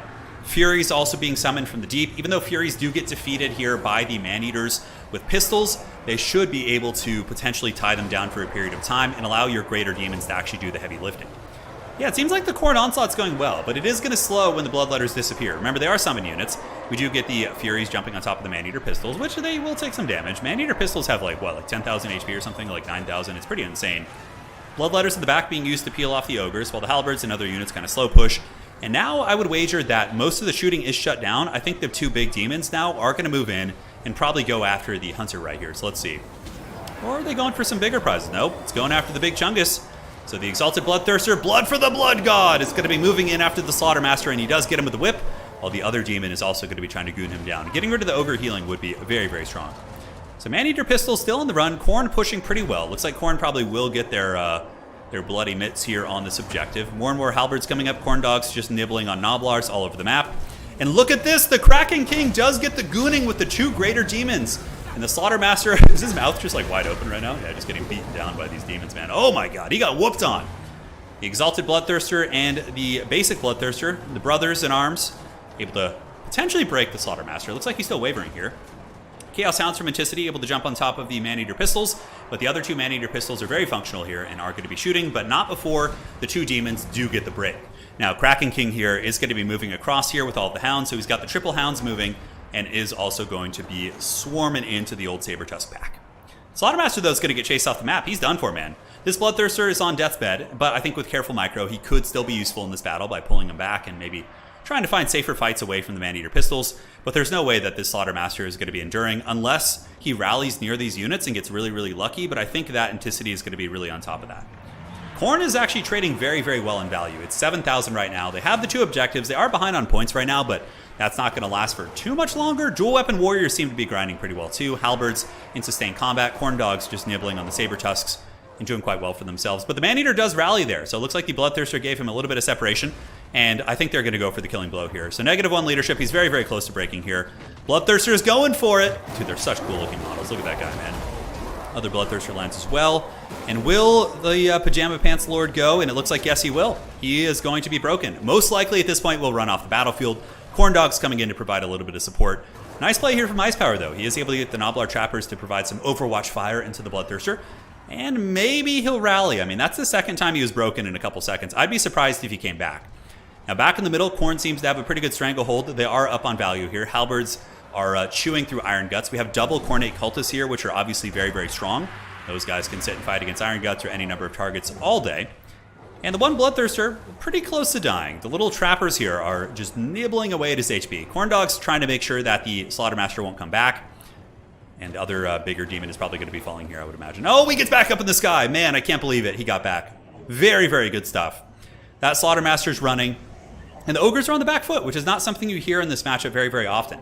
Value is very narrowly favoring Khorne. Khorne has a lot of pressure in the backfield. Ogres do not have their beloved healing. Now, Ogres can heal using the I forget what it's called, the Butcher. It's their ultimate army ability, which can, of course, do some good work. And the fact that this Bloodthirster is still fighting with like 59 leadership when it's at like 10% is really, really impressive. And guys, I think that Khorne might actually use this little Vanguard force of theirs here and might be able to actually take objective number 1, which would be pretty crazy for sure. Yeah, look at that. They're moving to objective 1 with the greater demons, although they have like no capture weight on the ground. Yeah, that's kind of an issue for them for sure. Khorne seems to be holding the middle okay. Man-Eater pistols are just sitting in a concave and shooting at the cultists, but the cultists are a great target because they're actually a great target for Anticity, that is, because they are silver shielded, so they can mitigate a lot of that fire for sure. Halberd sitting, and it seems like the Chungus Kingdoms are on the back foot a little bit, guys. Again, you don't hear that terribly often. Khorne doing its thing. Bloodthirster here, -1 leadership. He's going to be going back to Khorne, going back to Big Papa Khorne, and he's stoked. Look at him. He's yelling all angry. He'll be fine. No big deal. Whereas the Exalted Bloodthirster is still going pretty wild, man. Really battling these Man-Eaters. Okay, look at this. Basic Man-Eaters being used. See, if these had been Ogre Bulls, this point would have been taken pretty hardcore, pretty quick. Are we going to be seeing any sort of flank pressure? We do have some Halberds coming across. Furies maybe thinking about coming across as well. And look at that. The Hunter getting the big bombardment going down does help to crumble a couple of these lower leadership demons right there. The Khorne is really cozy on a lot of these objectives. Now they're just piling in dual weapon warriors, the 2 cultists on foot. That's kind of the problem. And I noticed that yesterday when I was playing with Reginald Puggington in this matchup. I noticed that I didn't have a great answer against the foot cultists. They just kind of were this perpetual threat that just generated really, really solid value. Obviously the Man-Eater pistol is still doing really, really good work. Maybe Greasus will make it come back in the meta to deal with him. Probably not. He's pretty terrible. But the Exalted Bloodthirster now still holding the side objective, and I'm sure he's going to be more than happy to try and beat down this big hunter right here. Is Khorne sending any infantry across? Doesn't look like it. We got some Gnoblars in the tree line. Looks like Khorne is more content to just play the middle objective and play it a little bit safer. When the Man-Eaters with pistols run out as well, that is going to be really, really interesting to kind of see. Because they're going to have to go fight those halberds in melee, which of course they generate a ton of value with their shooting, but when the coin is flipped, we will see what happens. So Exalted Bloodthirster's heading back to the middle. I actually thought he might take a fight against that hunter, but maybe he just wants to compound on his advantage that he has on the middle point. Currently, Anticity is up on points by about 700 or 800, so he's got a pretty substantial little point lead right there. And his halberd boys still grinding well. Dual weapon warriors getting through them Iron Guts. It takes longer because of the Iron Guts armor, but the Khornehounds are also a really good reinforcement unit. Tons of Furies coming in. And yeah, the hunter was dragged over to objective number 1. See, I probably would have stayed over there and fought that hunter. But there's also a chance your Bloodthirster could almost die from that. Instead, Anticity made the smart play that I wouldn't have made, and he brought the Exalted Bloodthirster back and across and is going to even compound his victory even further on the middle by chewing down all these different units. And the Ogres are pouring in with Gnoblars and a bunch of different units here and there, but for the most part, I think this big Exalted Bloodthirster is going to be laughing all the way to the bank as they continue to hold the middle objective, getting closer and closer to 4,000 points. Ogres might be able to eventually break this position, but they're down on value, and it is like a true value differential because the Ogres don't have their healing. Oftentimes Ogres can be behind on value, but like a Troll Guts will... Yeah, Troll Guts on a Hunter is going to heal up like 800 value easily, right? But without that, what you're seeing is a true Khornate lead here. And they're really, really doing some good work. Now, is Khorne going to be playing the back objective? Nope, doesn't look like they want to. You know, Bloodletter back there could always be nice. I like to bring like one Bloodletter, but yeah, definitely taking some notes on these builds, and I think a lot of people in chat probably are as well, seeing these builds that are being used very effectively. Ice Power is a really high-level player. And if this is going to be working against him in a matchup which many people have perceived as Ogre favored, then we are certainly seeing some good strategy for sure. Granted, a lot of success that you're seeing from the Kraken King here is because of his micro. He's had really good Hound micro, really good SEM micro, and that's something I can tell you from training with him. I would say when the game was in its early access, and for a lot of Warhammer 2, Anticity and I trained together a lot, and I've definitely been punished many times by how good his SEM micro is. It's definitely second to none, honestly. It's really, really good. So over here, able to beat down those Gnoblars. Here, more and more Gnoblars are breaking. Ogre bulls with dual weapons are pretty much the last bastion of Ogre troops, but the double cultists on the ground with these durable, heavily armored Khornate infantry. Like, Ogres don't really have a ton of AP outside of Man-Eaters and Iron Guts in melee. Yeah, most of the Ogre bull variants are all low AP, so you have to bring in, like, expensive units to deal with them, and it's not even, like, the most effective trade in the world, right? 4.3 now. So, yeah, a very, very substantial lead. Anticity here sitting pretty cozy. I don't think there's going to be anything that could, like, threaten him. Maybe, like, a dreaded back cap. If Ogres could save up for, like, 3 trappers, sneak back here and take objective number 3, maybe they could, just maybe. But I don't see that happening. Ogres actually get some pretty good capture weight on this objective. They're starting to wrestle it back, but now it has to be a triple cap, right? Anticity has enough to Helm's Deep, and he has a halberd back here already, which would take like 10 minutes to finish. Ogres are fast, but I feel like he's going to have to get a triple cap if he wants a chance. And Ice Power knows this, so he sends a bunch of Ogre bulls over that direction. You gotta go for broke here, right? You gotta try your best. And in the meantime, the Greater Demon is still flying around. The Exalted Bloodthirster just doing the work of the Blood God, man. Look at this absolutely alpha character. They're so cool. Every time I see Khorne in this game, it makes me want to collect a Khorne army on tabletop, but I kind of play Chaos Space Marines, and I have some Khorne-looking units, so I guess that's close enough, but... Man, I'm telling you, when it comes to like starting armies in Warhammer, when the Old World comes out, I'm going to be in some serious financial danger. GG, well played. Anticity with the Steel Chair, defeating the Ogre Kingdoms and the Man-Eater pistol spam with the double Bloodthirster, double Cultist. Really cool, man. I loved it. Great gameplay. Really, really good stuff. So all of you Khornate champions out there, take some notes. Good stuff from Ice Power too, man. It was a scrappy game. You know, he was ahead at some points, but when his Lord got chased off, you know, lost the healing. I think that was too much. So now we're on to game 4. Nurgle, Nurgle, Nurgle. Believe Galleon's Cove is going to be the map. This is a Nurgle map. If there ever was a Nurgle map, this is it. Is Scarbrand's farm mechanic high impact in multiplayer? Probably not. It's more of like low impact, but still can be relevant. So A lot of people just don't bring it. Scarbrand is really good for the Rampage and for the Wrathful Reaper. Those abilities are really good. They are very, very good indeed. Hey, Base God, I'm good. Thank you. Thank you. Appreciate that. That was a really good match, dude. I'm very impressed. I kind of want to try out the Exalted Flamers of Tzeentch later, too. Those guys seem pretty rad. Scooting back, having some water, enjoying life with all of you guys. Got my smoking hot wife in the room next door. All is good. Anticity has honored the Blood God this day. He has. Khorne is certainly smiling, although I feel like Khorne never smiles. He's probably just always mad looking. You know, I feel like if there was a really good harvest, Khorne could be kind of stoked. You know, like it could bring a smile to his face. Nurgle, Nurgle. Dude, guys, they're running out of factions to play. You know, if we really want to make sure we get Nurgle in these tournaments, guys, what we could do is we could just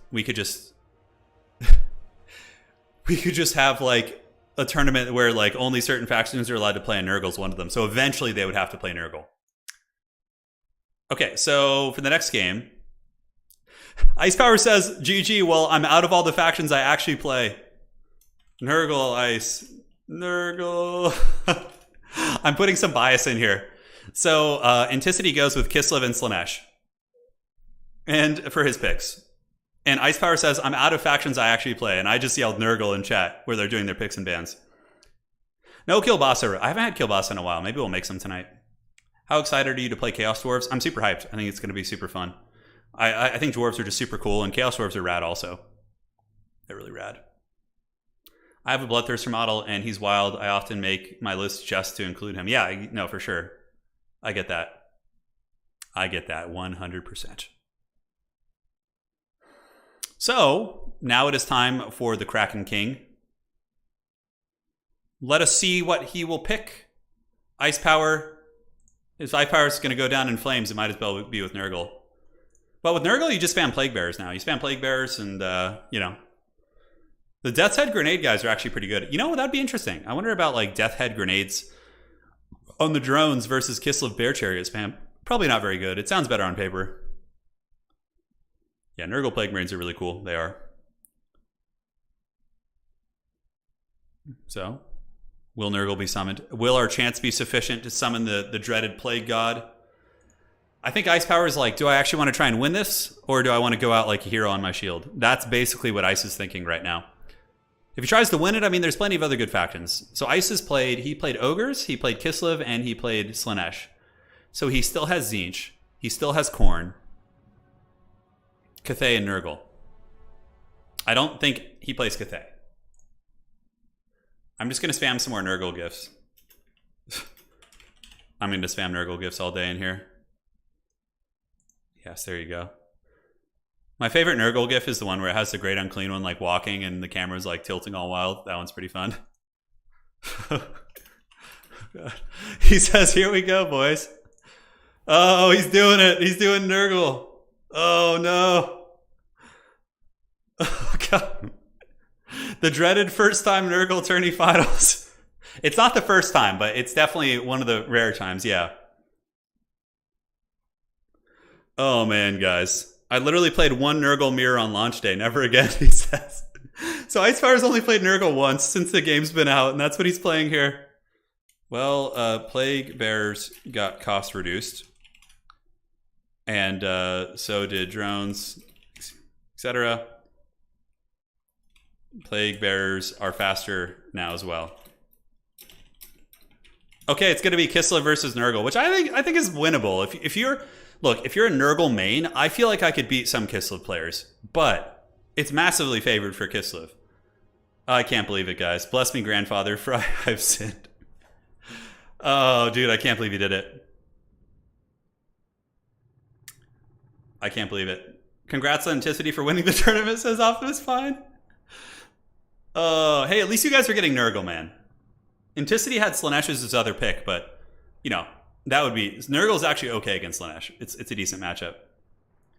Man, I gotta look at the armies. I don't know if Ice knows what he's doing, man, on Nurgle. It's gonna be rough. It is gonna be a rough one. You gotta play the objectives. You gotta just play objective play.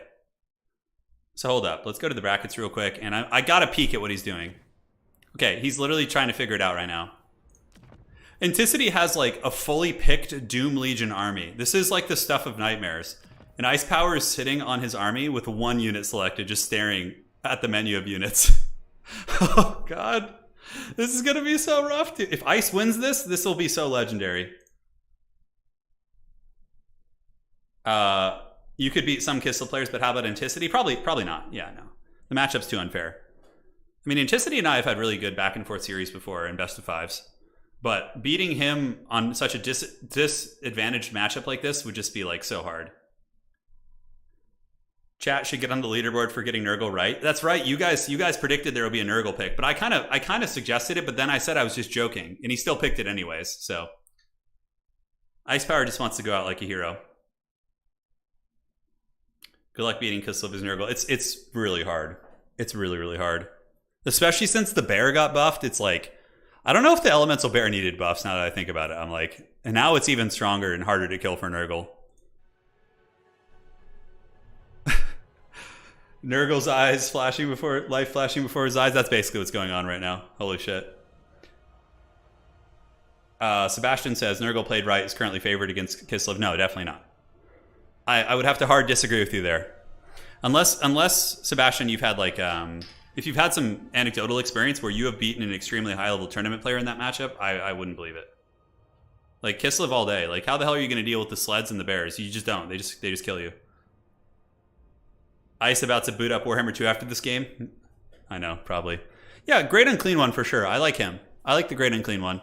But you can also go double Cultist of Nurgle with a Plague Herald of like Death and just like Spirit Leech spam and beat them down. You can do some work. I feel like in land battles, Nurgle has a better chance here, but not so much here. I feel like you kind of have to bring the Great Unclean One and then you use Cultist to like buffer off the shooting. But yeah, it's just like, it's a disaster for Nurgle in general. Yeah, I hope he brings some... I like Plague Bears, but they do get run over pretty bad. But they have a ton of HP, so, you know. You got to play the objectives, though, man. You got to play the objectives. Through the power of allergies and chat bullying, the Plague Father hath been summoned. Exactly. Exactly. Okay, I can't wait any longer, guys. I have to peek at the build again. I have to know what it's going to be. Okay. I like what you're working with here, bud. I definitely dig it. Got a little bit more money to spend. A very, very nasty build from Kislev. Very, very nasty. Like, just pure foul. That build is incredibly gross. Nurgle's still trying to figure it out. They're like, oh no. Oh no. Oh god, no. Guys, I can't comment on this. I feel like we're about to witness something terrible. All right, guys, back in business. Yeah, Plague Bears need like a Cloud of Flies missile resist, but they're honestly good now. I feel like Plague Bears are pretty decent. They're really good against Ogres, pretty useful in other matchups too. Like they're really good at tar pitting objectives because they have 11,000 HP or something like that. It's pretty insane. The Exalted ones have like 13,000. I can't wait for when all the factions are playable. When all the factions become playable, if Nurgle hadn't received a DLC by then, they're going to be the ultimate meme faction. Patrick's saying Anticity coming with his all-missile army with a Bear, Patriarch, and some Cav. It's certainly possible. Seems pretty good. Rotflies, they don't do that good against the Chariots for some reason, which is really stupid. I don't know why. They hit hard and have armor piercing. Like, they should do more damage. I will continue to champion Nurgle, even into the days... I see myself maining Nurgle, Empire... I wanted to be a Kislev main because I love the lore and flavor of Kislev, but since they're so powerful, I don't like playing them. I only play the Haggard factions. Yeah, so it's a tricky one. It is a tricky one indeed.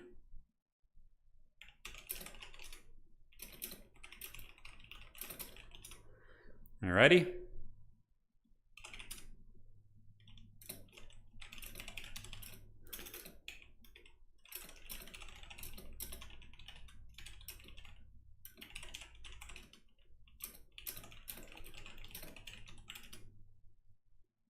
All right.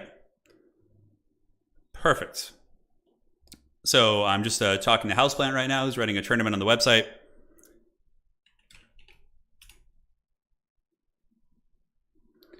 And then just give me 1 second, my friends, while they pick their armies.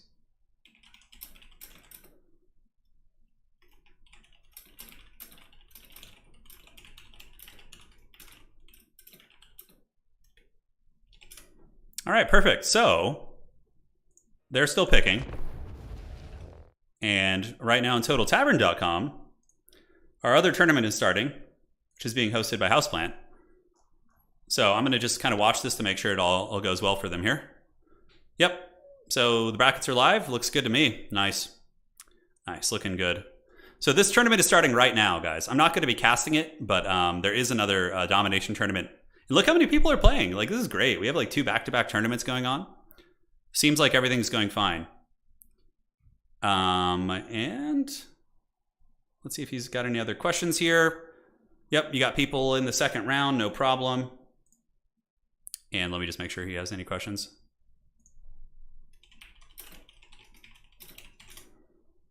Excellent.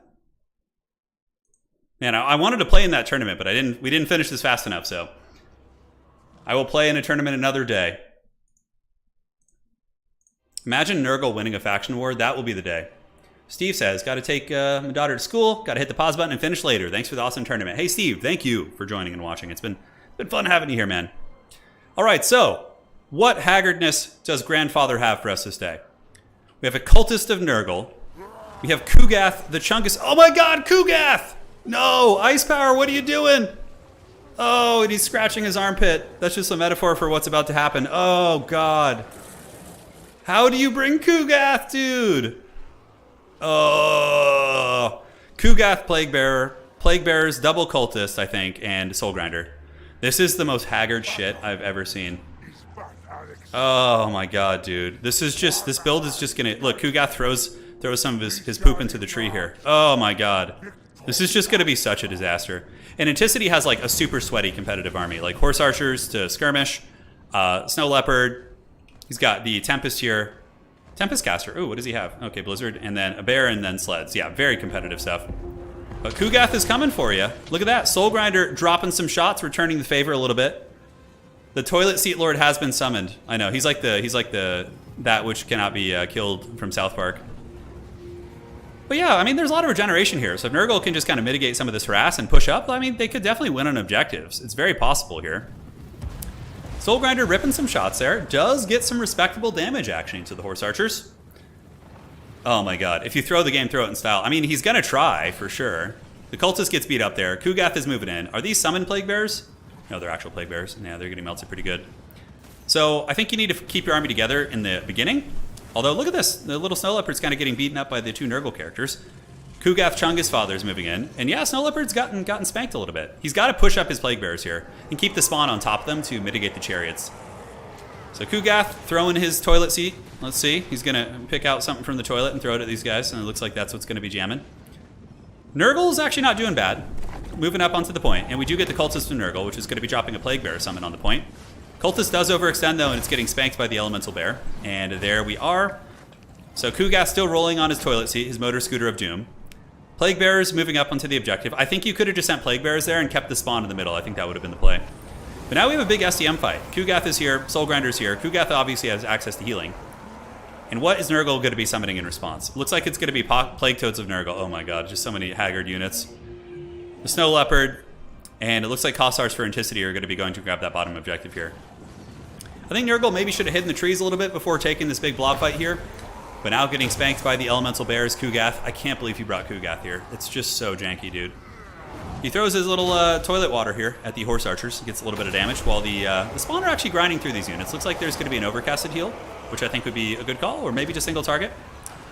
Yeah, just single target on the Soul Grinder. Kugath is still taking some work. More and more Toads are moving in. Plague Bear is also hustling down. And the top objective will be owned by Nurgle. Looks like the big Blizzard's going in. Not really going to do that much, to be fair. Like, it'll get a couple Plague Bears, but for the most part, Kugath and the company are pushing them back, and they're only down by like half the value there. You know, they're only down by half the value. Holy moly! Yes, it's Nurgle in the Grand Finals, and it is like his first time playing Nurgle too, which is hilarious. He said he ran out of factions to play, but if he actually beats Anticity on Nurgle, that's going to be pretty insane. Okay, objectives open up in a couple seconds. I believe that was a summon Plague Bearer. It was, so not really a big deal to lose that. Top objective is going to be taken by Big Daddy Nurgle. And now what you would want to do if you're a Nurgle player is you would want to summon some Nurglings, like 2 of them, and go steal the side objective. You need to like always be doing stuff like that. Cultist and Soul Grinder moving around. Kugath is, of course, has a healing aura for his Nurglings, which is kind of funny. And the Plague Toads are just tar pitting, man. Nurgle's like not really doing any damage at all, but you know, Kugath is going after the Patriarch, which I suppose is a good call. Soul Grinder and Cultist a little bit trapped up by Horse Archers, but that's all good. But Nurgle players have to do Haggard stuff like that. You have to go for the side objectives, like double Nurgling at some point. The War Sleds are actually kind of beat up. Seems like Nurgle's doing better against the War Sleds than Tzeentch did in the other games. But how is the Blob fight going to go for the big man? He's got Toads everywhere, and the Kislev army is a little bit surrounded. Could the Hubris bring down the Kislevite army? I don't think so. Kugath is just literally has no escape. And you're going to need to see a big overcasted heal for Kugath here. It's going to happen. In the meantime, Nurgling's battling Kossovite Dervishes here and Plague Bears, which is fine. I mean, Nurgle has no shortage of units down here. The only thing is Kugath is a little bit kind of overextended. There is going to be most likely a Fecundity going down. Yep, and that's a really good Fecundity. That's going to be healing a ton of value. And on top of that, or Fleshy Abundance. Then we need to see a Fecundity. So the Toads and the Soul Grinders moving out to go after the Chariots. So too is the Cultist. Kugath's just tanking. He's got like 14,000 HP or something. It's pretty absurd. But, I mean, there's a lot of Kislev units hitting him right there. The back objective needs to be threatened for sure, because Nurgle needs to play for objectives. They're never going to outvalue a Kislev army, at least in domination mode. So getting a couple Nurglings and maybe waddling out there could be very strong.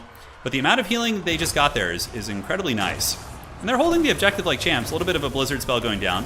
Plague Bears battling against Kossovite Dervishes, kind of wearing them down. Nurglings are coming up and around, but I think it's a mistake to keep reinforcing this fight. I think you really need to go for objective 3. Nurgle has to play the objectives. Like, playing a grind like this isn't going to be great. Kugath just looks like a giant angry baby on his toilet seat here. Fecundity is going to be giving some decent healing. Kugath, though, is in the danger zone. He's actually unstable, which is really rough. Being unstable with like 5,000 HP has got to feel pretty bad. Soul Rider's charging in the back, but the Elemental Bear and the Goon Squad really laying a righteous beating. And yeah, he's got the 2 objectives, but not for long, man. I'm telling you, you got to send some little turds over here to grab this. Like, he's got a bunch of really inefficient units right here. But again, he doesn't play Nurgle. This is like his first time playing Nurgle, and it's in the grand finals of a tournament against one of the best players of all time. So, I mean, we got to cut him some slack here. He also brought Kugath, which is just like so bad. Kugath just rolling around on his toilet seat. So Chariot's still drifting about. Plague Bears fighting like champs, you know, grinding through this army. And are these summoned Plague Bears? They are, unfortunately, so they're not going to be able to capture the point. Like this, Nurgle players you have to be really savvy about side objectives. You got to go for this, which honestly, I think Nurgle could have triple capped Kislev right now. And maybe could be able to kind of play on points.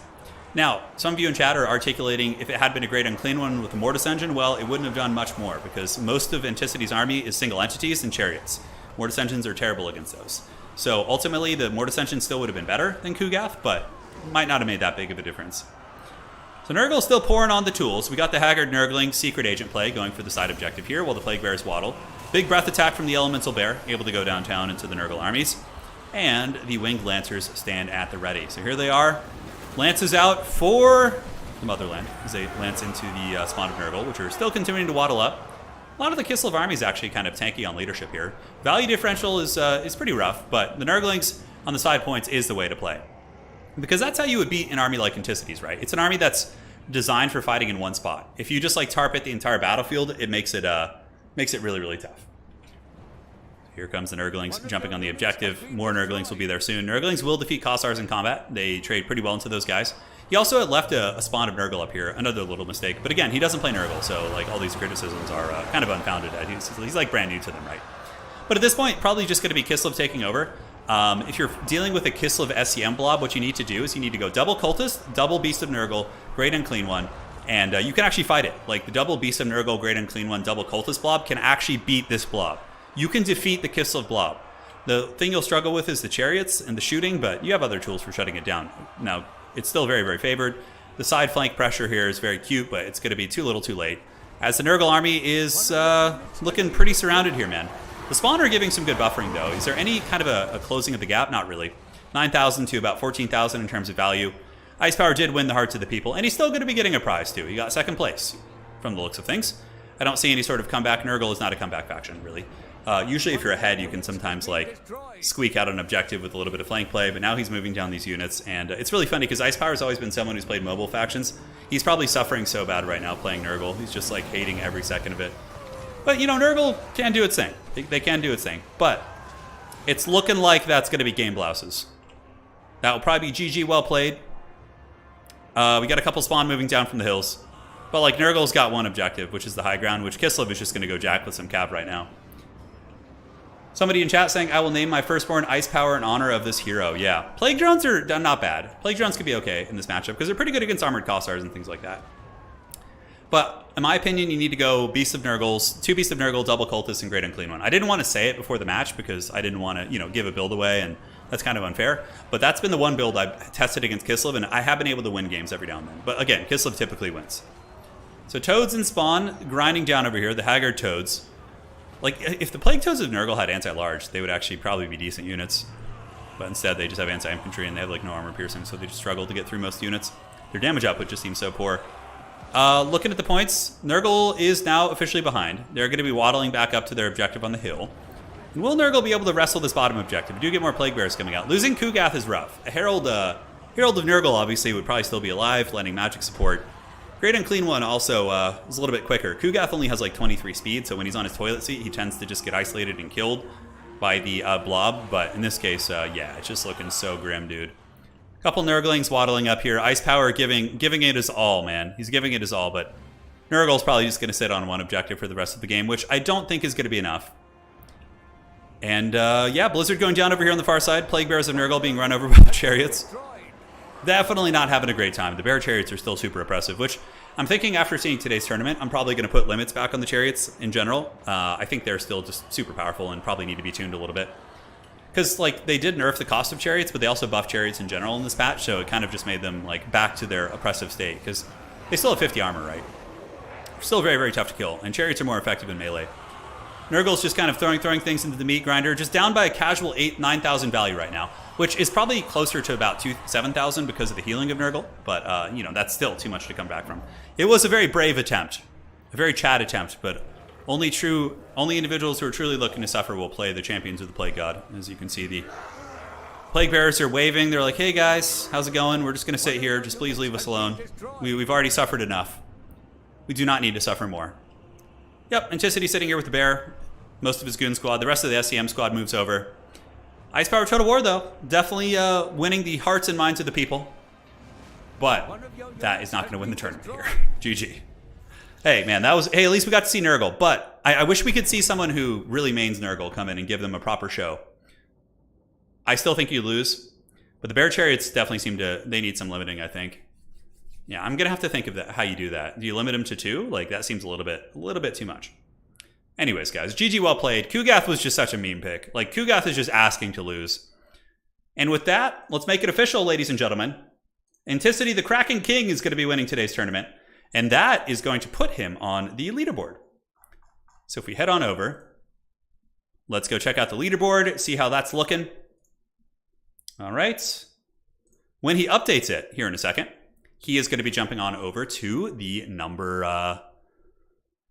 5 spot, right behind Zyphos. So he's going to be chasing his clanmate. And, you know, even if you don't play as much, if you still win more tournaments, you could catch up. Like, if you get 4 tournaments, you could surpass the number 1 player, right? But got to think about the Bear Chariots. Going to do some reviewing, talk to some players, and see if they need to be limited again based on the buffs. But for now, Kraken King, will he update his score? Do it, Anticity. We have to make it official. Come on. I could do it for you. I think I could. Hold on. Do I update this? I think he's going to do it. Anticity, if you're watching, update the scorecard. We have to see the ceremonial victory screen. As he will be passing Hanadins. Hanadins was in the number 5 spot before then. But GG'd all for sure. That was really fun. I can't believe Ice Power actually played the Haggard Nurgle too. I can't believe he actually did it. That's like the complete opposite of his playstyle. He usually plays like high skill factions. But yeah, he ended up playing with those bad boys. Just ban bear sleds altogether. Yeah. We will see. We will see indeed. So let's refresh the page. Come on, Anticity. Update it. You got to go to the leaderboard and update your score so we can see you jump to the number 5 spot. It has to happen. I was thinking a limit of 2 as well on sleds in general. So just like 2 of any variant of the sleds. Because the heavy war sleds are even stronger now too because the chariots are just so good. GG, well played, guys. Hey, Ice, that was a really, really fun way to end it. It's not letting me update it? That's really weird. Okay, well, hold on a sec. You got to refresh it. Did you already update it? Oh, it's because Ice Power never updated his score from his previous match. Okay, Anticity, I got you, man. I'll take care of it right now. I got you. Ice Power, how dare you? You didn't update your score when you defeated Evenstar. I got you covered, though. I'll take care of it right now. And then we can look at the official closeout of everything. God, I'm sweating so bad. I probably lost like a pound in here. It's all good though. It's like working in a sauna, which is great. All right, so that was a 2-1. Score reported. Save that. I have the power. All right, so that is done. And now we need to go update the grand finals. No worries, Anticity. I got it, man. I'll take care of it. After I lost with Slaanesh, it was time for fun anyways. Yeah, absolutely, man. So this was the grand finals here, which should have been updated. Let me see if it did. Curses. Curse the Baggins. Okay, why did it not move? Oh, okay, so now I need to do this manually because he didn't put it in. Okay. Yeah, the Slaanesh chariots still seem kind of haggard. They're just so squishy. The thing that makes the Kislev chariots so good is how tanky they are. And also the synergy with the Patriarchs is just pretty gross. Like SEMs with a ton of HP and passive healing from the Patriarch. And then also,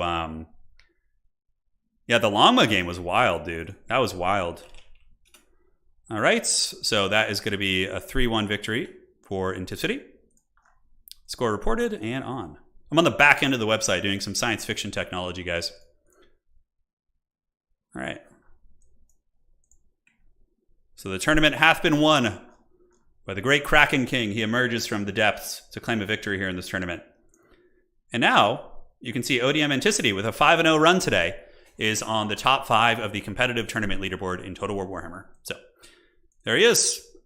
The top 16 will be invited to a grand finale at some point, so keep scrapping for it, guys. I see a lot of new faces here. Like, there's a lot of individuals in the top 16 who did not play Total War Warhammer 2 competitively, and they're here now, which is super exciting. So there you have it in all its glory. If you guys want to follow the other tournament, you can go here and check it out, but I'm not going to be casting that. I got some other stuff coming up. But thank you guys all for joining. Thank you for the donations and support as always. If you guys enjoyed the stream, please do drop a like on the way out. And that is it for today. I'm going to go hang out with my smoking hot wife. Hope you're all doing well. And that is it for now. Yep, that's it. Peace. Take care. Do widzenia. Sayonara. Dobranoc. All that good stuff. Cheers.